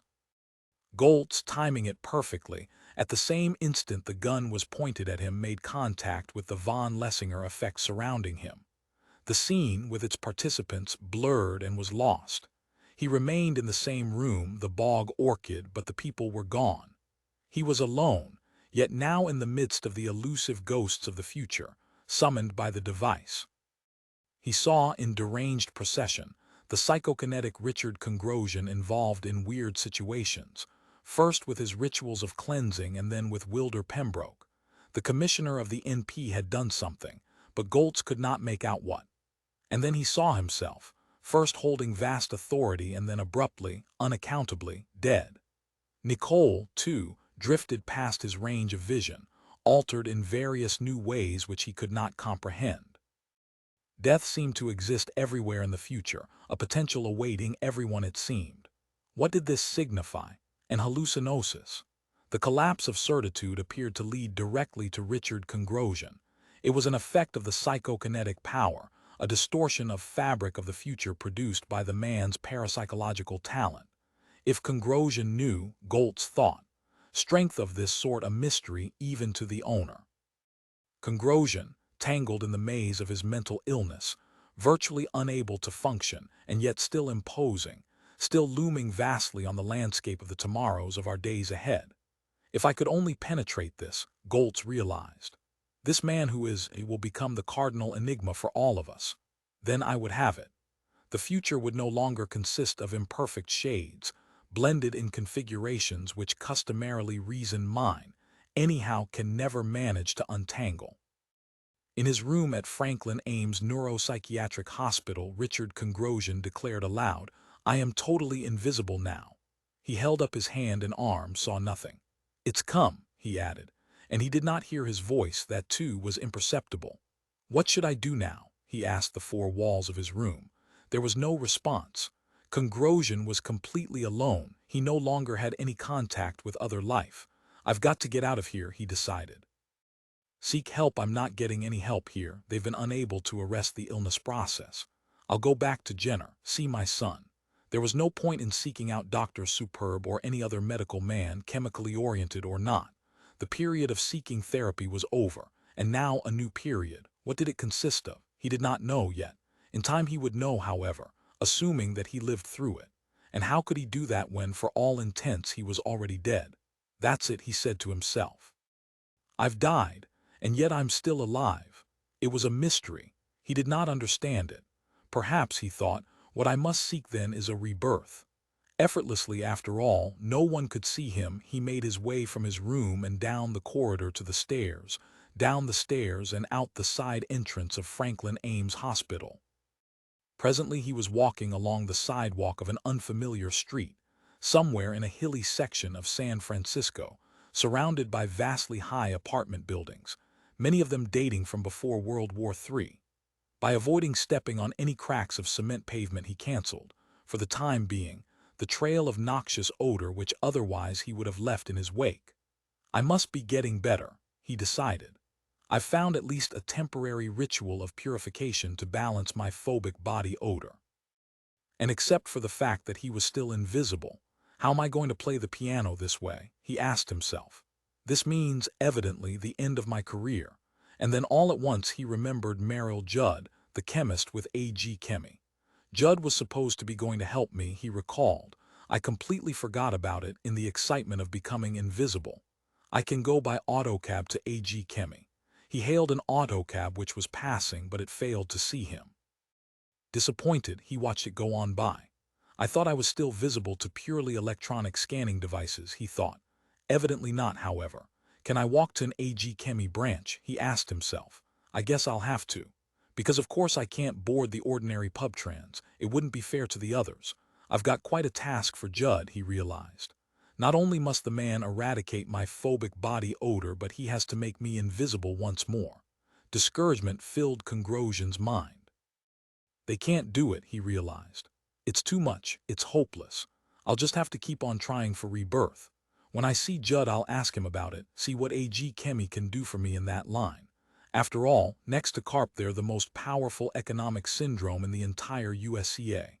I'd have to go back to the USSR to find a greater economic entity. A.G. Chemi is so proud of its chemical therapy. Let's see if they have a drug which promotes rebirth." He was walking along, thinking those thoughts while avoiding stepping on the cracks in the pavement, when all at once he realized that something lay in his path. An animal, flat, platter-shaped, orange with black spots, its antennae waving. And at the same instant a thought formed in his brain. Rebirth, yes, a new life. Begin over on another world.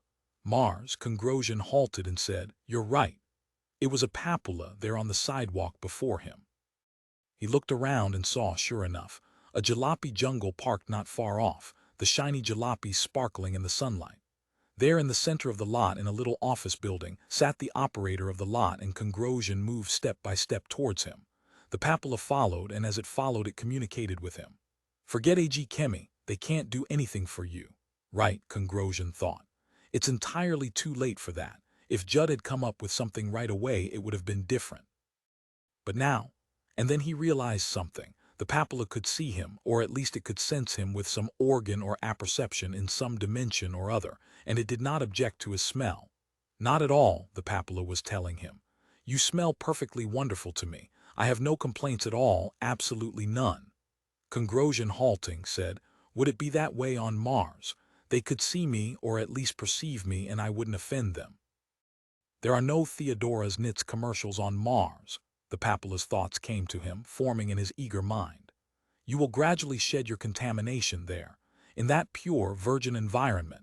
Enter the office, Mr. Kongrosian, and speak to Mr. Miller, our sales representative. He is eager to serve you. He exists to serve you. Yes, Kongrosian said, and opened the door of the office. There was ahead of him another customer waiting. The salesman was filling out a contract form. A thin, tall, balding customer who looked ill at ease and restless. He glanced towards Kongrosian and then moved a step away. The smell had offended him. Forgive me, Kongrosian mumbled in apology. Now, Mr. Strikerock, the salesman was saying to this previous customer, if you'll sign here. He turned the form around and held up a fountain pen. The customer, in a spasm of muscular activity, signed, then stepped back, visibly shaking from the tension. It's a big moment, he said to Kongrosian. When you decide to do this, I'd never have had the courage on my own, but my psychiatrist suggested it, said it was the best alternative for me. Who's your psychiatrist? Kongrosian said, naturally interested. There's only one, these days, Dr. Egon Superb. He's mine too, Kongrosian exclaimed. A darn good man, I was just talking to him. The customer now studied Kongrosian's face intently. He said then very painstakingly and slowly, you're the man on the telephone. You called Dr. Superb. I was in his office. The salesman for the jalopy jungle spoke up. Mr. Strikerock, if you want to step outside with me, I'll go over the handling instructions with you just to be on the safe side, and you can pick out whichever jalopy you want. To Kongrosian, he said, I'll be able to help you in just a moment. Please be patient if you will. Kongrosian stammered, can you see me? I can see everybody, the salesman said. Given tune enough. And he left the office with Strikerock then. Calm yourself, the papilla said within Kongrosian's mind. It had remained in the office evidently to keep him company. All is well. Mr. Miller will take good care of you, and very, very soon. It crooned to him, lulling him. All is well, it intoned. Suddenly the customer, Mr. Strikerock, re-entered the office. To Kongrosian he said, now I remember who you are. You're the famous concert pianist who's always playing for Nicole at the White House. You're Richard Kongrosian. Yes, Kongrosian admitted, pleased to be recognized. Just to be on the safe side, however, he moved carefully back from Strikerock so as not to offend him. I'm amazed, he said, that you can see me. Just recently I've become invisible. In fact, that's what I was discussing with Egon Superb on the phone. Currently I'm seeking rebirth. That's why I'm going to emigrate. There's no hope for me here on Earth, obviously. I know how you feel, Strikerock said, nodding. Just recently I quit my job. I've got no ties to anyone here anymore, not to my brother nor to, he paused, his face dark. To anyone. I'm leaving alone with no one. Listen, Kongrosian said on impulse, why don't we emigrate together? Or does my phobic body odors offend you too much? Strikerock did not seem to know what he meant. Emigrate together. You mean go in for a land stake as partners? I have plenty of money, Kongrosian said. From my concert appearances, I can finance both of us easily. Money was certainly the least of his worries, and maybe he could help this Mr. Strikerock, who, after all, had just quit his job. Maybe we could work something out, Strikerock said thoughtfully, nodding slowly up and down. It's going to be lonely as hell on Mars. We wouldn't have any neighbors except perhaps simulacra. And I've seen enough of them as it is to last me the rest of my life. The salesman, Mr. Miller, returned to the office, looking a trifle perturbed. We need only one jalopy between us, Strikerock said to him. Kongrosian and I are emigrating together as partners. Shrugging philosophically, Mr. Miller said, I'll show you to a slightly larger model then, a family-sized model. He held the door of the office open and Congrosian and Sheik Strikerock stepped out onto the lot. You two know each other, he asked. Not before now, Strikerock said, but we both have the same problem. We're invisible here on Earth, so to speak. That's right, Congrosian put in. I've become totally invisible to the human eye. Obviously it's time to emigrate. Yes, if that's the case I would say so, Mr. Miller agreed tartly. The man on the telephone said, My name is Merrill Judd of A.G. Chemi. I'm sorry to bother you, go ahead, Janet Raymer said, seating herself at her neat, small, idiosyncratically arranged desk. She nodded to her secretary, who at once shut the office door, cutting out the noises from the White House corridor outside. You say this has to do with Richard Congrosian. That's right. On the screen, Merrill Judd's miniature face image nodded. And for that reason it occurred to me to contact you, because of the close ties between Congrosian and the White House. It seemed reasonable to me that you'd want to know. I tried about half an hour ago to visit Congrosian at Franklin Ames Neuropsychiatric Hospital in San Francisco. He was gone. The staff there couldn't locate him. I see, Janet Raymer said. Evidently he's quite ill. From what he said to me, yes, Janet said, he's quite ill. Do you have any other information for us? If not, I'd like to get started on this right away. The A.G. Chemi psych chemist had no other information. He rang off, and Janet dialed an inside line, trying several White House stations until at last she managed to reach her nominal superior, Harold Slezak. Congrosian has left the hospital and vanished. God knows where he may have gone, possibly back to Jenner. We should check that, of course. Frankly, I think the NP should be brought in. Congrosian is vital. Vital, Slezak echoed, wrinkling his nose. Well, let's say rather that we like him. We'd prefer not to have to make do without him. I'll obtain Nicole's permission to involve the police. I think you're right in your estimate of the situation. Slezak, with no amities, rang off then. Janet hung up the phone. She had done all she could do. It was now out of her hands. The next thing she knew, an NP man was in her office, notebook in hand. Wilder Pembroke, she had run into him many times when he held lesser positions, seated himself across from her and began to take notes. I've already checked with Franklin Ames. The commissioner regarded her thoughtfully. It seems that Congrosian made a phone call to Dr. Egon Superb. You know who he is, the sole remaining psychoanalyst. He left not much after that. To your knowledge, was Congrosian seeing Superb? Yes, of course, Janet said, for some time. Where do you think he would go? Except for Jenner, he's not there. We've got somebody in the area now. Then I don't know, asked Superb. We're doing that, Pembroke said. She laughed. Maybe he's joined Bertold Goltz. The commissioner, not amused, his flat face hard, said, We'll look into that, of course. And there's always the possibility he ran into one of those Looney Luke lots, those fly-by-night jalopy jungles. They seem somehow to show up at the appropriate time and place. God knows how they manage it, but they do somehow. Of all the possibilities, Pembroke was speaking half to himself. He seemed quite agitated. As far as I'm concerned, that's the very worst. Congrosian would never go to Mars, Janet said.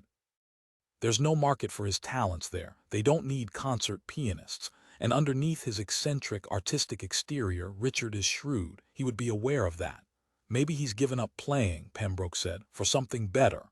I wonder what sort of farmer a psychokinetic would make. Pembroke said, maybe that's exactly what Congrosian is wondering at this moment too. I would think he'd want to take his wife and son. Perhaps not. Maybe that's the entire point. Have you seen the boy, the offspring? Do you know about the Jenner area and what's happened there? Yes, she said tightly. Then you understand. They were both silent. Ian Duncan was just seating himself in the comfortable leather-covered chair across from Dr. Egon Superb when the squad of NP men burst into the office. You'll have to disperse your healing a little later, the young, sharp-chinned NP squad leader said as he briefly showed Dr. Superb his credentials. Richard Congrosian has disappeared from Franklin Ames and we are trying to locate him. Has he contacted you? Not since leaving the hospital, Dr. Superb said. He called me earlier while he was still. We know about that. The NP man eyed Superb. What do you think are the chances that Congrosian has joined the Sons of Job? Superb said at once. None whatsoever. All right. The NP man noted that. In your opinion, is there any chance he might have approached the Looney Luke people? emigrated or be attempting to emigrate by means of a jalopy. After a long pause, Dr. Superb said, I think the chances are excellent. He seeks perpetually isolation. The NP leader closed his notebook, turned to his squad and said, then that's it. The lots will have to be closed.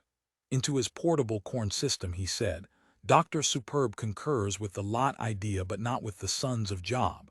I think we should go along with him. The doctor seems to be certain. Check at once in the San Francisco area, see if a lot has shown up there. Thanks. He rang off, then said to Dr. Superb, we appreciate your help. If he does contact you, notify us. He laid his card on Dr. Superb's desk. Don't be rough on him, Dr. Superb said. If you do find him, he's very, very ill. The NP man glanced at him, smiled slightly, and then the squad of them left the office. The door shut after them. Ian Duncan and Dr. Superb were again alone. In a peculiar, hoarse voice, Ian Duncan said, I'll have to consult with you some other time. He rose unsteadily to his feet. Goodbye. What's wrong? Dr. Superb said, also rising. I've got to go. Ian Duncan plucked at the door, managed to open it, disappeared. The door slammed.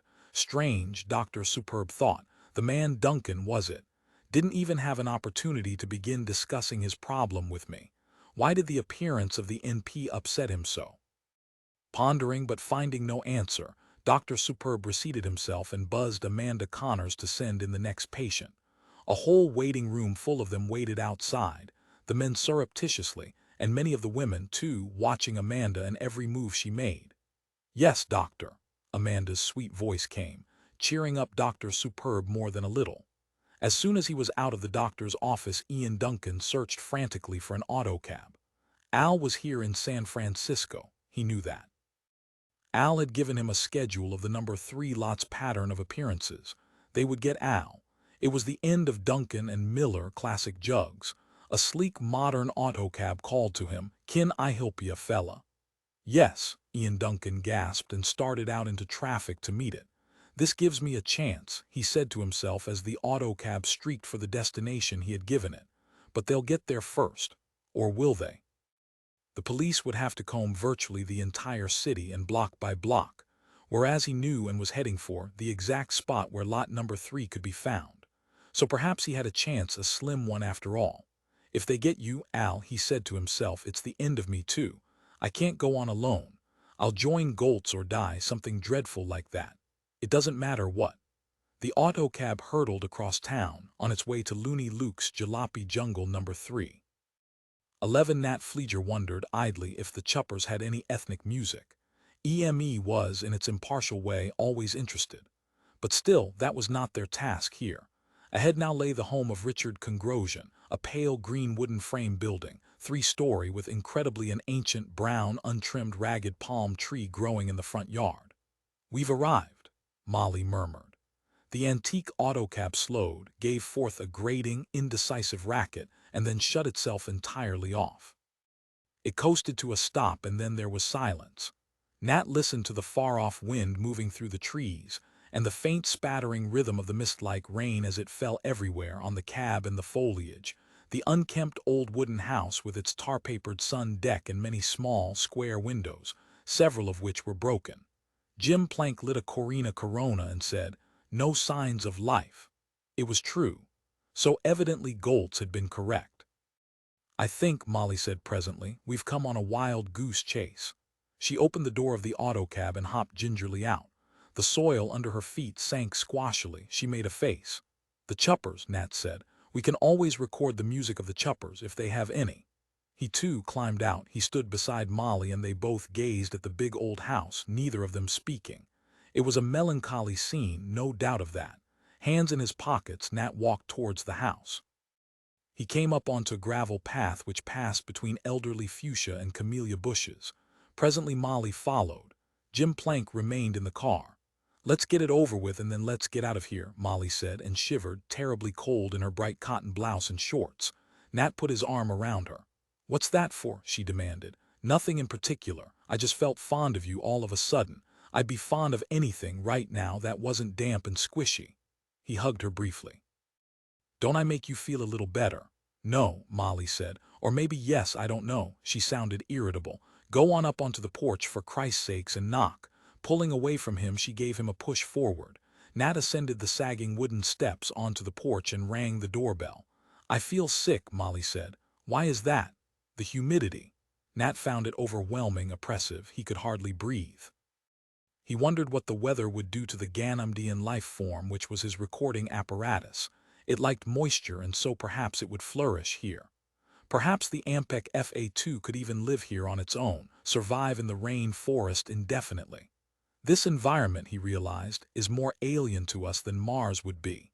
It was a sobering thought. Mars and Tijuana, closer than Jenner and Tijuana, ecologically speaking. The door opened.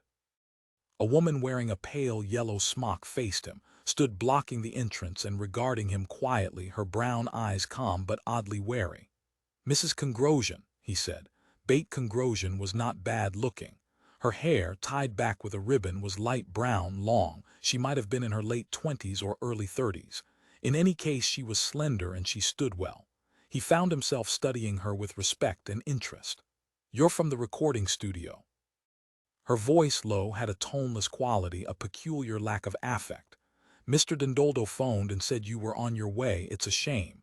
You can come inside if you want, but Richard isn't here." She held the door wide then. "Richard is in the hospital down in San Francisco." Christ, he thought. What lousy, miserable luck. He turned to Molly and they exchanged glances mutely. "Please come in," Bate Congrosian said. "Let me fix you coffee or dinner or something before you turn around and start back. It's such a long way." Nat said to Molly, "Go back and tell Jim. I'd like to take Mrs. Congrosian up on her offer. I could use a cup of coffee." Turning, Molly started back down the steps. "You look tired," Bate Congrosian said. "Are you Mr. Fleeger? I wrote the name down. Mr. Dindoldo gave it to me. I know Richard would have been glad to record for you if he were here. That's why it's all such a shame." She led him into the living room. It was dark and cool, crowded with wicker furniture, but at least dry. "A drink," she said. "What about gin and tonic, or I have scotch? What about scotch on the rocks?" "Just coffee," Nat said. "Thanks." He inspected a photograph on the wall. It showed him a scene in which a man swung a small baby on a tall metal swing. "Is this your son?" The woman, however, had gone. He looked closer. The baby in the photograph had the chupper jaw. Behind him, Molly and Jim Plank appeared. He waved them over and they both examined the picture. "Music," Nat said. "I wonder if they have any music." "They can't sing," Molly said. "How could they sing if they can't talk?" She walked away from the picture and stood with her arms folded, looking through the living room window at the palm tree outside. "What an ugly tree." She turned to Nat. "Don't you agree?" "I think," he said, "that there's room in the world for life of every kind." Jim Plank said quietly, "I agree." Returning to the living room, Bate Congrosian said to Jim Plank and Molly, "What would you two like? Coffee, a drink?"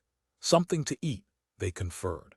At his office in the administration building of Karp U. Sonnenwerk, Detroit branch, Vince Strikerock received a phone call from his wife, or rather his ex-wife Julie. Now Julie Applequist again, as she had been when he first met her. Looking lovely but worried and wildly distracted, Julie said, "Vince, that goddamn brother of yours, he's gone." Wide-eyed, she gazed at him beseechingly. "I don't know what to do," he said in a deliberate, calming voice. "Gone where, Julie?" I think she choked over the words. "Vince, he left me to emigrate. We talked about emigrating and I didn't want to, and I know he's gone ahead alone. He was determined to. I realize that now. I just didn't take it seriously enough." Tears filled her eyes. Behind Vince, his superior appeared. "Herr Anton Karp wants to see you in Suite 4 as soon as possible." He glared at the screen, recognizing this as a personal call. "Julie," Vince said clumsily, "I have to get off the line." "Okay," she said, nodding.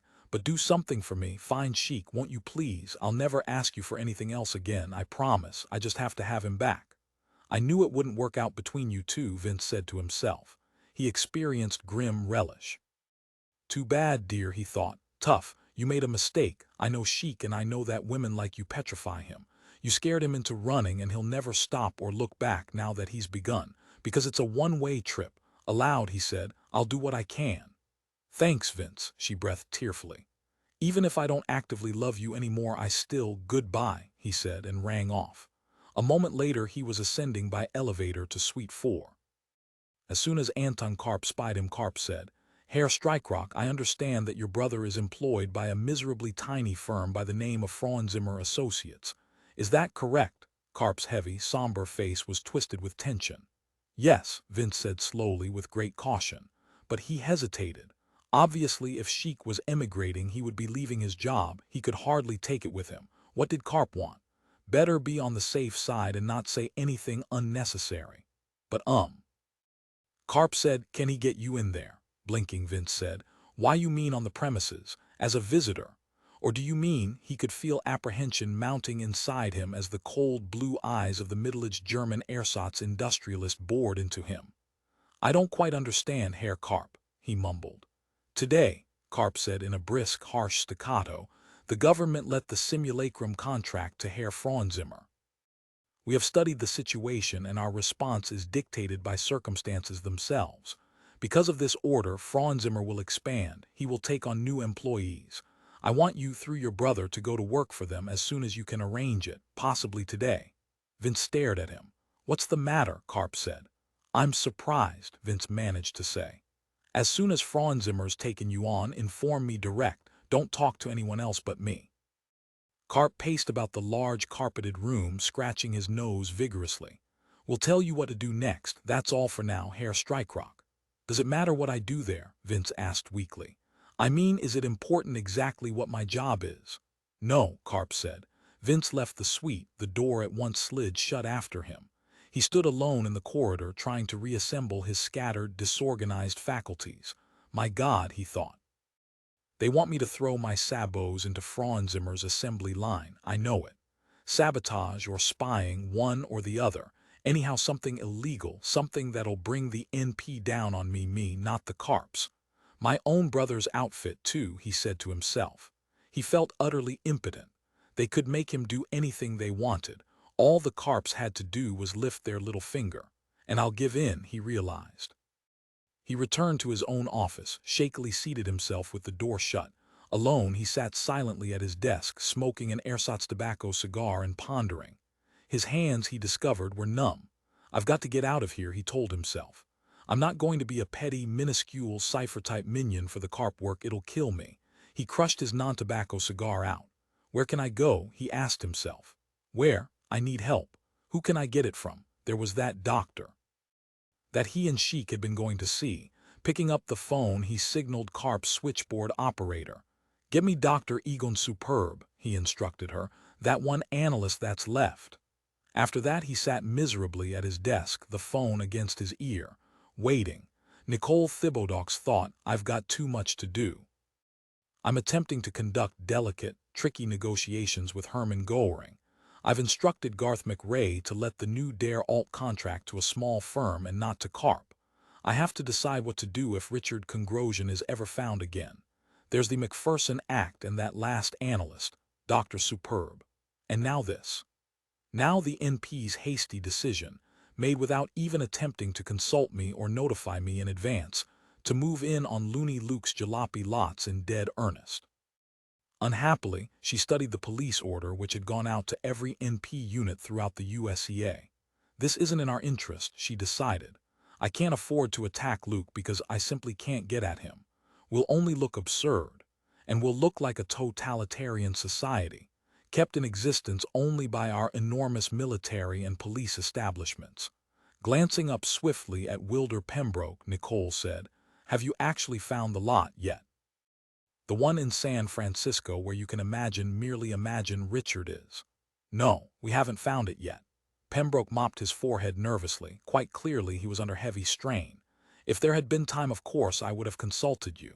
But once he takes off for Mars, better to lose him than to move prematurely against Luke. She had a good deal of respect for Luke. She had known him and his operations for a good long time.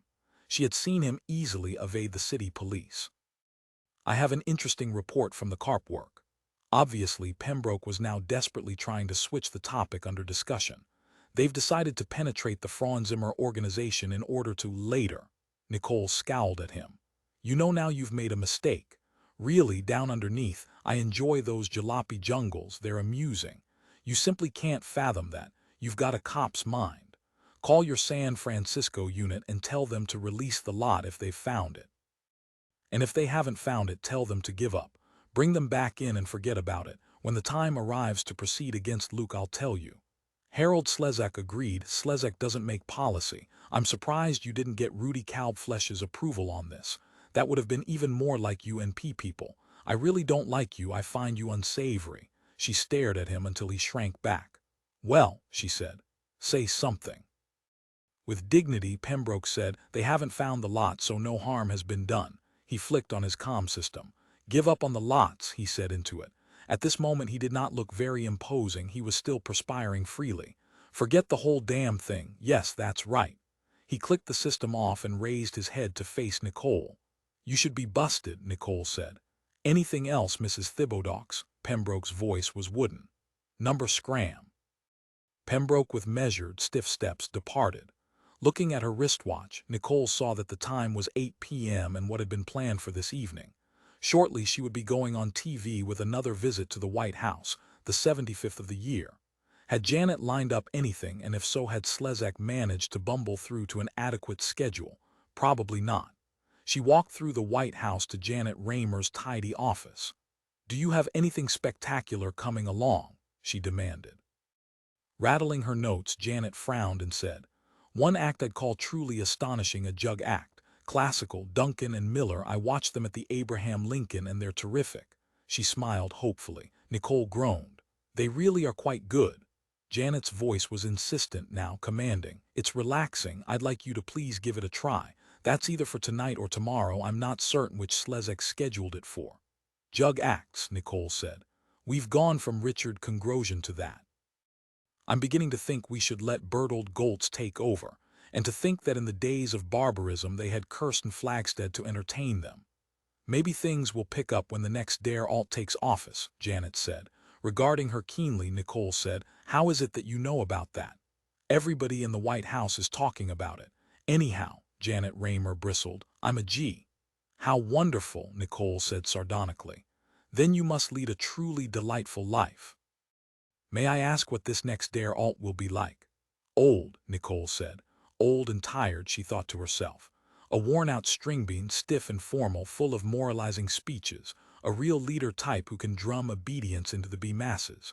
Who can keep the system creaking along a while longer. And according to the von Lessinger technicians, he will be the final Der Alte. At least, most likely. And they are not certain quite why. We seem to have a chance, but it is a small one. Time and the dialectic forces of history are on the side of the worst creature possible. That vulgar Batinsky, Bertold Goltz. However, the future was not fixed and there was always room for the unexpected, the improbable. Everyone who had handled von Lessinger equipment understood that. Time travel was still merely an art, not an exact science. He will be called, Nicole said, Dieter Hogben. Janet giggled. Oh no, not actually Dieter Hogben, or is it Hogbean? What in the world are you trying to achieve? He will be very dignified, Nicole said stiffly. There was a sudden noise behind her. She turned and found herself facing Wilder Pembroke, the NP man. Pembroke looked agitated but pleased. Mrs. Thibodeaux, we've caught Richard Congrosian. As Dr. Superb predicted, he was at a jalopy jungle preparing to depart for Mars.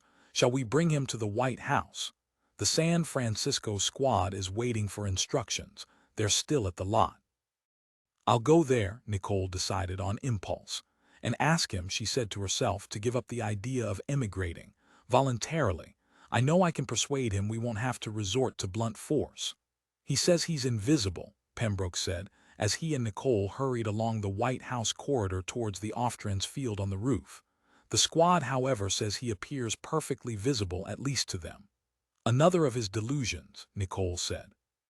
We ought to be able to clear that right up. I'll tell him he's visible and that will be that. And his smell, oh, the hell with it, Nicole said.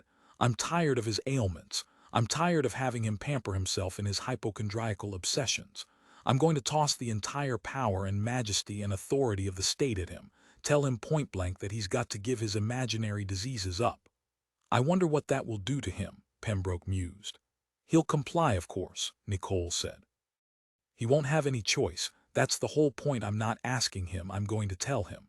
Pembroke glanced at her, then shrugged. We've fooled around with this too long, Nicole said. Smell or not, invisible or not, Congrosian is an employee of the White House. He's got to appear on schedule and perform, or else. He can't sneak away to Mars or Franklin Ames or Jenner or anywhere else. Yes, ma'am, Pembroke said hollowly, preoccupied with his own convoluted thoughts. When Ian Duncan reached Jalopy Jungle number 3 in downtown San Francisco, he found that he was too late to warn Al, because the NP had already arrived. He saw parked police cars and gray-clad NP men swarming over the lot. "Let me out here," he instructed his autocab. He was a block away from the lot. That was close enough. He paid the cab and then set out, warily, on foot. A small knot of curious passers-by with nothing else to do had formed, and Ian Duncan joined them, rubbernecking at the NP men, pretending to wonder why they were there. "What's up?" the man next to Ian asked him. "I thought they weren't going to crack down on these jalopy lots yet. I thought must be a change in Govpal," the woman on Ian's left said. "Govpal," the man echoed, puzzled. "A G term," the woman said haughtily. "Government policy." "Oh," the man said. He nodded meekly. Ian said to him, "Now you know a G term." "That's so." The man perked up. "So I do." "I knew a G term once," Ian said. He caught sight now of Al inside the office, seated facing two NP men. Another man was with Al, in fact 2 other men. One, Ian decided, was Richard Congrosian. The other, he recognized him. It was a fellow inhabitant of the Abraham Lincoln Apartments, Mr. Sheik Strikerock from the top floor. Ian had run into him a number of times at meetings and in the cafeteria. His brother Vince was currently their identification reader.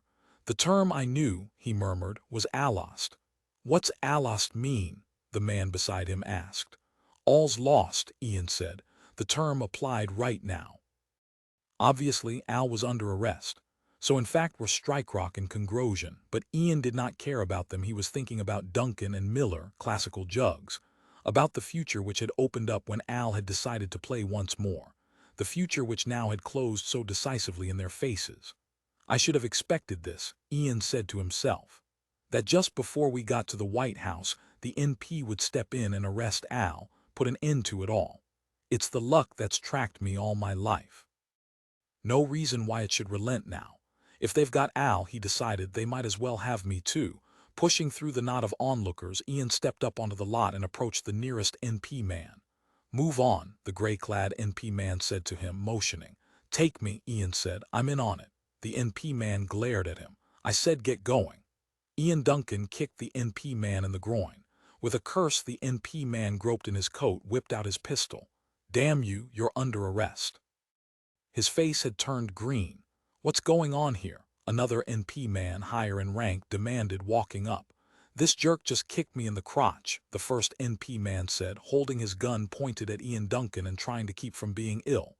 "You're under arrest," the higher in rank NP man informed Ian.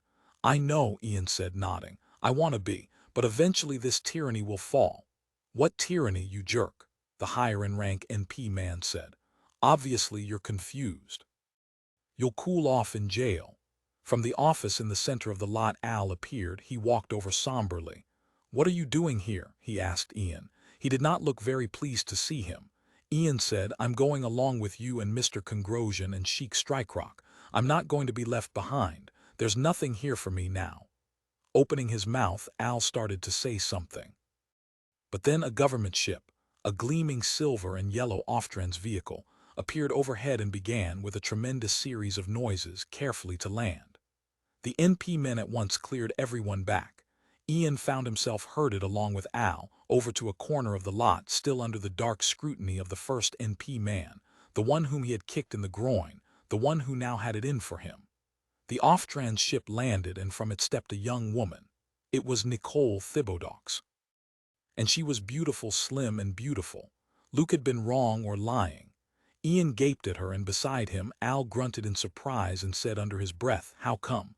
"I'll be darned, what's she doing here?" Accompanied by an NP man of evidently colossal rank, Nicole bobbed across the lot to the office. She hurried up the steps, entered, and approached Richard Congrosian. "It's him she wants," Al said in an aside to Ian Duncan. "The piano player. That's what all this is about." He got out an Algerian briar pipe and a pouch of sale tobacco. "Can I smoke?" he asked their NP guard. "No," the NP man said. Putting his pipe and tobacco away, Al said wonderingly, "Imagine her coming here to Jalopy Jungle number 3. I never would have figured on that." Suddenly he grabbed Ian by the shoulder and squeezed violently. "I'm going over to her and introduce myself." Before their NP guard could say anything, Al started off at a trot. He threaded his way among the parked jalopies, and in a split second he had vanished. The NP man cursed impotently and prodded Ian with his gun.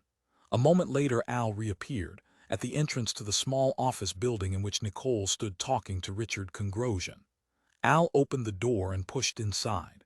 Richard Congrosian was saying as Al opened the office door, "But I can't play for you. I smell too bad." "You're far too close to me, please, Nicole dear, stand back for Christ's sakes." Congrosian retreated from Nicole, glanced up and saw Al and said appealingly, "Why did you take so long demonstrating that jalopy? Why couldn't we just have taken right off?" "Sorry," Al said. To Nicole he said, "I'm Al Miller. I operate this lot." He held out his hand to her. She ignored the hand, but she was looking his way. "Mrs. Thibodeaux," Al said, "let the guy go. Don't stop him. He has a right to emigrate if he wants. Don't make people into wooden slaves." That was all he could think of to say. It spilled out and then he was silent. His heart labored. How wrong Luke had been. She was as beautiful as he could possibly imagine. It confirmed everything he had seen before in his original brief one-time glimpse from a distance. Nicole said to him, "This is not your business."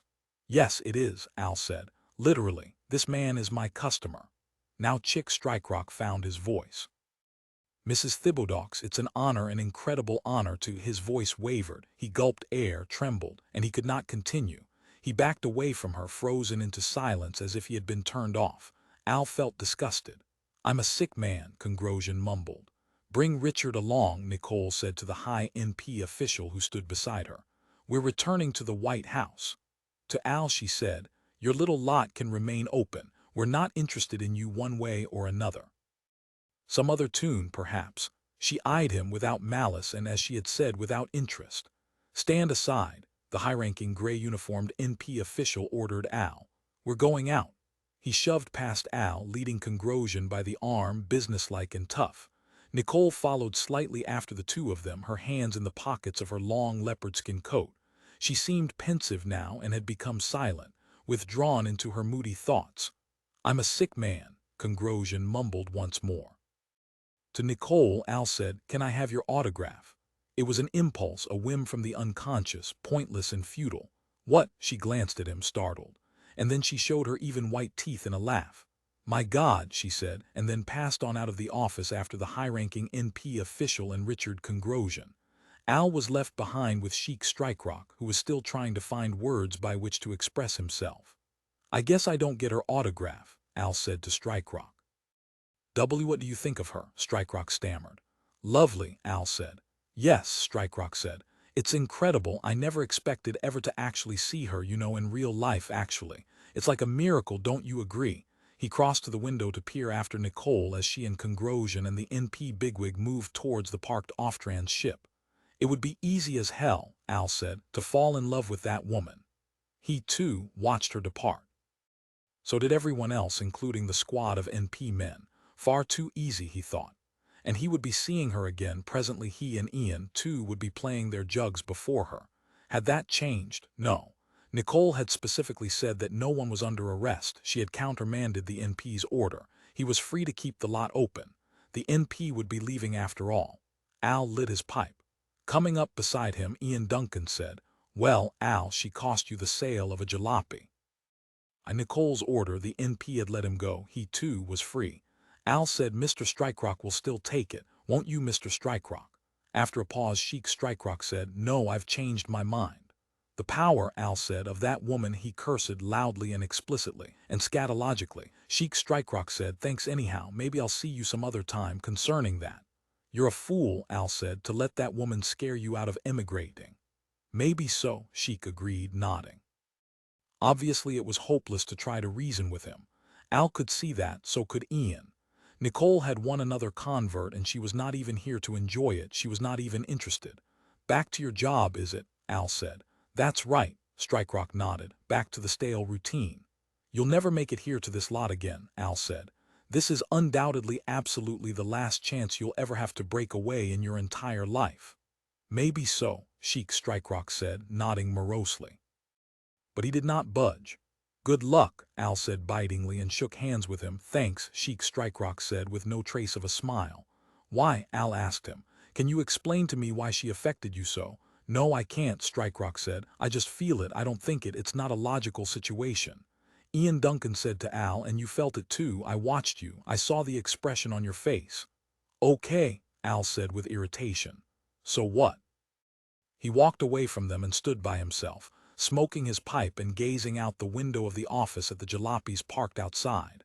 I wonder, Sheik Strikerock wondered, if Maury will take me back. Maybe it's too late. Maybe I burned my bridges too well. At a public phone booth he dialed Maury Franzimmer at the factory. Taking a deep shuddering breath he stood with the receiver pressed to his ear, waiting. Sheik, Maury Franzimmer yelled when his image appeared. He beamed, expansive and younger-looking with a radiant, triumphant joy that Sheik had never witnessed before. Boy, am I glad you finally called. Come on back here, for Christ's sakes, and what's happened? Sheik said. What's up, Maury? I can't tell you. We got a big order, that's all I can say over the phone. I'm taking on men right and left. I need you back, I need everybody. This is it, Sheik, what we've been waiting for all these goddamn years. Maury seemed almost on the verge of tears. How soon can you get back here? Muddled, Sheik answered. Very soon, I guess. Also, Maury said, your brother Vince called trying to get hold of you. He wants a job. Carp fired him or he quit or something. Anyhow, he's looking everywhere for you. He wants to get on here situation-wise alongside of you. And I told him if you recommended him. Oh sure, Sheik said absently. Vince is a first-rate ersatz technician. Listen, Maury, what is this order you've got? A slow, secretive expression appeared on Maury's wide face. I'll tell you when you get here, don't you understand? So hurry, Sheik said. I was going to emigrate. Emigrate, memigrate. With this you don't have to now. We're set up for life, take my word for it, you, me, your brother, everybody, I'll see you. Maury abruptly cut the connection at his end. The screen died. It must be a government contract, Sheik said to himself. And whatever it is, Carp's lost it. That's why Vince is out of a job. And that's why Vince wants to work for Maury, he knows. We're now a G outfit, Sheik said to himself with exultation. We're at last, long last, on the inside. Thank God, he thought, that I didn't emigrate. I drew back just on the brink, just in the nick of time. Finally luck, he realized, is with me. This was absolutely the best and most decisive day of his life. A day, in fact, which he would never forget as long as he lived. Like his boss Maury Franzimmer, he was all at once thoroughly, completely happy. Later on he was to look back to this day, but he did not know that now. After all, he did not have access to von Lessinger equipment. 12 Sheik Strikerock leaned back against his seat and said expansively, I just don't know, Vince. Maybe I can get you a job with Maury, maybe not. He was thoroughly enjoying the situation. They were on their way together, he and Vince, up the Autobahn by car, heading towards Franzimmer Associates. Their centrally controlled but private vehicle spun along, expertly guided. They had nothing to worry about in that department, and it left them free for more important considerations. But you're hiring all sorts of people, Vince pointed out. I'm not the boss, though, Sheik said. Do what you can, Vince said. Okay, I really would appreciate it. After all, Carp is going to be methodically ruined now, that's obvious. He had a peculiar, miserable hangdog expression which Sheik had never seen before. Of course, anything you say is all right with me, he murmured. I don't want to put you to any trouble. Pondering the matter, Sheik said, I think also we should settle this business about Julie. This is as good a time as any. His brother's head jerked. Vince stared at him, his face twisting. What do you mean? Call it a tie-in deal, Sheik said.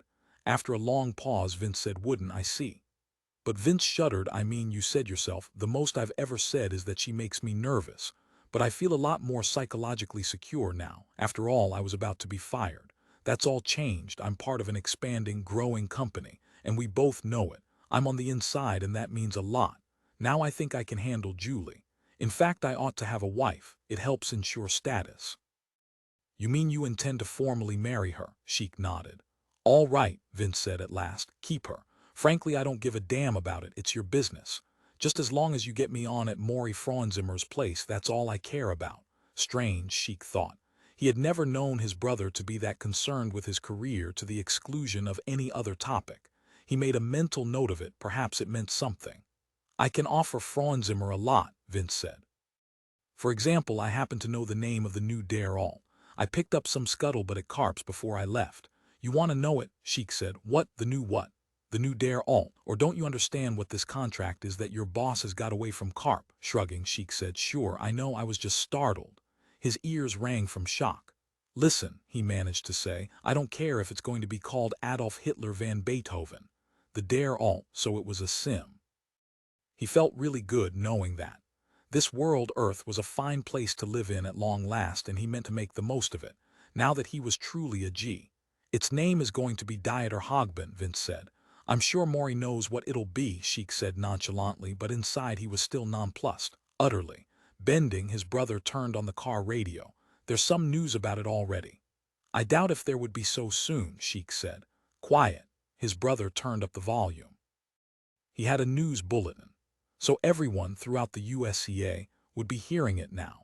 Sheik felt a little disappointed. A mild heart attack which doctors revealed occurred at approximately 3 a.m. and which has given rise to widely held fears that Herr Kalbfleisch may not live to serve out his term of office. The condition of Dare Alt's heart and circulatory system is the subject of speculation, and this unexpected cardiac arrest comes at a time when the radio droned on. Vince and Sheik exchanged glances, and then suddenly both of them burst into laughter, knowingly and intimately. It won't be long, Sheik said. The old man was on his way out. The first of a series of public announcements had now been made. The process ran a regular course, easily predictable. First, the mild, initial heart attack coming out of the blue, thought at first to be merely indigestion. This shocked everyone, but at the same time it prepared them, got them used to the idea. The best had to be approached in this manner. It was a tradition, and it functioned smoothly, effectively. As it had each time before, everything settled, Sheik said to himself. The disposal of Dare Alt, who gets Julie, what firm my brother and I are working for. There are no loose ends, troublesome and incomplete. And yet, suppose he had emigrated. Where would he be now? What would his life consist of? He and Richard Congrosian, colonists in a distant land. But there was no use thinking about that because he had turned that down. He had not emigrated, and now the moment of choice had passed. He shoved the thought aside and turned back to the matter at hand. You're going to find it a lot different working for a small outfit, he said to Vince, instead of a cartel. The anonymity, the impersonal bureaucratic, be quiet, Vince interrupted. There's another bulletin. Again he turned up the car radio. Duties because of his illness have been assumed by the vice president, and it is understood that a special election is to be announced shortly. Dr. Rudy Kalbfleisch's condition meanwhile remains. They're not going to give us much time, Vince said, frowning nervously and chewing on his lower lip. We can do it, Sheik said. He was not worried. Maury would find a way. His boss would come through, now that he'd been given the chance. Failure, now that the big break had arrived, simply was not possible. For any of them. God, suppose he started worrying about that. Seated in the big blue easy-chair, the Reichsmarschall pondered Nicole's proposition. Nicole sipped iced tea, silently waited in her authentic directorate chair at the far end of the Lotus Room of the White House. What you're asking, Goering said at last, is nothing less than that we repudiate our oaths to Adolf Hitler. Is it that you don't comprehend the Führerprinzip, the leader principle? Possibly I can explain it to you. For example, imagine a ship in which, I don't want to lecture, Nicole snapped. I want a decision, or can't you decide? Have you lost that capacity? But if we do this, Goering said, we're no better than the July bomb plotters. In fact, we would have to plan a bomb exactly as they did, or will do, however one expresses it. He rubbed his forehead wearily. I find this singularly difficult. Why is there such urgency? Because I want it settled, Nicole said. Goering sighed. You know, our greatest mistake in Nazi Germany was our failure to harness the abilities of women properly. We relegated them to the kitchen and bedroom. They were not really utilized in the war effort, in administration or production, or within the apparatus of the party. Observing you, I can see what a dreadful mistake we made. If you have not decided within the next 6 hours, Nicole said, I will have the von Lessinger technicians return you to the age of barbarism and any deal which we might make. She gestured a sharp cutting motion that Goering watched with apprehension. It's all over. I simply do not have the authority, Goering began. Listen, she leaned towards him. You better have. What did you think? What thoughts passed through your mind when you saw your great bloated corpse lying in the jail cell at Nuremberg? You have a choice, that or assuming the authority to negotiate with me. She sat back then and sipped more iced tea. Goering said hoarsely, I will think further about it during the next few hours. Thank you for the extension of time. Personally, I have nothing against the Jews. I'd be quite willing to then do so. Nicole rose to her feet. The Reichsmarschall sat slumped over broodingly, evidently unaware that she had risen. She walked from the room, leaving him. What a dismal, contemptible individual, she thought. Emasculated by the power arrangement of the Third Reich, unable to do anything on his own as a unique individual, no wonder they lost the war. And to think that in World War I he was a gallant brave ace, a member of Richthofen's flying circus, flying one of those tiny, flimsy, wire and wood aeroplanes. Hard to believe it was the same man. Through a window of the White House she saw crowds outside the gates. The curious here because of Rudy's illness. Nicole smiled momentarily. The watchers at the gate, keeping the vigil.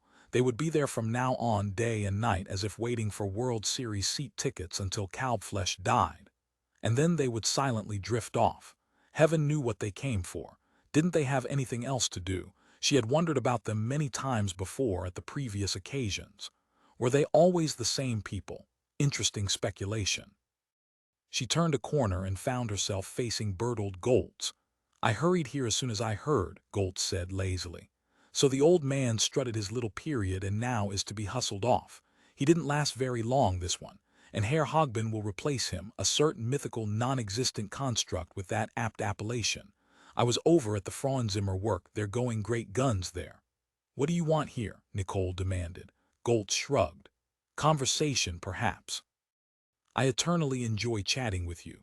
Actually, however, I have a distinct purpose, to warn you. Karp und Sohnen has an agent in the Frauenzimmer work already. I'm aware of that, Nicole said, and don't refer to the Frauenzimmer firm as a work. They're too small to be a cartel. A cartel can be small in size. What matters is that they hold a monopoly. There's no competition. Frauenzimmer has it all. Now, Nicole, you had better listen to me. Better have your von Lessinger technicians preview events vis-a-vis the Frauenzimmer people. For the next 2 months or so at the very least. I think you'll be surprised. Karp is not going to give up that easily. You should have thought of that. We keep the situation in. No, you don't, Goltz said. You have nothing under control. Look ahead and you'll see. You're becoming complacent like a big fat cat. He saw her touch the emergency button at her throat and he smiled broadly. The alarm, Nicky.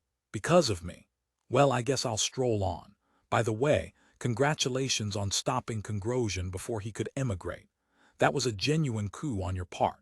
However, you don't know it yet, but your snaring of Kongrosian has dragged a little more than you anticipated into existence.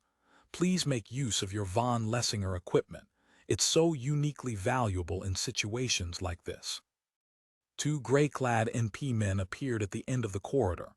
Nicole signaled brusquely to them and they scrambled to get out their guns. Yawning, Goltz vanished.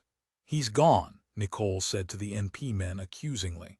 Of course Goltz was gone, she had expected it. But at least this had terminated the conversation. She was rid of his presence.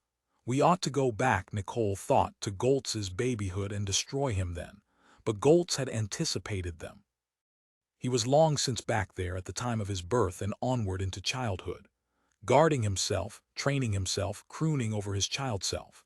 Through the von Lessinger principle, Bertold Goltz had become, in effect, his own parent. He was his own constant companion, his own Aristotle, for the initial 15 years of his life, and for that reason the younger Goltz could not be surprised. Surprise. That was the element which von Lessinger had nearly banished from politics. Everything now was pure cause and effect, at least so she hoped. Mrs. Thibodeaux, one of the NP men said very respectfully, there is a man from AG Chemie to see you, a Mr. Merrill Judd. We brought him up. Oh yes, Nicole said, nodding. She had an appointment with him. Judd had some fresh ideas as to how to go about curing Richard Kongrosian. The psych chemist had approached the White House as soon as he had learned that Kongrosian had been found. Thank you, she said, and started towards the California Poppy room where she was to meet with Judd. Damn those carps, Anton and Felix, she thought as she hurried along the carpeted corridor, the two NP men following behind her. Suppose they attempt to sabotage the Dieter Hogbin project. Perhaps Goltz is right. Perhaps we've got to act against them. But they were so strong and so resourceful. The Carps, father and son, were old pros at this business, even more so than she herself. I wonder what Goltz meant exactly, she thought. About our having dragged more than we anticipated into existence when we regained possession of Richard Congrosian. Something to do with Looney Luke. There was another one as bad as the Carps or Goltz, another pirate and nihilist, out for himself at the expense of the state. How complicated everything had become, and still there was the unfinished, nagging business deal with Goering hanging over everything else. The Reichsmarschall simply could not decide and would never finalize, and his indecision was stopping the wheels, keeping her attention fixed there, and at far too great a cost. If Goering did not decide by tonight, he would be, as she had assured him, back in his own time by 8 this evening, involved in a losing war which would eventually, and he would be acutely aware of it, cost him his fat life. I'll see that Goering gets exactly what's due him, she said savagely to herself. And Goltz and the Carps too, all of them including Looney Luke, but it must be done carefully, with each matter handled in sequence. Right now she had a more pressing problem, that of Congrosian. Swiftly, she entered the California Poppy room and greeted the A.G. Chemi psych chemist, Merrill Judd. In his sleep Ian Duncan had a terrible dream. A hideous old woman with greenish, wrinkled claws scrabbled at him, whining for him to do something he did not understand what it was, because her voice, her words, blurred into indistinction, swallowed by her broken-toothed mouth, lost in the twisting thread of saliva which found its way to her chin. He struggled to free himself, to wake from his nap, to escape from her. Christ's sake, Al's peevish voice filtered through the layers of semi-consciousness to him. Wake up. You have to get the lot moving. We're supposed to be at the White House in less than 3 hours. Nicole, Ian realized as he sat up groggily. It was her I was dreaming about, ancient and withered with dry, shrunken, deathly stale paps, but still her. Okay, he muttered as he rose unsteadily to his feet. I sure as hell didn't mean to doze off. And I sure paid for it. I had a terrible dream about Nicole. Al. Listen, suppose she really is old despite what we saw. Suppose it's a trick, a projected illusion. I mean, we'll perform, Al said, play our jugs. But I couldn't live through it, Ian Duncan said. My ability to adjust is just too precarious. This is turning into a nightmare. Luke controls the papilla and maybe Nicola is old. What's the point of going on? Can't we go back to just seeing her on the TV screen? That's good enough for me. I want that, the image, okay. No, Al said doggedly. We have to see this through. Remember, you can always emigrate to Mars. We have the means right at hand. The lot had already risen, was already moving towards the East Coast and Washington, D.C. when they landed. Harold Slezak, a rotund, genial little man, greeted them warmly. He shook hands with them, putting them at their ease as they walked towards the service entrance of the White House. Your program is ambitious, he burbled, but you can fulfill it. Fine with me, with us here, the first family I mean, and in particular the First Lady herself, who is actively enthusiastic about all forms of original artistry.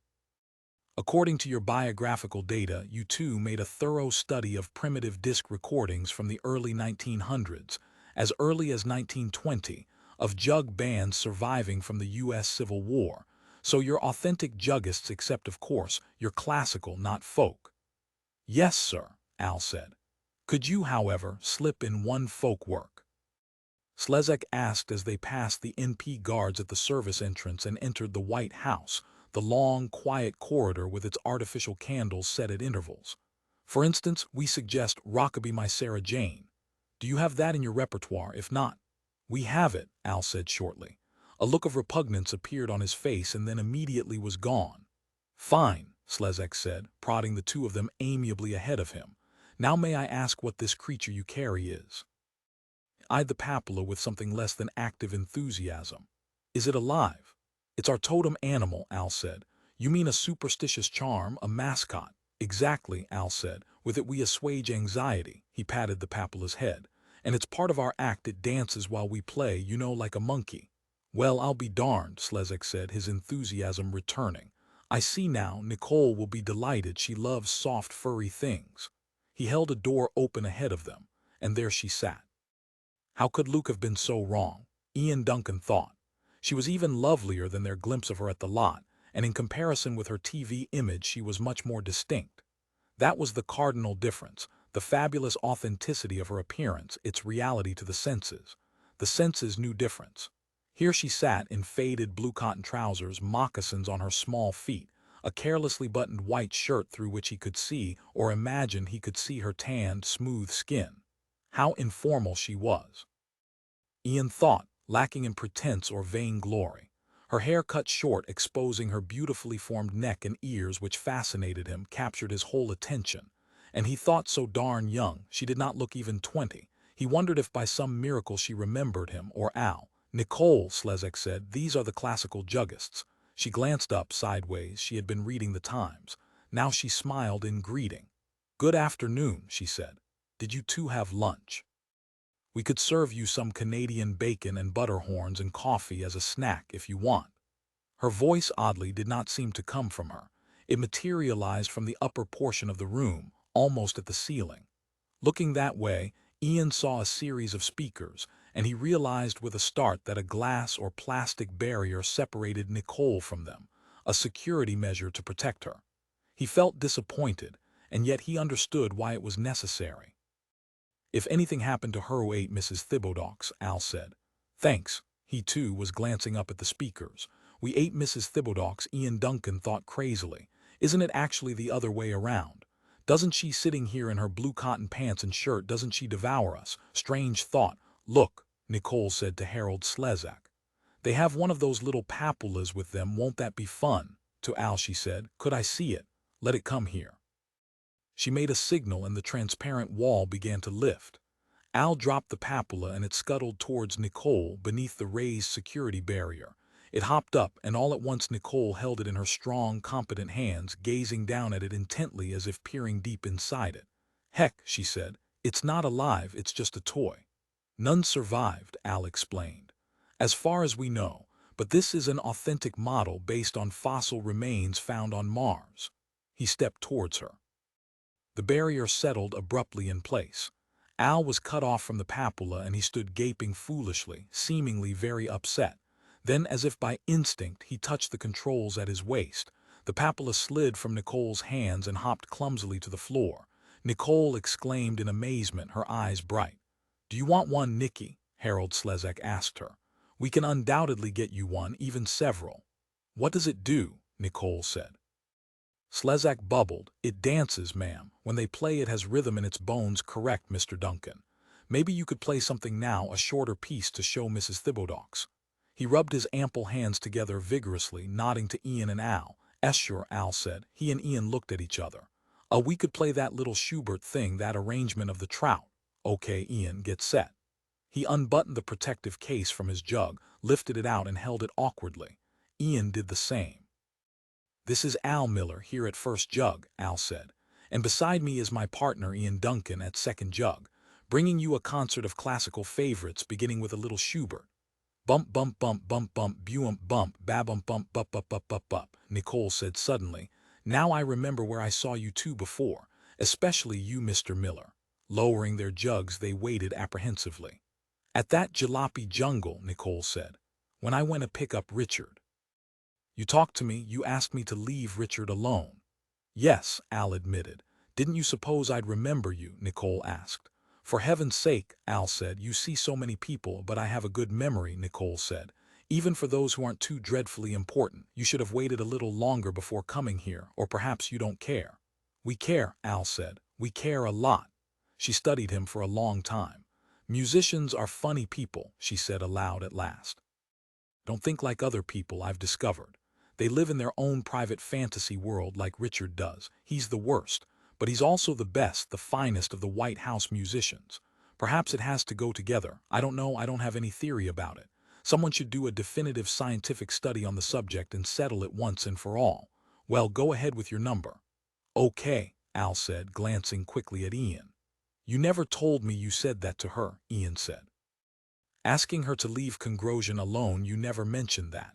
I thought you knew, I thought you were there and heard it, Al shrugged. Anyhow, I didn't really believe she'd remember me. Obviously, it still seemed impossible to him. His face was a maze of disbelief. They began to play once again. Bump, bump, bump, bump, bump, boom, bump. Nicole giggled. We failed, Ian thought. God, the worst had come about. We're ludicrous. He ceased playing. Al continued on, his cheeks red and swelling with the effort of playing. He seemed unaware that Nicole was holding her hand up to conceal her laughter, her amusement at them and their efforts. Al played on by himself to the end of the piece, and then he too lowered his jug. The papula, Nicole said, as evenly as possible. It didn't dance. Not one little step, why not? And again she laughed, unable to stop herself. Al said woodenly, I don't have control of it, it's on remote right now. To Ian he said, Luke's got control of it still. He turned to the papula and said in a loud voice, you better dance. Oh really, this is wonderful, Nicole said. Look, she said to a woman who had just joined her. It was Janet Raymer. Ian recognized her. He has to beg it to dance. Dance, whatever your name is, papula thing from Mars, or rather imitation papula thing from Mars. She prodded the papula with the toe of her moccasin, trying to nudge it into life. Come on, little synthetic ancient cute creature all made out of wires, please. She prodded it a little harder. The papula leaped at her. It bit her. Nicole screamed. A sharp pop sounded from behind her and the papula vanished into particles that swirled. A White House NP man stepped into sight, his rifle in his hands, peering at her and at the floating particles. His face was calm, but his hands and the rifle quivered. Al began to curse to himself, chanting the word sing-song over and over again, the same 3 or 4 unceasingly. Luke, he said then to Ian. He did it. Revenge. It's the end of us. He looked tunelessly old, haggard, worn out. Reflectively, he began wrapping his jug up once more, going through the motions in mechanical fashion, step by step. You're under arrest, a second White House NP guard said, appearing behind them and training his rule on the 2 of them. Sure, Al said listlessly, his head nodding, wobbling vacuously. We had nothing to do with it, so arrest us. Getting to her feet with the assistance of Janet Raymer, Nicole walked slowly towards Al and Ian. At the transparent barrier she stopped. Did it bite me because I laughed? She said in a quiet voice. Slezak stood mopping his forehead. He said nothing, he merely stared at them all sightlessly. I'm sorry, Nicole said. I made it angry, didn't I? It's a shame. We would have enjoyed your act this evening after dinner. Luke did it, Al said to her. Luke. Nicole studied him. Yes, that's right, he's your employer. To Janet Raymer she said, I guess we'd better have him arrested too, don't you think? Anything you say, Janet Raymer said, pale and terribly frightened looking. Nicole said, this whole jug business. It was just a cover-up for an action directly hostile to us, wasn't it? A crime against the state. We'll have to rethink the entire philosophy of inviting performers here. Perhaps it's been a mistake from the very start. It gives too much access to anyone who has hostile intentions towards us. I'm sorry. She looked sad now. She folded her arms and stood rocking back and forth, lost in thought. Believe me, Nicole, Al began. Introspectively to herself she said, I'm not Nicole, don't call me that. Nicole Thibodeaux died years ago. I'm Kate Rupert, the 4th one to take her place. I'm just an actress who looks enough like the original Nicole to be able to keep this job. And sometimes, when something like this happens, I wish that I didn't have it. I have no real authority in the ultimate sense. There's a council that governs. I never see them. They're not interested in me and I'm not in them, so that makes it even. After a time, Al said, how many attempts have there been on your life? 6 or 7, she said. I forget exactly, all for psychological reasons, unresolved Oedipal complexes or something bizarre like that. I don't really care. She turned to the NP men then. There were now several squads of them on hand. Pointing to Al and Ian, she said, it seems to me they don't appear as if they know what's going on. Maybe they are innocent. To Harold Slezak and Janet Raymer, she said, do they have to be destroyed? I don't see why you couldn't just eradicate a portion of the memory cells of their brains and then let them go. Why wouldn't that do? Slezak glanced at Janet Raymer, then shrugged. If you want it that way. Yes, Nicole said. I prefer that. It would make my job easier. Take them to the medical center at Bethesda and after that release them. And now let's go on, let's give an audience to the next performers. A NP man nudged Ian in the back with his gun. Down the corridor, please. Okay, Ian managed to murmur, gripping his jug. But what happened? He wondered. I don't quite understand. This woman isn't really Nicole, and even worse, there is no Nicole anywhere. There's just the TV image after all, the illusion of the media, and behind it, behind her, another group entirely rules. A corporate body of some kind. But who are they and how did they get power? How long have they had it? Will we ever know? We came so far, we almost seem to know what's really going on. The actuality behind the illusion, the secrets kept from us all our lives. Can't they tell us the rest? There can't be much more, and what difference would it make now? Goodbye, Al was saying to him. What? He said, horrified. Why do you say that? They're going to let us go, aren't they? Al said. We won't remember each other. Take my word for it. We won't be allowed to keep any recollections like that. So he held out his hand. So goodbye, Ian. We made it to the White House, didn't we? You won't remember that either, but that's still true. We did do it. He grinned crookedly. Move along, the NP man said to the two of them. Still pointlessly holding their jugs, Al Miller and Ian Duncan moved step by step down the corridor, in the direction of the outer door and the waiting black medical van which they knew lay beyond. It was night, and Ian Duncan found himself at a deserted street corner, cold and shivering, blinking in the glaring white light of an urban pub transloading platform. What am I doing here? He asked himself, bewildered. He looked at his wristwatch. It was 8 o'clock. I'm supposed to be at the All Souls meeting, aren't I? He thought dazedly. I can't miss another one, he realized. 2 in a row, it's a terrible fine, it's economically ruinous. He began to walk. The familiar building, the Abraham Lincoln with all its network of towers and windows, lay extended ahead. It was not far and he hurried, breathing deeply, trying to keep a good steady pace. It must be over, he thought. The lights in the great central auditorium were not lit. Damn it, he breathed in despair. All Souls over, he said to the doorman as he entered the lobby, his identification held out to the official reader. You're a little confused, Mr. Duncan, Vince Strikerock said. All Souls was last night, this is Friday. Something's gone wrong, Ian realized. But he said nothing, he merely nodded and hurried on towards the elevator. As he emerged from the elevator on his own floor, a door opened and a furtive figure beckoned him. Hey, Duncan. It was a building resident named Corley who he barely knew. Because an encounter like this could be disastrous, Ian approached him with wariness. What is it? A rumor, Corley said in a rapid, fear-filled voice. About your last RuPaul test, some irregularity. They're going to rouse you at 5 or 6 a.m. tomorrow and spring a surprise RuPaul quiz on you. He glanced up and down the hall. Study the late 1980s and the religio-collectivist movements in particular. Got it.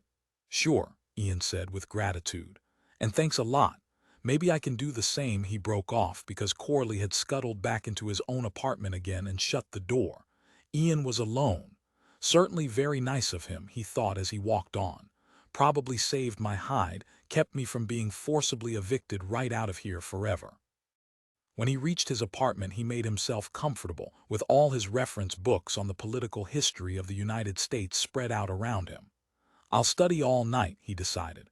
Because I have to pass that quiz, I have no choice. To keep himself awake, he turned on the TV. Presently the warm, familiar being, the presence of the First Lady, flowed into existence and began to permeate the room. And at our musical tonight, she was saying, we will have a saxophone quartet which will play themes from Wagner's operas, in particular my favorite, Die Meistersinger. I believe we will all find that a deeply rewarding and certainly an enriching experience to cherish. And after that, I have arranged to bring you once again an old favorite of yours, the world-renowned cellist, Henry Leclerc, in a program of Jerome Kern and Cole Porter. She smiled, and at his pile of reference books, Ian Duncan smiled back. I wonder how it would be to play at the White House, he said to himself, to perform before the First Lady. Too bad I never learned to play any kind of musical instrument. I can't act, write poems, dance, or sing nothing. So what hope is there for me? Now, if I had come from a musical family, if I had had a father or a mother to teach me. Glumly, he scratched a few notes on the rise of the French Christian Fascist Party of 1975. And then, drawn as always to the TV set, he put his pen down and turned his chair so that he faced the set. Nicole was now exhibiting a piece of Delft tile which she had picked up, she explained, in a little shop in Schweinfurt, Germany. What lovely clear colors it had, he watched, fascinated, as her strong, slim fingers caressed the shiny surface of the baked enamel tile. See the tile, Nicole was murmuring in her husky voice. Don't you wish you had a tile like that? Isn't it lovely? Yes, Ian Duncan said. How many of you would like someday to see such a tile? Nicole asked. Raise your hands. Ian raised his hand hopefully. Oh, a whole lot of you, Nicole said, smiling her intimate, radiant smile. Well, perhaps later we will have another tour of the White House. Would you like that? Hopping up and down in his chair, Ian said. Yes, I'd like that. On the TV screen she was smiling directly at him, it seemed. And so he smiled back. And then, reluctantly, feeling a great weight descend over him, he at last turned back to his reference books. Back to the harsh realities of his daily, endless life. Against the window of his apartment something bumped and a voice called to him thinly, Ian Duncan, I don't have much time. Whirling, he saw outside in the night darkness a shape drifting, an egg-like construction that hovered. Within it a man waved at him energetically, still calling. The egg gave off a dull put-put noise, its jets idling as the man kicked open the hatch of the vehicle and lifted himself out. Are they after me already on this quiz? Ian Duncan asked himself. He stood up, feeling helpless. So soon? I'm not ready yet. Angrily, the man in the vehicle spun the jets until their steady white exhaust firing met the surface of the building. The room shuddered and bits of plaster broke away. The window itself collapsed as the heat of the jets crossed it. Through the gap exposed the man yelled once more, trying to attract Ian Duncan's dulled faculties. Hey Duncan, hurry up. I have your buddy already, he's on his way in another ship. The man, elderly, wearing an expensive natural fiber blue pinstripe suit which was slightly old-fashioned, lowered himself with dexterity from the hovering egg-shaped vehicle and dropped feet first into the room. We have to get going if we're to make it. You don't remember me, neither did Al. Ian Duncan stared at him, wondering who he was and who Al was. Mama's psychologists did a good job of working you over, the elderly man panted. That Bethesda, it must be quite a place. He came towards Ian, caught hold of him by the shoulder. The NPs are shutting down all the jalopy jungles. I have to beat it to Mars, and I'm taking you along with me. Try to pull yourself together. I'm Looney Luke, you don't remember me now, but you will after we're all on Mars and you see your buddy Al again. Come on. Luke propelled him towards the gap in the wall of the room, the opening which had once been a window, and towards the vehicle it was called a jalopy, Ian realized drifting beyond. Okay, Ian said, wondering what he should take with him. What would he need on Mars? Toothbrush, pajamas, a heavy coat. He looked frantically around his apartment, one last inspection of it. Far off, police sirens sounded. Luke scrambled back into the jalopy and Ian followed, taking hold of the elderly man's extended hand. The floor of the jalopy, he discovered to his surprise, crawled with bright orange bug-like creatures whose antennae waved at him as he sprawled among them. Papulas, he remembered, or something like that. You'll be all right now, the papulas were thinking in unison. Don't worry, Looney Luke got you away in time, just barely in time. Relax. Yes, Ian agreed. He lay back against the side of the jalopy and relaxed as the ship shot upwards into the night emptiness and the new planet which lay ahead. 13. I certainly would like to leave the White House, Richard Congrosian said peevishly to the NP men guarding him. He felt irritable and also apprehensive. He stood as far from Commissioner Pembroke as possible. It was Pembroke, he knew, who was in charge. Wilder Pembroke said, Mr. Judd, the AG chemi-psychemist, will be here any minute, so please be patient, Mr. Congrosian. His voice was calm but not soothing. It had a hard edge which made Congrosian even more unstrung. This is intolerable, Congrosian said. You guarding me like this, watching everything I do. I simply can't tolerate being watched. I have paranoia sensitiva, don't you realize that? There was a knock at the door of the room. Mr. Judd to see Mr. Congrosian. A White House attendant called in. Pembroke opened the door of the room, admitting Merrill Judd, who entered briskly, official briefcase in hand. Mr. Congrosian. Glad to meet you face to face at last. Hello, Judd, Congrosian murmured, feeling sullen about everything which was going on around him. I have here with me some new experimental medication for you, Judd informed him, opening the briefcase and reaching within. The imipramine HCl twice a day, 50 mg each. That's the orange tablet. The brown tablet is our new methylburetinate oxide, 100 mg per poison, Congrosian broke in. Pardon, alertly Judd cupped his ear. I won't take it, this is part of a carefully laid plot to kill me. There was no doubt of it in Congrosian's mind. He had realized it as soon as Judd had arrived with the official AG Chemi briefcase. Not at all, Judd said, glancing sharply at Pembroke. I assure you. We're trying to help you. It's our job to help you, sir. Is that why you kidnapped me? Congrosian said. I did not kidnap you, Judd said cautiously. Now as to you're all working together, Congrosian said, and he had an answer for it. He had been preparing for the exact moment when the time was right. Summoning his psychokinetic talent, he lifted both his arms and directed the power of his attention towards the psych chemist Merrill Judd. The psych chemist rose from the floor, dangled in air. Still clutching his official AG Chemi briefcase, he gaped at Congrosian and Pembroke. Eyes protruding, he tried to speak, and then Congrosian whisked him at the closed door of the room. The door, wooden and hollow core, splintered as Judd swept against it and through it. He disappeared from Congrosian's sight then. Only Pembroke and his NP men remained in the room with him. Clearing his throat, Wilder Pembroke said huskily, "Perhaps we should see how badly he's hurt." As he started towards the ruined door, he added over his shoulder, "I would think that AG Chemi will be somewhat upset by this, to put it mildly." "The hell with AG Chemi," Congrosian said. "I want my own doctor. I don't trust anybody you bring in here. How do I know he was actually even from AG Chemi? He was probably an imposter." "In any case," Pembroke said, "you hardly have to worry about him now." Gingerly, he opened the remains of the wooden door. "Was he truly from AG Chemi?" Congrosian asked, following him out into the corridor. "You talked to him on the phone yourself. It was you who called him into this initially." Pembroke seemed angry and agitated now as he searched the corridor for a sign of Judd. "Where is he?" he demanded. "What in the name of God did you do with him, Congrosian?" Congrosian said with reluctance, "I moved him downstairs to the subsurface laundry room. He's all right." "Do you know what the von Lessinger principle is?" Pembroke asked him, eyeing him tensely. "Of course," Pembroke said. "As a member of the higher NP, I have access to von Lessinger equipment. Would you like to know whom you'll next mistreat by means of your psychokinetic ability?" "No," Congrosian said. "Knowing would be to your advantage. Because you might want to stop yourself. It will be a maneuver you'll regret." "Who's the person?" Congrosian asked then.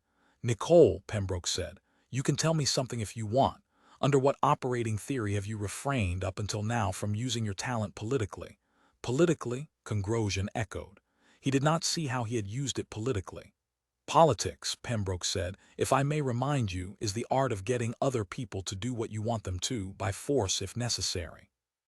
Your application of psychokinesis just now was rather unusual in its directness, but nevertheless it was a political act." Congrosian said, "I always felt it was wrong to use it on people. But now, Congrosian said, "the situation is different. I'm a captive, everyone's against me. You're against me, for instance. I may have to use it against you." "Please don't," Pembroke said. He smiled tightly. "I'm merely a salaried employee of a government agency doing my job." "You're a lot more than that," Congrosian said. "I'd be interested in knowing how I'm going to use my talent against Nicole." He could not imagine himself doing that. He was too awed by her, too reverent. Pembroke said, "Why don't we wait and see?" "It strikes me as strange," Congrosian said, "that you go to the trouble of using von Lessinger equipment merely to find out about me. After all, I'm utterly worthless, an outcast from humanity, a freak that should never have been born." "That's your illness talking," Pembroke said. "When you say that, and down inside your mind somewhere you know that. But you must admit," Congrosian persisted, "that it's unusual for someone to use the von Lessinger machinery as you evidently have. What's your reason? Your real reason," he thought to himself. "My task is to protect Nicole. Obviously, since you will soon be making an overt move in her direction, I think you're lying about that," Congrosian interrupted. "I could never do anything like that." Not to Nicole. Wilder Pembroke raised an eyebrow, and then he turned and rang the elevator button to begin his trip downstairs to search for the psych chemist from AG Chemi. "What are you up to?" Congrosian asked. He was highly suspicious of the NP men anyhow, always had been and always would be, and particularly so ever since the NP had shown up at the Jalopy jungle and seized him. And this man impelled an even greater suspicion and hostility in him, although he did not understand quite why. "I'm just doing my job," Pembroke repeated, and still, for reasons he did not consciously know, Congrosian did not believe him. "How do you now expect to get well?" Pembroke asked him as the elevator doors opened. "Since you've destroyed the AG Chemi man," he entered the elevator, beckoning Congrosian to join him. "My own doctor, Egon's superb, he can still cure me." "Do you want to see him? It can be arranged." "Yes," Congrosian said eagerly. "As soon as possible. He's the only one in the universe who isn't against me." "I could take you there myself," Pembroke said, a thoughtful expression on his flat, hard face, "if I thought it was a good idea, and I'm not very certain of that at this point." "If you don't take me," Congrosian said, "I'll pick you up with my talent and set you down in the Potomac." Pembroke shrugged. "Doubtless you could. According to the von Lessinger equipment, you probably won't. I'll take the chance." "I don't think the von Lessinger principle can deal properly with us size," Congrosian said irritably as he also entered the elevator. "At least I've heard that said. We act as acausal factors." This was a difficult man to deal with, a strong man whom he actively did not like or trust. Maybe it's just the police mentality, he conjectured as the two of them descended. Or maybe it's more. "Nicole," he thought. "You know darn well I could never do anything to you. It's utterly out of the question. My entire world would collapse. It would be like injuring my own mother or sister, someone sacred. I've got to keep my talent in check," he realized. "Please, dear Lord, help me keep my psychokinetic ability in check whenever I'm around Nicole, okay?" As the elevator descended, he waited fervently for an answer. "By the way," Pembroke broke into his thoughts suddenly, "about your smell, it seems to be gone." "Gone?" And then the implication of the NP man's remark struck him. "You mean you could detect my phobic body odor, but that's impossible. It can't actually be." He ceased talking, confused.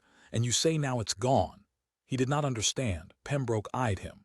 "I would certainly have noticed it here, cooped up with you in this elevator. Of course it may come back. I'll be glad to let you know if it does." "Thank you," Congrosian said, and thought, somehow this man is getting the upper hand over me. Constantly, he's a master psychologist, or is it that by his definition he's a master political strategist? "Cigarette?" Pembroke extended his pack. Horrified, Congrosian leaped back. "No, they're illegal, too dangerous. I wouldn't dare smoke one." "Always danger," Pembroke said as he lit up. "Right, a constantly dangerous world. You must be ceaselessly careful. What you need, Congrosian, is a bodyguard. A squad of hand-picked, rigorously trained NP men with you at all times." He added, otherwise you don't think I have much of a chance." Pembroke nodded. "Very little, Congrosian, and I say this on the basis of my use of the von Lessinger apparatus." From then on the two of them descended in silence. The elevator stopped. The doors slid back. They were in the subsurface level of the White House. Congrosian and Pembroke stepped out into the hall. A man, whom both of them recognized, stood waiting for them. "I want you to listen, Congrosian," Bertold Goltz said to the pianist. Swiftly, in a fraction of a second, the NP commissioner had his pistol out. He aimed at Goltz and fired, but Goltz had already vanished. A piece of folded paper lay on the floor where he had stood. Goltz had dropped it. Stooping, Congrosian reached for it. "Don't touch that," Pembroke said sharply. It was too late. Congrosian had it, was unfolding it. It read, "Pembroke leads you to your death." "Interesting," Congrosian said. He passed the slip of paper to the NP man.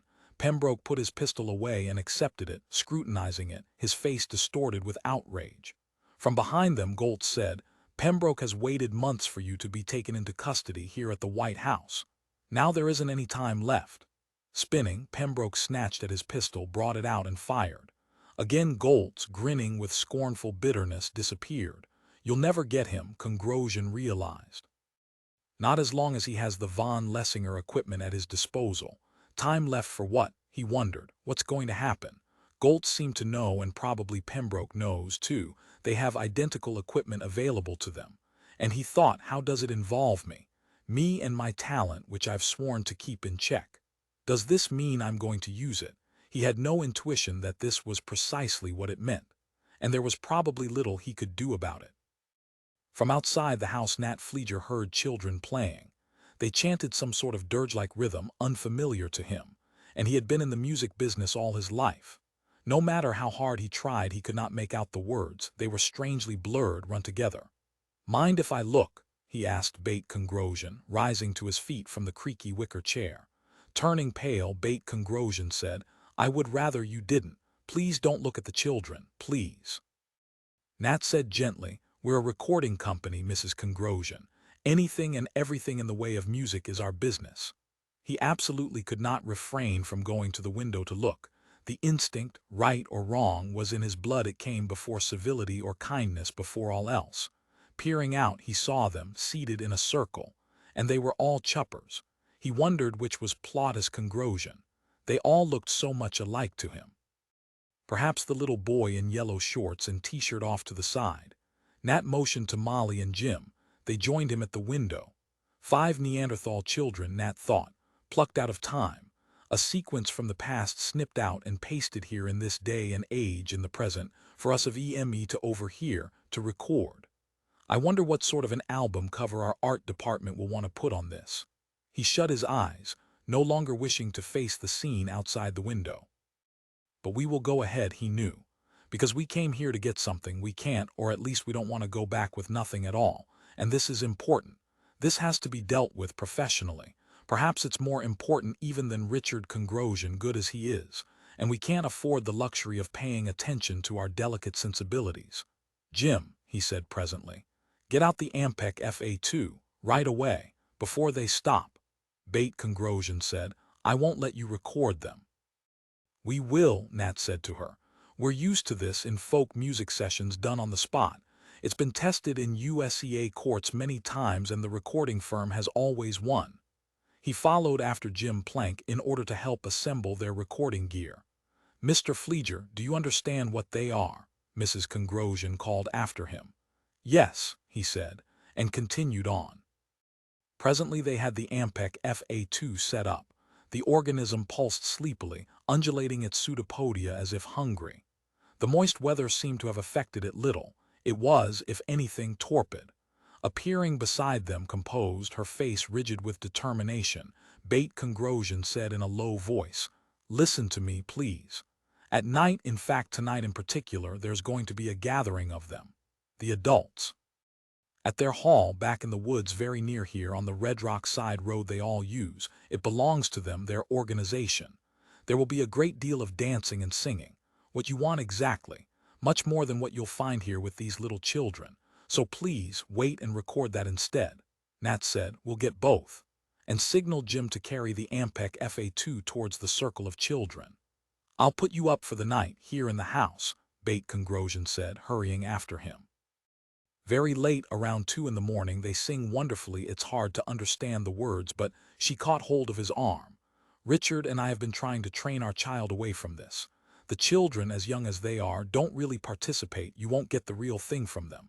When you see the adults," she broke off and then finished drably, "then you'll see what I mean." Molly said to Nat, "Let's wait." Hesitating, Nat turned to Jim Plank. Jim nodded. "Okay," Nat said to Mrs. Congrosian. "If you'll take us to their hall where they meet and see that we get in." "Yes," she said. "I will, thank you, Mr. Fleeger. I feel guilty," Nat said to himself, but he said aloud, "Okay. And you," his guilt overcame him then. "Heck, you don't have to put us up, we'll stay in Jenner." "I'd like to," Bate Congrosian said. "I'm terribly lonely. I need the company when Richard's away. You don't know what it means to have people from the outside come in here for a little while." The children, noticing the adults, broke off suddenly, shyly. They peeped at Nat and Molly and Jim wide-eyed. It would probably not have been possible to get them down anyhow, Nat realized, so he had lost nothing by his deal. "Does this frighten you?" Bate Congrosian asked him. He shrugged. "No, not really." "The government knows about it," she said. "There have been many ethnologists and God knows what else sent out here to investigate. They all say it proves one thing. In prehistoric times, during the epoch before Cro-Magnon man appeared," she ceased helplessly. "They interbred," Nat finished for her. like the skeletons found in the caves in Israel indicated. Yes, she nodded, possibly all the so-called sub-races, the races that didn't survive, they were absorbed by Homo sapiens. I'd make a different guess, Nat said. It would seem more to me that the so-called sub-races were mutations which existed for a short while and then dwindled away because they couldn't adapt as well. Perhaps there were radiation problems in those days. I don't agree, Bate Congrosian said. And work they've done with the von Lessinger equipment tends to back me up. By your theory, they would just be sports, but I believe they're true races. I think they evolved separately from the original primate from proconsul, and at last came together when Homo sapiens migrated into their hunting lands. Molly said, "Could I get another cup of coffee? I'm cold." She shivered. "This damp air gets me down." "We'll go back into the house," Bate Congrosian agreed. "Yes, you're not accustomed to the weather up here, I understand. I remember how it was when we first moved here." "Plautus was not born here," Nat said. "No," she nodded. "We came here because of him." "Wouldn't the government have taken him?" Nat asked. "They maintain special schools for radiation survivors." He avoided using the exact term, it would have been radiation sports. "We thought he would be happier here," Bate Congrosian said. "Most of them, the chuppers as they speak of themselves, are here. They've come from every part of the world during the last 2 decades. The 4 of them re-entered the warm, dry house." "He's actually a lovely-looking little boy," Molly said. "Very sweet and sensitive-looking, despite," she faltered. "The jaw and the shambling gait," Mrs. Congrosian said matter-of-factly, "haven't fully formed. That begins in about the 13th year." In the kitchen she began to heat water for their coffee. "Strange, what we're going to bring back from this trip," Nat Fleeger thought to himself. "So different from what we and Leo expected." He thought, "I wonder how it'll sell." Amanda Connor's sweet, pure voice came from the intercom, startling Dr. Egon Superb as he sat examining his schedule of tomorrow's appointments. "Someone to see you, doctor. A Mr. Wilder Pembroke." Wilder Pembroke. Dr. Superb sat up rigidly and laid aside his appointment book reflexively. What did the NP official want this tune?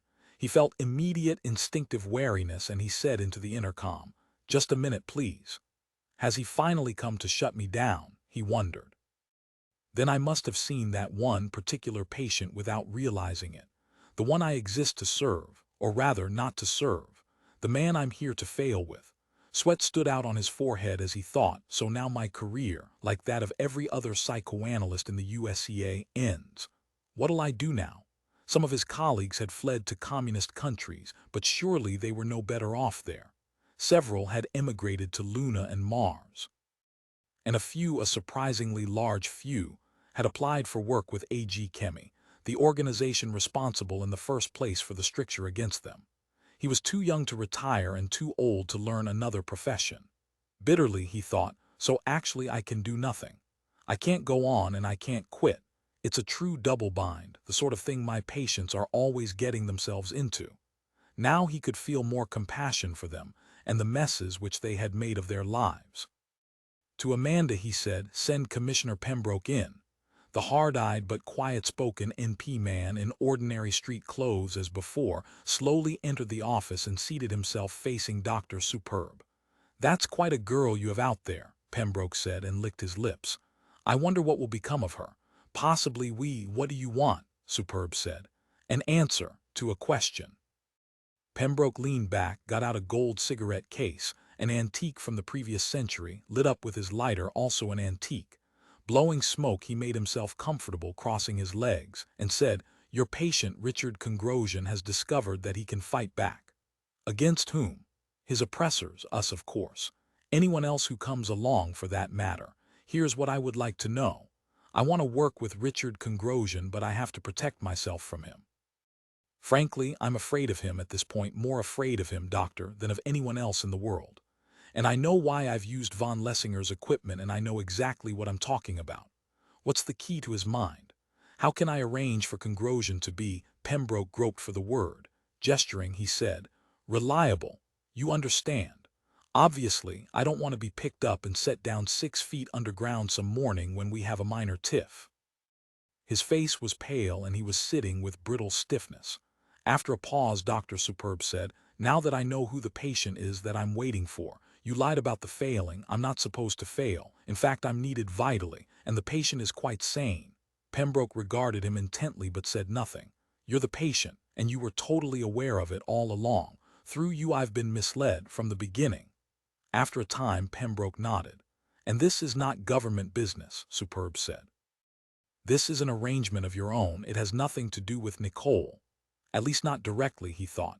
Be careful, Pembroke said. He got out his service pistol and held it loosely in his lap but with his hand close to it. I can't tell you how to control Congrosian. I can't control him myself, you've seen that. But you would know, Pembroke said, assuming anyone would if I can work with him, you know that much about him. He stared at Superb, his eyes clear and unwinking, waiting.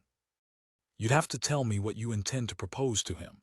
Pembroke, picking up his gun and holding it pointed directly at Dr. Superb, said, Tell me how he feels about Nicole. She's a magna mater figure to him, as she is to all of us. Magna mater. Pembroke leaned forward intently. What's that? The great primordial mother. So in other words, he idolizes her. She's like a goddess to him, not mortal. How would he react? Pembroke hesitated. Suppose Congrosian suddenly became a real one possessing one of the most carefully guarded government secrets. That Nicole died years ago, that this so-called Nicole is an actress. A girl named Kate Rupert. Superb's ears buzzed. He studied Pembroke and knew one thing, knew it for the absolute reality it was. When this interchange was over, Pembroke would kill him. Because, Pembroke said, that's the truth. He shoved his gun back into its holster. Then, would he lose his awe of her then? Would he be able to cooperate? After a time, Superb said, yes, he would, definitely so. Visibly, Pembroke relaxed. He ceased to tremble and some color returned to his thin, flat face. Good, and I hope you're dispersing the truth, Doctor, because if you aren't, I'll make my way back here no matter what happens and destroy you. All at once he rose to his feet. Goodbye, Superb said. Am I now out of business? Of course, why not? Pembroke smiled composedly. What good are you to anybody? You know that, Doctor, your hour has passed. An amusing pun in that you suppose I tell you what you just now told me. Oh, please do. It'll make my job much easier. You see, Doctor, I intend to make public that particular Jehamus to the best, and simultaneously Carp Unsonen work will reveal the other. What other? You'll have to wait, Pembroke said, until Anton and Felix Carp feel themselves ready. He opened the office door. I'll see you again soon, Doctor. Thanks for the assistance. The door closed behind him. I have learned, Dr. Superb realized, the ultimate secret of the state. I am now at the top rung of G society, and it doesn't matter, because there is no way I can use this information as an instrument by which to retain my career, and that is all that counts, as far as I'm concerned. My career and nothing else. God damn it, nothing. He felt overwhelming, vicious, raw hatred for Pembroke. If I could kill him, Superb realized I would. Right now, follow after him. Doctor, Amanda's voice sounded from the intercom. Mr. Pembroke says that we must close up. Her voice wavered. Is that true? I thought they were going to let you go on for a while.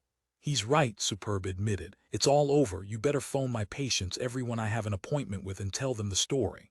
Yes, Doctor. Tearfully, Amanda rang off. Damn him, Superb said to himself. And there's nothing I can do about it. Nothing at all. The intercom came on once again as Amanda said hesitantly, and he also said something else. I wasn't going to say, but it was about me. I knew it'd make you angry.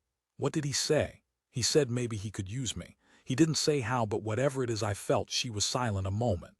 I felt sick, she finished. In a way I never did before, no matter who was looking at me or talking to me. No matter what anybody said, this was different. Rising, Superb walked to the office door, opened it.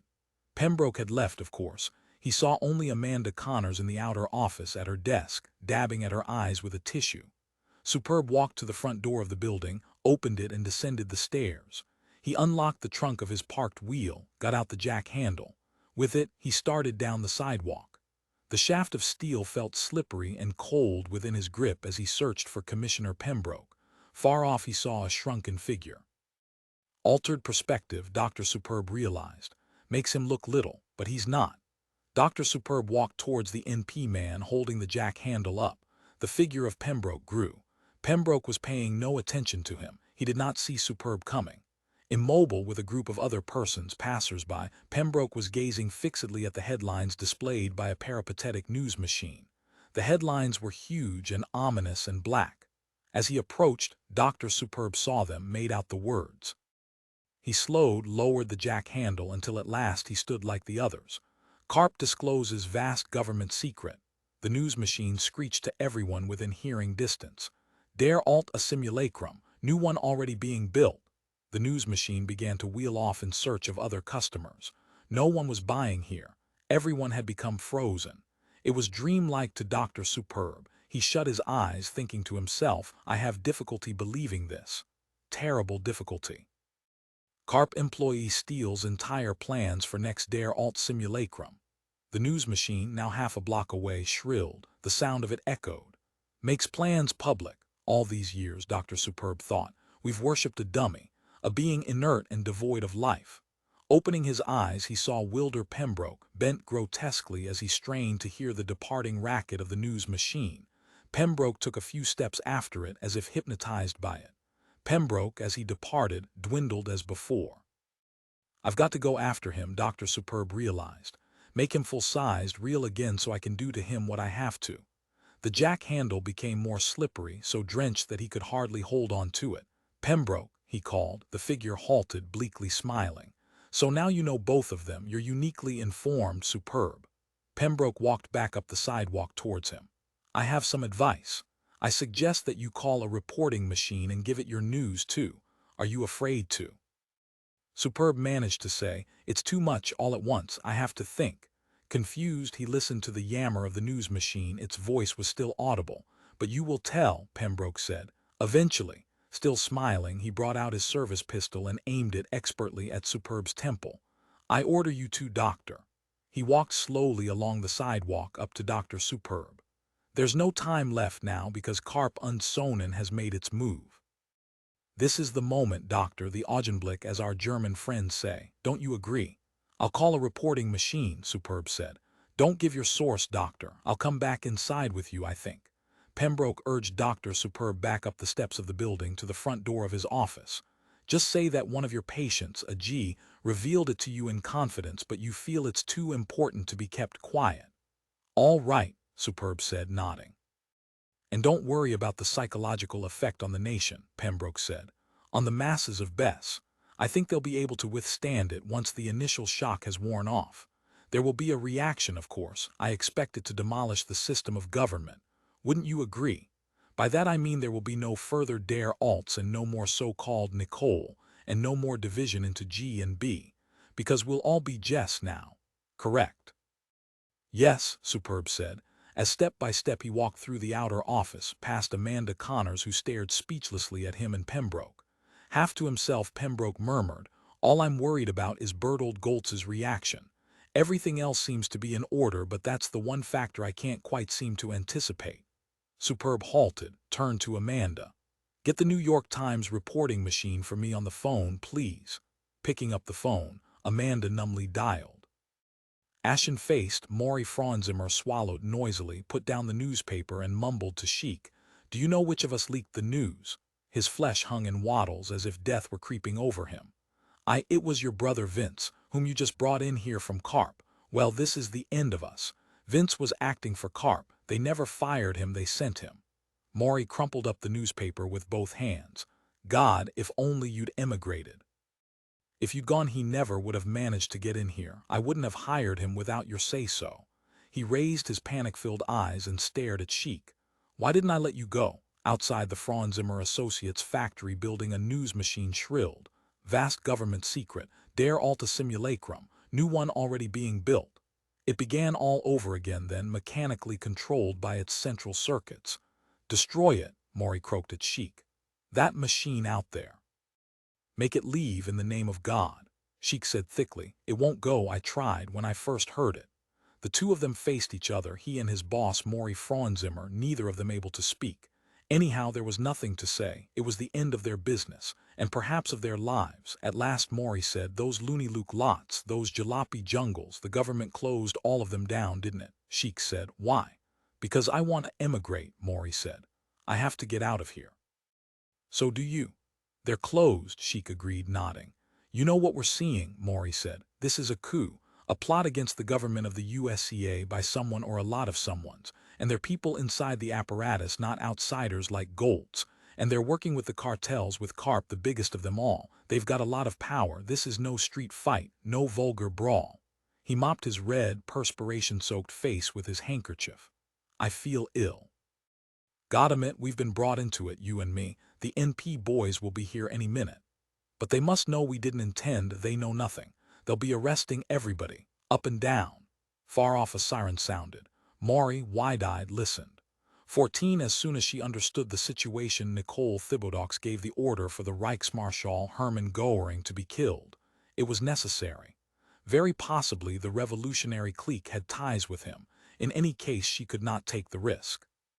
Far too much was involved. In a hidden courtyard of the White House, a squad of soldiers from the nearby army base did the required job. She listened absently to the faint, almost inaudible sound of their high-powered laser rifles, thinking to herself that the death of this man, proved how little power he had held in the Third Reich. For his death caused no alteration in her time, in the present. The event did not produce even a ripple of alteration. It was a commentary on the governmental structure of Nazi Germany. Next, she called in NP Commissioner Wilder Pembroke. I want a report, she informed him, as to exactly what support the Karps are drawing from, in addition to their own resources. Obviously, they wouldn't have gone ahead with this unless they felt they could count on allies. She eyed the top NP official with deliberate, rigorously calculated intensity. How do the National Police stand? Wilder Pembroke said calmly, we're ready to deal with the plotters. He did not seem disturbed. In fact, she thought he was even more self-possessed than usual.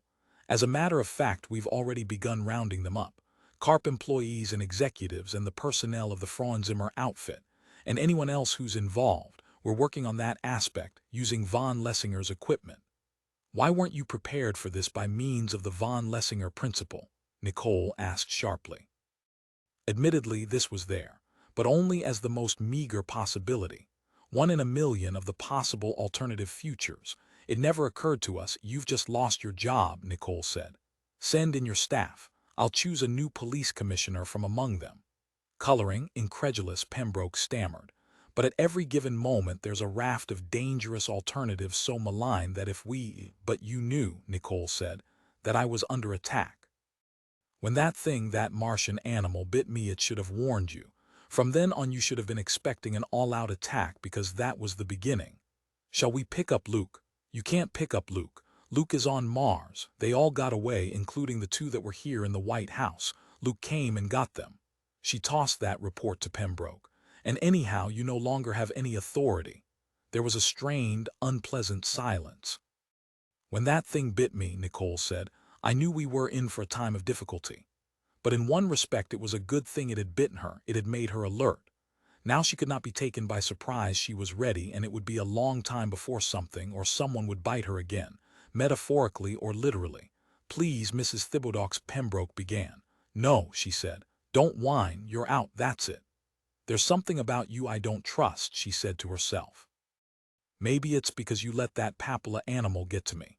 That was the beginning of your decline, of your career downfall. From then on I was suspicious of you. And she thought it was almost the end of me. The door of the office opened and Richard Congrosian appeared beaming. Nicole, ever since I moved that AG Chemi Psych chemist down to the laundry room I've become fully visible. It's a miracle. Fine, Richard, Nicole said. However, we're having a closed conference in here at this moment. Come back later. Now Congrosian made out Pembroke. The expression on his face at once changed. Hostility, she wondered why, hostility and fear. Richard, she said suddenly, how would you like to be NP commissioner? This man, she pointed at Wilder Pembroke. He's out. You're joking, Congrosian said. Yes, she agreed, in a way at least, but in a way no. She needed him, but in what fashion? How could she make use of him and his abilities? At the moment she simply did not know. Pembroke said stiffly, Mrs. Thibodeaux, if you change your mind, I won't, she said. In any case, Pembroke said in a measured, prepared tone of voice, I'll be glad to return to my position and serve you. Thereupon he left the room, the door shut after him. At once Congrosian said to her, he's going to do something. I'm not sure what it is. Can you tell who's loyal to you at a time like this? Personally, I don't trust him. I think he's part of the planet-wide network of conspiracy scheming against me. Hastily he added, and against you too, of course. They're after you too, isn't that right? Yes, Richard, she sighed. Outside the White House a news machine squalled. She could hear it vending details about Dieter Hogben. The machine possessed the entire story, and it was exploiting it for all it was worth. She sighed again. The ruling council, those shadowy, ominous figures who stood directly behind every move she made, were undoubtedly thoroughly aroused now, as if wakened from their sleep. She wondered what they would do. They had a lot of wisdom. Collectively, they were quite old. Like snakes, they were cold and silent, but very much alive. Very active and yet always obscured from sight. They never appeared on TV, never gave guided tour. At the moment she wished she could trade places with them. And then all at once she realized that something had happened. The news machine was vending something about her. Not about the next der Alte Dieter Hogben, but some other G entirely. The news machine she went to the window to hear better was saying that she strained to hear. Nicole dead, the machine shrilled. Years ago, actress Kate Rupert in her place. Entire governing apparatus a fraud, according to, and then the news machine moved on. She could no longer hear it, no matter how hard she tried. His face wrinkled with confusion and uneasiness. Richard Congrosian asked, what was that, Nicole? It was saying you're dead. Do I look dead? She asked tartly. But it said an actress was taking your place. Congrosian, bemused, stared at her, his face working with incomprehension. Are you just an actress, Nicole? An imposter like Der Alte? He continued to stare, looking as if he were about to burst into grief-stricken, baffled tears. It's merely a sensational newspaper story, Nicole said firmly. She felt, however, frozen all over, numbed with dark, somatic dread. Everything was out now. Some highly-placed G, someone even more an intimate of the White House circle than the Carps, had leaked this last, great secret. There was now nothing left to conceal. Hence there was no longer a distinction between the many Bess and the few Jess. There was a knock at the door, and without waiting, Garth McRae entered, looking grim. He held a copy of the New York Times. That psychoanalyst, Egon Superb, informed a reporting machine, he said to Nicole. How he found out I don't have the slightest idea. He's hardly in a position to know firsthand about you. Obviously someone must have deliberately spilled it to him. He studied the newspaper, his lips moving. A patient. A G patient confided in him, and for reasons that we may never know he called the newspaper. Nicole said, I suppose there's no use arresting him now. I'd like to find out who's using him. That's what I'm interested in. It was no doubt a hopeless wish, doomed to disappointment. Probably Egon Superb would never say. He would take the pose that it was a professional secret, something given him in sanctified privacy. He would pretend he did not want to get his patient into jeopardy. Even Bertold Goltz, McRae said, didn't know that, even though he roams around here at will. What we're going to see a demand for now, Nicole said, is a general election. And it would not be she who would be elected, not after this disclosure. She wondered if Epstein, the Attorney General, would consider it his job to take action against her. She could count on the army, but what about the High Court? It might rule that she was not legally in power. Actually, it could be doing that at this very moment. The council would have to emerge now, admit in public that it and no one else held the actual governmental authority, and the council had never been voted into office of any sort. It was paralegal entirely. Goltz could say, and truthfully, that he had as much right to rule as the council, perhaps even more so, because Goltz and the Sons of Job had a popular following. She wished suddenly that over the past years she had learned more about the council, knew who comprised it, what they were like, what their aims were. As a matter of fact, she had never even seen it in session. It had dealt with her indirectly, through elaborate screening devices. I think, she said to Garth McRae, that I had better go before the TV cameras and address the nation. If they actually see me, perhaps they'll take this news less seriously. Perhaps the potency of her presence, the old magical power of her image, would prevail. After all, the public was accustomed to seeing her. They believed in her from decades of conditioning. The tradition-sanctified whip and carrot might still function, at least to a limited extent, at least partially. They'll believe she decided if they want to believe, despite the news being hawked by the news machines. those cold, impersonal agencies of truth, of absolute reality without human subjectivity. "I'm going to keep on trying," she said to Garth McRae. All this time Richard Congrosian had continued to stare at her. He did not seem able to take his eyes from her. Now he said hoarsely, "I don't believe it, Nicole. You're real, aren't you? I can see you, so you must be real." He gaped at her piteously. "I'm real," she said, and felt sad. A lot of people were in Congrosian's position, trying desperately to maintain their view of her undamaged, unaltered from that which they were accustomed to. And yet was this enough? How many people like Congrosian could break with the reality principle, believe in something they knew intellectually was an illusion? Few people, after all, were as sick as Richard Congrosian. To stay in power, she would have to rule a nation of the mentally ill, and the idea did not very much appeal to her. The door opened and Janet Raymer stood there, small, wrinkled, and businesslike. "Nicole, please come along with me." Her voice was dry and faint, but authoritative. Nicole rose. The council wanted her. As was customary with them, they were operating through Janet Raymer, their spokesman. "All right," Nicole said. To Congrosian and Garth McRae she said, "I'm sorry, you'll have to excuse me. Garth, I want you to act temporarily as NP Commissioner. Wilder Pembroke has been busted. I did that just now before you came in. I trust you." She passed by them then and followed after Janet Raymer, out of the office and up the corridor. Janet moved briskly and she had to hurry to keep up. Flapping his arms miserably, Congrosian called after her, "If you don't exist, I'm going to become invisible again, or even worse." She continued on. "I'm afraid," Congrosian shouted, "of what I might do. I don't want it to happen." He came a few steps out into the corridor after her. "Please help me before it's too late." There was nothing she could do. She did not even look back. Janet led her to an elevator. "This time they're waiting 2 levels down," Janet said. "They've assembled, all 9 of them. Because of the gravity of the situation, this time they'll talk to you face to face." The elevator slowly descended. She stepped out, following Janet, in what had been in the previous century the H-bomb shelter for the White House. Its lights were on and she saw, seated at a long oak table, 6 men and 3 women. All but one of them were strangers to her, blank and totally unfamiliar faces. But in the center she made out to her disbelief a man whom she knew.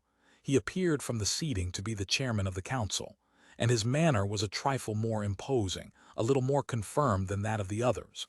The man was Bertold Goltz. Nicole said, "You, the street brawler, I never would have anticipated this." She felt weary and frightened.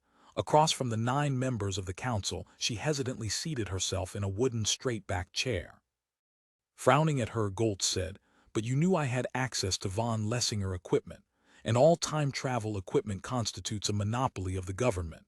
So obviously I had some form of contact at a very high level. However, that doesn't matter now. We have more urgent business to discuss." Janet Raymer said, "I'll go back upstairs again." "Thank you," Goltz said, nodding. To Nicole he said somberly, "You're a rather inept young woman, Kate. However, we'll try to pick up and go on with what we have. The von Lessinger apparatus shows one highly distinct alternative future in which Police Commissioner Pembroke rules as an absolute dictator.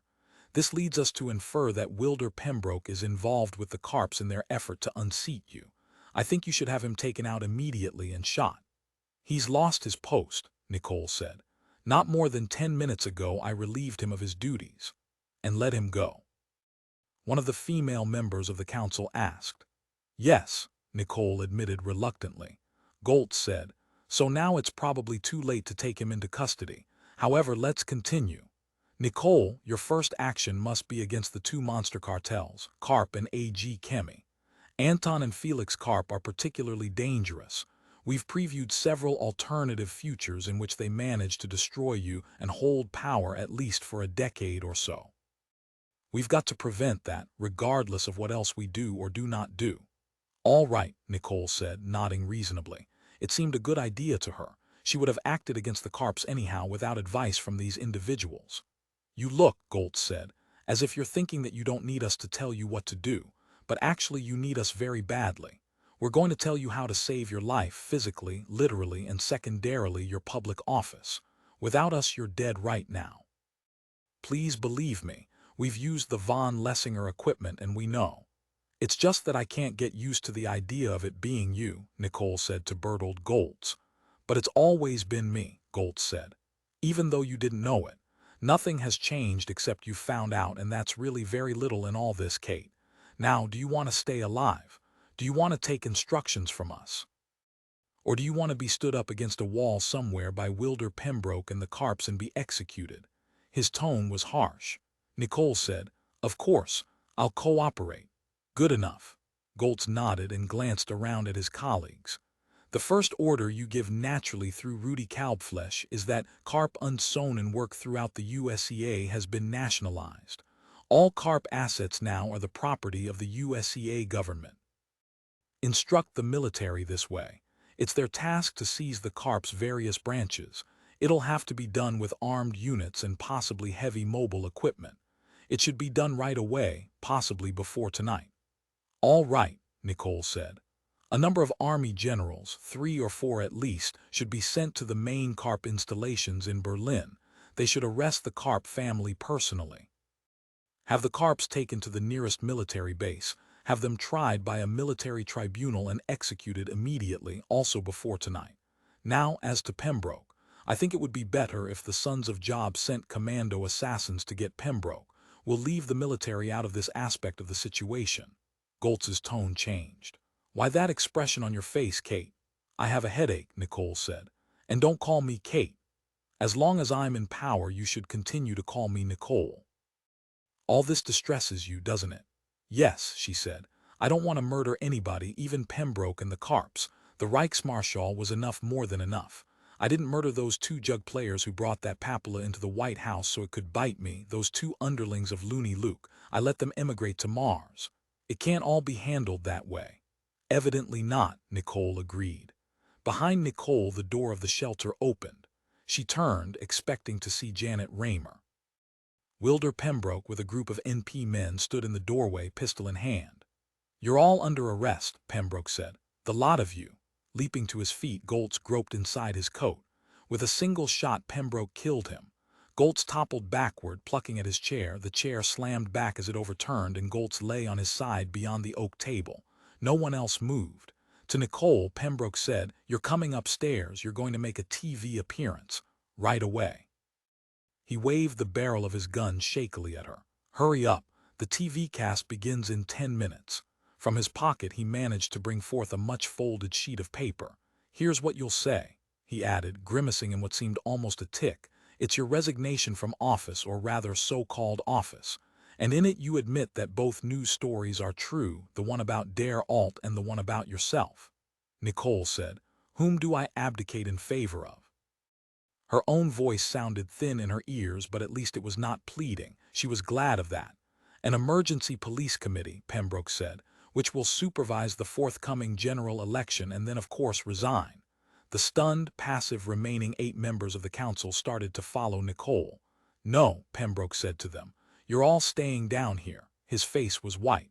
"With the police team." "You know what he's going to do, don't you?" one of the council members said to Nicole. "He's given orders to have us killed."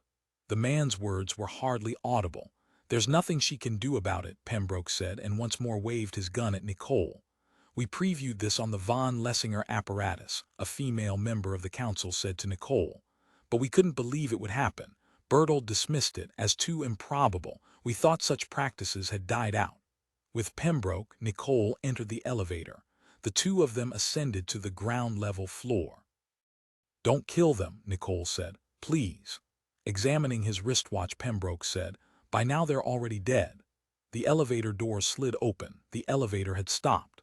"Go directly to your office," Pembroke instructed her. "You'll deliver the telecast from there. It's interesting, isn't it, that the council did not take seriously the long-shot possibility that I might get them before they got me. They were so convinced of their own absolute power that they assumed I'd go like a sheep to my own destruction. I doubt if they even took the trouble to preview these last few moments. They must have known there was a reasonably good chance that I'd gain power, but they evidently didn't follow up the situation and learn precisely how." "I can't believe," Nicole said, "that they could be so foolish. In spite of what they said and you said. With the von Lessinger equipment at their disposal, It seemed impossible to her that Bertold Goltz and the others had simply let themselves be killed. Logically, they should have been beyond reach. They were frightened, Pembroke said, and frightened people lose the ability to think. Ahead lay Nicole's office. On the floor before the doorway lay an inert form. It was Janet Raymer. We found ourselves in a position where we were coerced into doing that, Pembroke said. Or rather, let's face it, we wanted to do it. Let's be honest with each other, finally. No, I don't have to. Taking care of Miss Raymer was an act of pure, enjoyable volition. He stepped over Janet's body and opened the door to Nicole's office. In the office stood Richard Congrosian. Something terrible's happening to me, Congrosian wailed as soon as he spied the two of them. I no longer can keep myself and my environment separate. Do you comprehend how that feels? It's awful. He came towards them, visibly quaking. His eyes rolled with abject fear and sweat stood out on his neck and forehead and hands. Can you understand? Later, Pembroke said to him nervously. Again she saw the tic, the involuntary grimace. To her Pembroke said, "First, I want you to read over that material I gave you. Get started on it right away." Once more he examined his wristwatch. The TV technicians should have been here and set up by now. Congrosian said, "I sent them away. They made it even more difficult for me. Look, see that desk? I'm now part of it and it's part of me. Watch and I'll show you." He scrutinized the desk intently, his mouth working. And on the desk, a vase of pale roses lifted, moved through the air towards Congrosian. The vase, as they watched, passed into Congrosian's chest and disappeared. "It's inside me now," he quavered. "I absorbed it. Now it's me." And he gestured at the desk. "I'm it." In the spot where the vase had been, Nicole saw, forming into density and mass and color, a complicated tangle of interwoven organic matter, smooth red tubes, and what appeared to be portions of an endocrine system. A section, she realized, of Congrosian's internal anatomy. Perhaps, she thought, his spleen and circulatory configurations that maintained it. The organ, whatever it was, regularly pulsed. It was alive and active. How elaborate it is, she thought. She could not take her eyes from it, and even Wilder Pembroke was gazing fixedly at it. "I'm turning inside out," Congrosian wailed. "Pretty soon, if this keeps up, I'm going to have to envelop the entire universe and everything in it. And the only thing that'll be outside me will be my internal organs, and then most likely I'll die." "Listen, Congrosian," Pembroke said harshly. He turned the gun towards the psychokinetic concert pianist. "What do you mean by sending the TV crew out of here? I need them in this office. Nicole's going to address the nation. You go and tell them to come back." He gestured at Congrosian with the gun. "Or get a White House employee who," he broke off. The gun had left his hand. "Help me," Congrosian howled. "It's becoming me and I have to be it." The gun vanished into Congrosian's body. In Pembroke's hand, a spongy pink mass of lung tissue appeared. Instantly he dropped it, and at once Congrosian shrieked with pain. Nicole shut her eyes. "Richard," she moaned gratingly, "stop it. Get control of yourself." "Yes," Congrosian said, and giggled helplessly. "I can get hold of myself, pick myself up, the organs and vital parts all around me, lying on the floor. Maybe I can stuff them back inside somehow." Opening her eyes, Nicole said, "Can you get me out of here now? Move me a long way off, Richard, please." "I can't breathe," Congrosian panted. "Pembroke has part of my breathing apparatus and he dropped it. He didn't take care of it, he let me fall." He made a gesture towards the NP man. Quietly, his face drained of color and the ordinary hopefulness of the process of life, Pembroke said, "He shut off something inside me, some essential organ." "That's right," Congrosian shrieked. "I shut off your, but I'm not going to tell you." Slyly, he poked a finger at Pembroke, waggling it in his direction. "Only this, I'll say this, you'll live for about, oh, say, 4 more hours." He laughed. "What do you say to that? Can you turn it back on?" Pembroke managed to say. Pain had infiltrated his features now. He was suffering. "If I want," Congrosian said, "but I don't want to because I don't have time. I've got to collect myself." He scowled in rapt concentration. "I'm busy evicting every foreign object that's managed to enter me," he explained to Pembroke and Nicole. "And I want myself back. I'm going to make myself come back inside." He glowered at the pink spongy mass of lung tissue. "You're me," he told it. "You're part of the I world, not the non-I understand. Please take me a long way from here," Nicole said to him. "Okay, okay," Congrosian agreed irritably. Where do you want to be? In another city entirely, on Mars. Who knows how far I can move you? I don't. As Mr. Pembroke said, I haven't really learned the political uses of my ability even after all these years. But anyhow, now I'm in politics. He chuckled with delight. What about Berlin? I can move you from here to Berlin, I'm confident of that. Anything, Nicole said.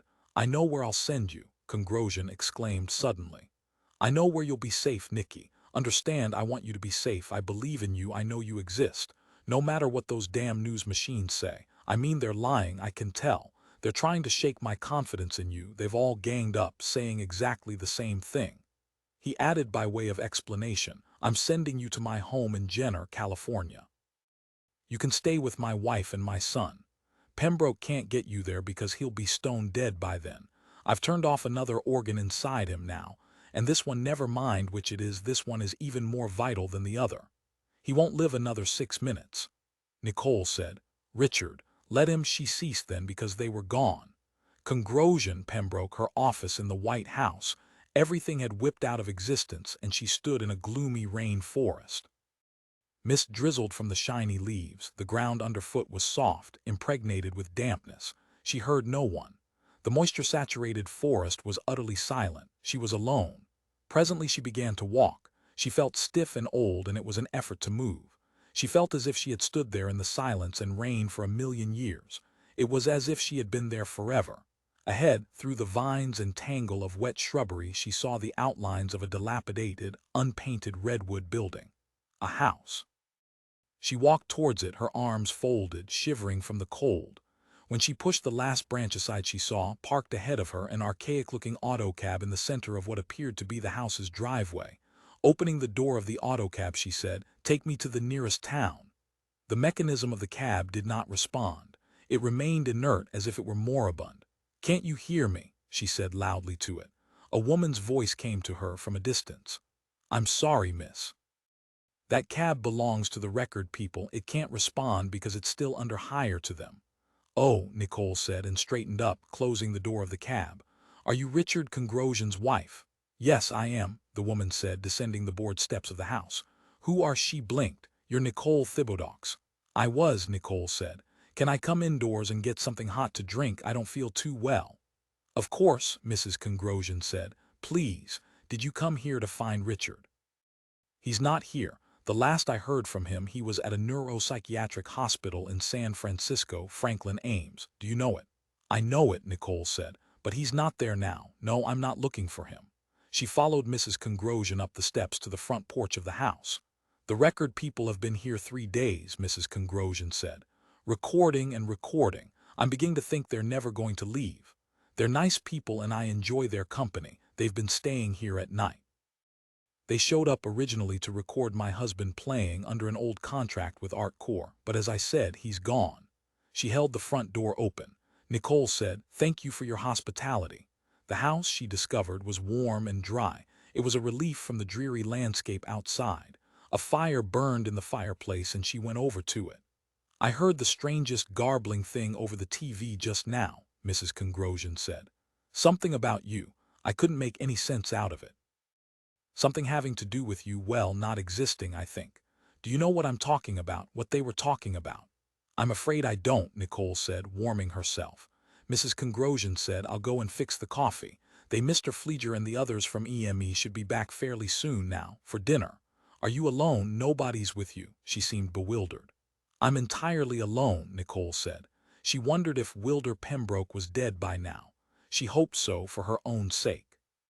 "Your husband," she said, "is a very fine person. I owe him a great deal. My life, as a matter of fact," she realized. "He certainly thinks a lot of you too," Mrs. Congrosian said. "Can I stay here?" Nicole said suddenly. "Of course, for as long as you wish." "Thanks," Nicole said. She felt a little better. Maybe I'll never go back, she thought. After all, what's there to go back to? Janet is dead, Bertold Goltz is dead, even Reichsmarschall Goering is dead, and of course Wilder Pembroke, he's dead by now too. And the entire ruling council, all the half-concealed figures who had stood behind her. Assuming, of course, that the NP men had carried out their orders, which no doubt they had. And she thought, I can't rule any longer. The news machines have seen to that in their blind, efficient, mechanical way. they and the carps. So now she decided it's the carp's turn. They can hold power for a while until they in turn are preempted as I was. She thought I can't even go to Mars. At least not by jalopy, I saw to that myself. But there are other ways. Big legal commercial ships and government ships as well. Very fast ships which belong to the military. Perhaps I could commandeer one of those. I could work through Rudy, even though he is or it is on its deathbed. Legally, the army has sworn an oath to him. They're supposed to do what he or it tells them. Coffee, are you all right? Are you ready for it? Mrs. Congrosian peered at her intently. Yes, Nicole answered, I am. She followed Mrs. Congrosian into the kitchen of the big old house. Outside the house the rain fell heavily now. Nicole shivered and tried not to look directly at it. The rain frightened her. It was like an omen, a reminder of some evil fate to come. What are you afraid of? Mrs. Congrosian said suddenly, acutely. I don't know, Nicole confessed. I've seen Richard like this. It must be the climate here. It's so dismal and monotonous. But I thought from his description of you that you'd never be this way. He always made you sound so brave, so forceful. I'm sorry to disappoint you. Mrs. Congrosian patted her on the arm. You don't disappoint me. I like you very much. I'm sure it is the climate that's getting you down. Maybe so, Nicole said, but she knew better. It was more than the rain, much more. 15, the hard-eyed, middle-aged, and utterly professional NP man said to Maury Franzimmer and Sheik Strikerock, You're both under arrest. Come along with me. You see, Maury said with scalding accusation to Sheik. I told you so. The bastards have it in for us. We're the fall guys in this. The lowest dupes on the ladder, the ultimate simps. With Maury, Sheik left the small, familiar, cluttered office of Franzimmer Associates, the NP man immediately behind them. He and Maury trudged gloomily in silence to the parked police car. A couple of hours ago, Maury burst out suddenly, we had everything. Now on account of your brother, look what we've got, nothing. Sheik did not respond. There was no answer he could make. I'm going to get you, Sheik, Maury said as the police car started up and moved towards the Autobahn. So help me God. We'll get out of this, Sheik said. We've had troubles before, they've always passed, somehow. If only you had emigrated, Maury said. And I wish I had too, Sheik thought to himself. Right now Richard Congrosian and I would be where? In deep space on our way to our frontier farm beginning a chaste new life. And instead, this, he wondered where Congrosian was right now, doing just as badly, hardly likely. Next time when you start to leave the firm, Maury began. Okay, Sheik said savagely. Let's forget it. What can be done now? The one I'd like to get, he thought, is my brother Vince. And after him, Anton and old Felix Karp. The NP man seated next to him all at once said to the NP man driving, Hey look Sid, a roadblock. The police car slowed. Peering, Sheik saw at the roadblock an army mobile weapons carrier on it, a big gun pointed eerily at the lines of cars and wheels halted by the barricade across the 8 lanes. Beside Sheik the NP man drew his hand weapon. So did the driver. What's going on? Sheik asked, his heart laboring. Neither NP man answered. Their gaze was riveted on the army unit blocking the Autobahn in effective, trained fashion. Both men had become acutely tense. Sheik could sense it. It permeated the interior of the car. At that moment, as the police car crept along almost touching the car ahead, a Theodorus Nitz commercial slipped in through the open window. Do people seem able to see right through your clothing? It squeaked at them bat-like as it slithered into concealment under the front seat. In public, does your fly seem to be unzipped and do you need to glance down? It died into silence as the NP man driving venomously shot it with his pistol. Geez, I hate those things, he spat out with aversion. At the sound of the shot, the police car was immediately surrounded by soldiers, all armed and all hair-trigger alert. Put your weapons down, the sergeant in charge barked. Reluctantly, the 2 NP men tossed their guns aside. A soldier plucked the car door open. The 2 NP men stepped warily out, their arms raised. Whom were you shooting at? The sergeant demanded. At us. A Nitz commercial, one of the NP men said shakily. Look in the car under the seat. We weren't shooting at you, honest.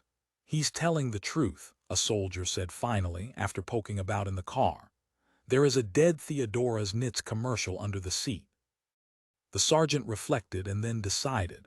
You can go on, but leave your weapons with us. He added, and your prisoners, and from now on you take all your orders from GHQ, not from the higher police. At once the two NP men hopped back into their car, the doors slammed shut as they drove off into traffic as rapidly as possible through the opening in the army barricade. Sheik and Maury watched them go. "What's up?" Sheik asked. "You're free to go," the sergeant informed him. "Return to your homes and stay inside. Don't participate in anything going on in the streets, no matter what seems to be happening." The squad of soldiers moved off then, leaving Sheik and Maury standing alone. "It's a revolt," Maury said, his jaw hanging. "By the army." "Or by the police," Sheik said, thinking rapidly. "We're going to have to hitchhike back to town." He hadn't hitchhiked since he was a kid. It seemed odd to be doing it now in his adult years. It was almost refreshing. He began to walk down the stalled lines of traffic, his thumb out. Wind blew in his face. It smelled of land and water and big cities. He took a deep, full breath of it. "Wait for me," Maury yelled and hurried after him. In the sky to the north, an immense gray, mushroom-like cloud all at once formed, and a rumble stirred through the earth, jarring Sheik and making him jump. Shielding his eyes, he peered to see what had happened. An explosion, perhaps a small, tactical A-bomb. Now he inhaled the reek of ashes and knew definitely what it was. A soldier striding past him said over his shoulder, "The local branch of Karp unsonen work." He grinned starkly at Sheik and hurried on. Maury said in a soft voice, "They blew it up. The army blew up Karp." "I guess so," Sheik said, dazed. Again, reflexively, he stuck out his thumb, searching for their ride. Above, two army rockets streaked in pursuit of an NP ship. Sheik watched them until they were gone from sight. "It's a full-scale war," he said to himself, awed. "I wonder if they're going to blow us up too," Maury said. "I mean the factory, Frauenzimmer Associates." "We're too small," Sheik said. "Yeah, I guess you're right," Maury said, nodding hopefully. "It's good to be small," Sheik realized, in times like this. And the smaller the better, right down to the vanishing point. Ahead of him and Maury a car had stopped. They walked towards it. Now to the east, another fungus-shaped mass of cloud material expanded to fill the sky, and again the ground shook. That would be AG Chemi, Sheik decided as he got into the waiting car. "Where you boys headed for?" the driver of the car, a plump, red-haired man, inquired. Maury said, "Anywhere and everywhere, mister, just so it's away from all this trouble." "I agree," the plump, red-haired man said, and started the car into motion. "Oh, how I agree." It was an old, out-of-style car, but it was good enough.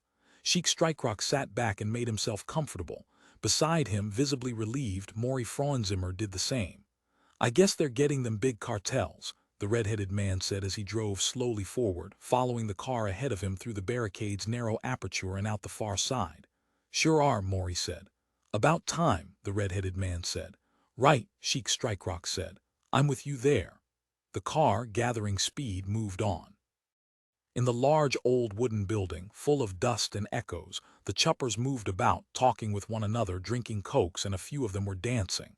It was the dancing which interested Nat Fleeger, and he led the portable Ampec FA2 in that direction. "Dancing, no," Jim Plank said to him. "Singing, yes. Wait until they begin to sing again, if you can dignify it by calling it that." Nat said, "The sounds of their dancing are rhythmic. I think we ought to try to pick that up too." "Technically you're head of this venture," Jim admitted. "But I've done an awful lot of recording in my time, and I say this is useless. It'll be there on the tape, admittedly, or rather in that wormy of yours, but it'll sound like nothing, nothing at all." He glared remorselessly at Nat. "But I intend to try anyhow," Nat said to himself. "They're so bent," Molly said, standing beside him. "All of them, and they're so short. Most of them aren't even as tall as I am."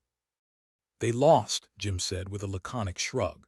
"Remember, what was it, 200,000 years ago? 300,000, anyhow it was quite a while ago. I doubt if they'll survive very much longer this time either. They just don't look like they have it. They look burdened."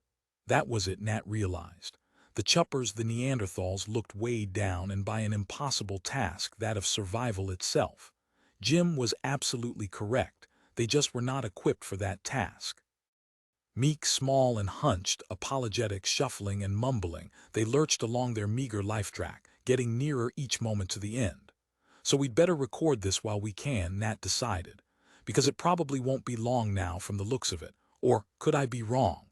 A chupper, an adult male wearing a plaid shirt and light gray work pants, bumped against Nat and muttered an inarticulate apology. "That's okay," Nat assured him. He felt then the desire to test his theory, to try to cheer up this failing life form, this throwback. "Let me buy you a beer," he said to the chopper. "Okay."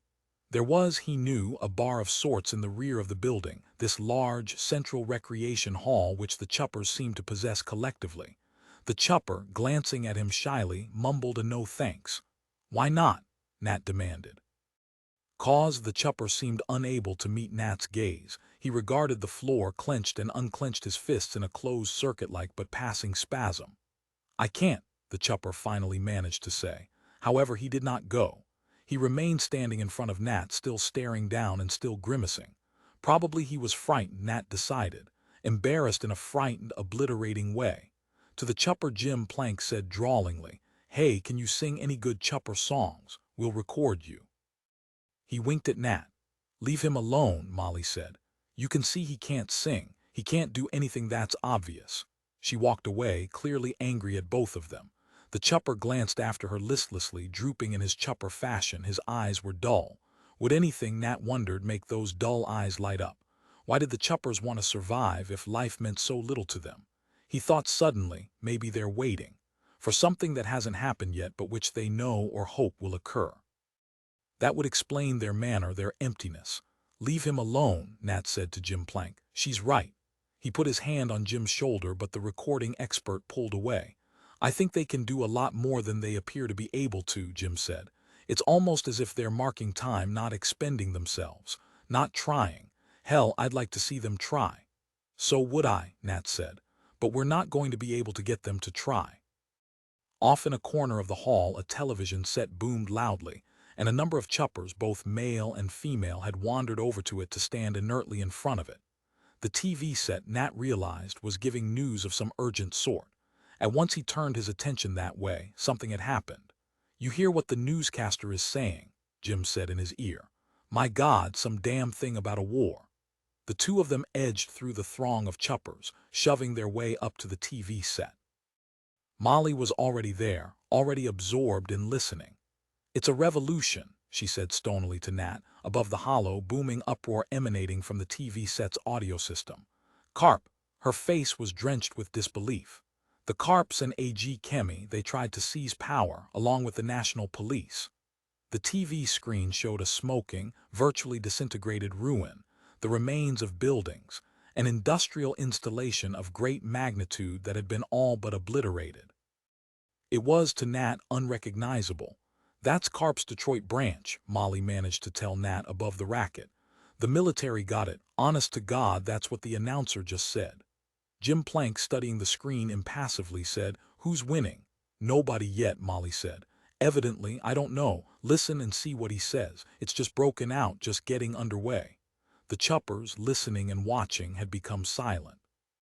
The phonograph which had played background music for them to shuffle to had become silent too. The choppers, almost all of them now, stood clustered around the TV set, rapt and attentive as they witnessed the scenes of fighting between the armed forces of the USEA and the issue from the barracks of the National Police backed up by the cartel system. "In California," the announcer was spluttering, "the West Coast Division of the NP surrendered intact to the 6th Army under General Hoheit.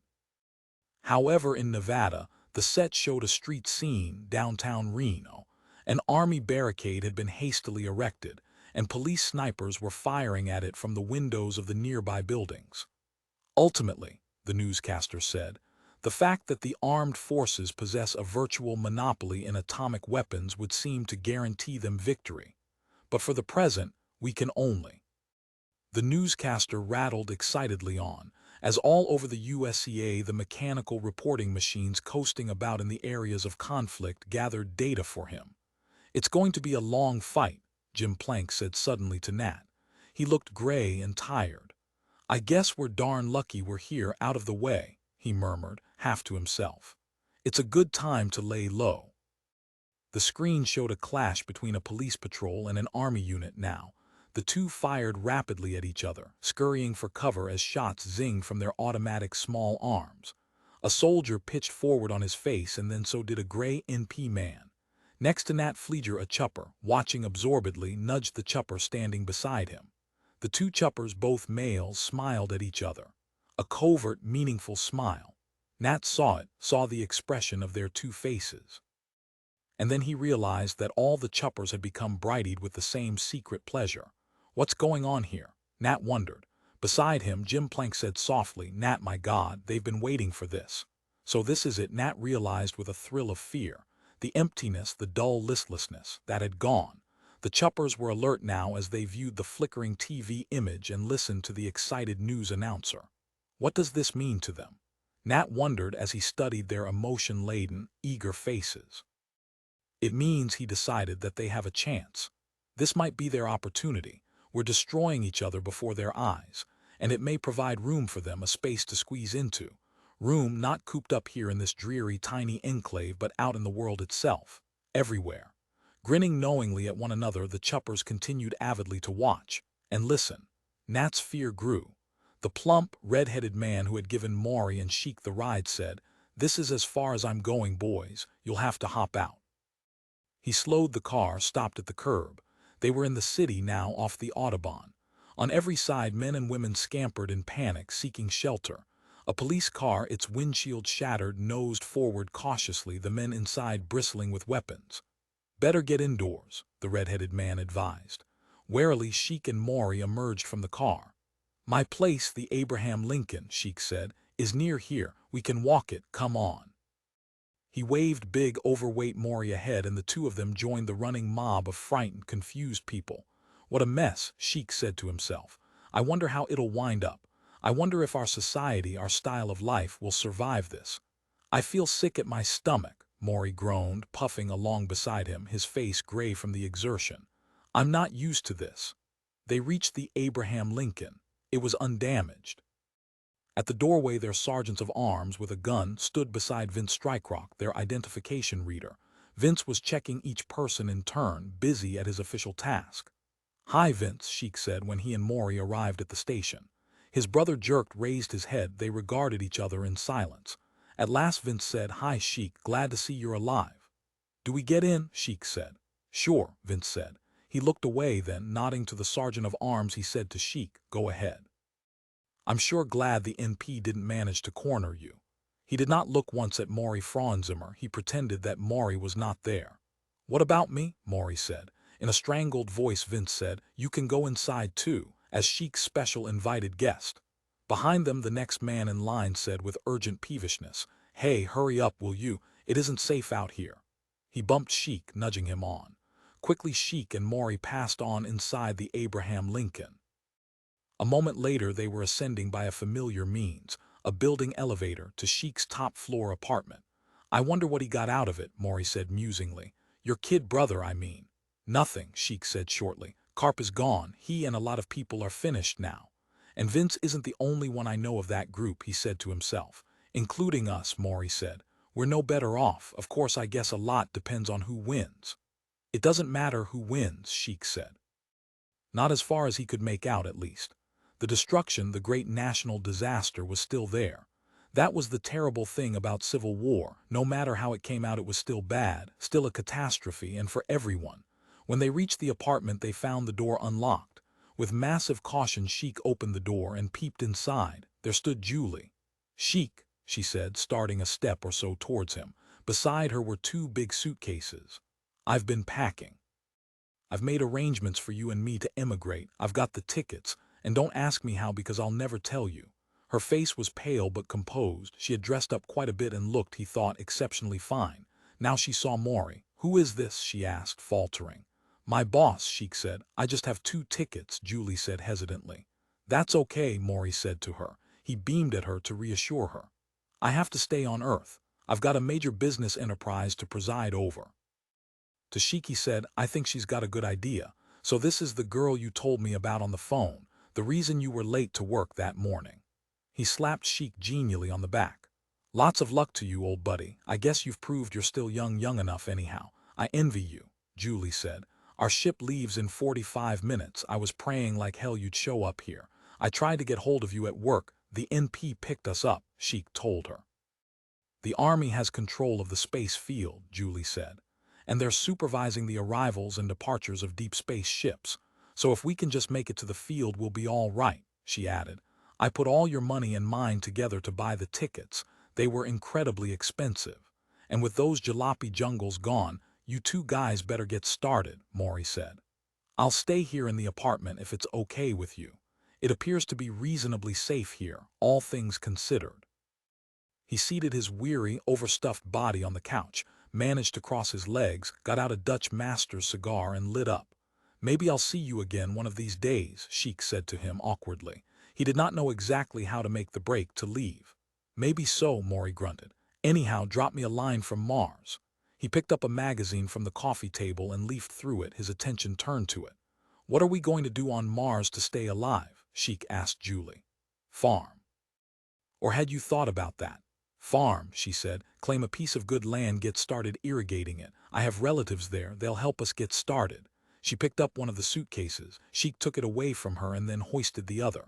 So long, Maury said in a contrived, overly light tone. I wish you two luck scratching around in that red, dusty soil. Good luck to you too, Sheik said. I wonder who'll need it the most, he wondered. You here on Earth or us on Mars? Maybe I'll send you a couple of Sims, Maury said, to keep you company when this all blows over. Puffing on his cigar, he watched the two of them go. The blaring music had arrived once more now, and some of the hunched, massive-jawed chuppers had resumed their shuffling dancing. Nat Fleeger turned away from the TV set. I think we've got enough on the Ampec, he said to Molly. We can start back to the Congrosian's house. We're through, finally. Molly said somberly. Maybe we're through everywhere, Nat. You know, just because we've been the dominant species for a few tens of thousands of years, it doesn't ensure that. I know, Nat said to her. I saw their faces, too. He led her back to where they had left the Ampec FA-2. Jim Plank followed, and the three of them stood together by the portable recording apparatus. Well, Nat said, shall we start back? Is it really over? It's over, Jim Plank said, nodding. But I think, Molly said, we should stay here in the Jenner area until the fighting lets up. It wouldn't be safe to try to fly back down below to Tijuana right now. If Bait Congrosian will let us stay, let's stay, right there in the house. All right, Nat said. He agreed with her completely. Jim Plank said abruptly, look, there's a woman coming over here towards us. Not a chupper, but a you-know-what we are, the same as us. The woman, slender and young, with short-cropped hair, wearing blue cotton trousers and moccasins and a white shirt, threaded her way through the shuffling gangs of chuppers. I know her, Nat said to himself. I've seen her 1,000,000 times. He knew her, and yet he did not. It was terribly strange. So incredibly damn pretty, he thought. Almost grotesquely, unnaturally beautiful. How many women that attractive do I know? None. No one in our world, in our lives, is that attractive except Nicole Thibodeaux. Are you Mr. Fleeger? She called, coming up close to him, then gazing up into his face. She was very small, he discovered. That had not been apparent over the TV transmissions. In fact, he had always thought of Nicole Thibodeaux as looming large, even ominous. It was a distinct shock to find her otherwise. He could not exactly understand it. Yes, he said. Nicole said, Richard Congrosian put me here and I want to get back where I belong. Can you take me out of here in your autocab? Sure, Nat said, nodding. Anything. None of the chuppers paid any attention to her. They seemed neither to know nor care who she was. Jim Plank and Molly, however, gaped in mute disbelief. When are you leaving? Nicole asked. Well, Nat said, we were going to stay. Because of the fighting, it seemed safer here. No, Nicole insisted at once. You have to go back. You have to do your part. Do you want them to win? I don't even know who you're talking about, Nat said. I can't make out exactly what's going on, what the issues are, or who's fighting whom. Do you know, maybe you can tell me. But I doubt it, he thought. I doubt if you can turn it into something sensible for me or for anyone else, because it is just not sensible. Nicole said, what would it require to get you to take me back, or at least out of here? Shrugging, Nat said, nothing. All at once he had made up his mind. He saw things clearly. Because I won't do it, I'm sorry. We're going to wait this out, this event that's going on. I don't know how Congrosian managed to put you here, but maybe he's right. Maybe this is the best place to be for you and for us, for a long time to come. He smiled at her. Nicole did not smile back. Damn you, Nicole said. He continued to smile. Please, she said. Help me. You were going to, you started to. Speaking up huskily. Jim Plank said, maybe he is helping you, Mrs. Thibodeaux, by doing this, by keeping you here. I think Nat's right, too, Molly said. I'm sure it's unsafe for you at the White House right now. Nicole looked around fiercely at the three of them. Then resignedly she sighed. What a place to be stuck in. Damn that Richard Congrosian, too, it's basically his fault. What are these creatures? She gestured at the shuffling line of adult chuppers and the small neo-chupper children who lined both sides of the great dusty wooden hall. I'm not quite certain, Nat said. Relatives of ours, you could say. Progeny, very possibly. Forefathers, Jim Plank said, correcting him. Nat said, time will tell which it is. Lighting a cigarillo, Nicole said vigorously, I don't like them. I'll feel a lot happier when we get back to the house. They make me just dreadfully uncomfortable. They should, Nat said. Certainly he shared her extreme reaction. Around the four of them, the chuppers danced their monotonous dance, paying no attention to the four human beings. I think, however, Jim Plank said thoughtfully, we're going to have to get accustomed to them.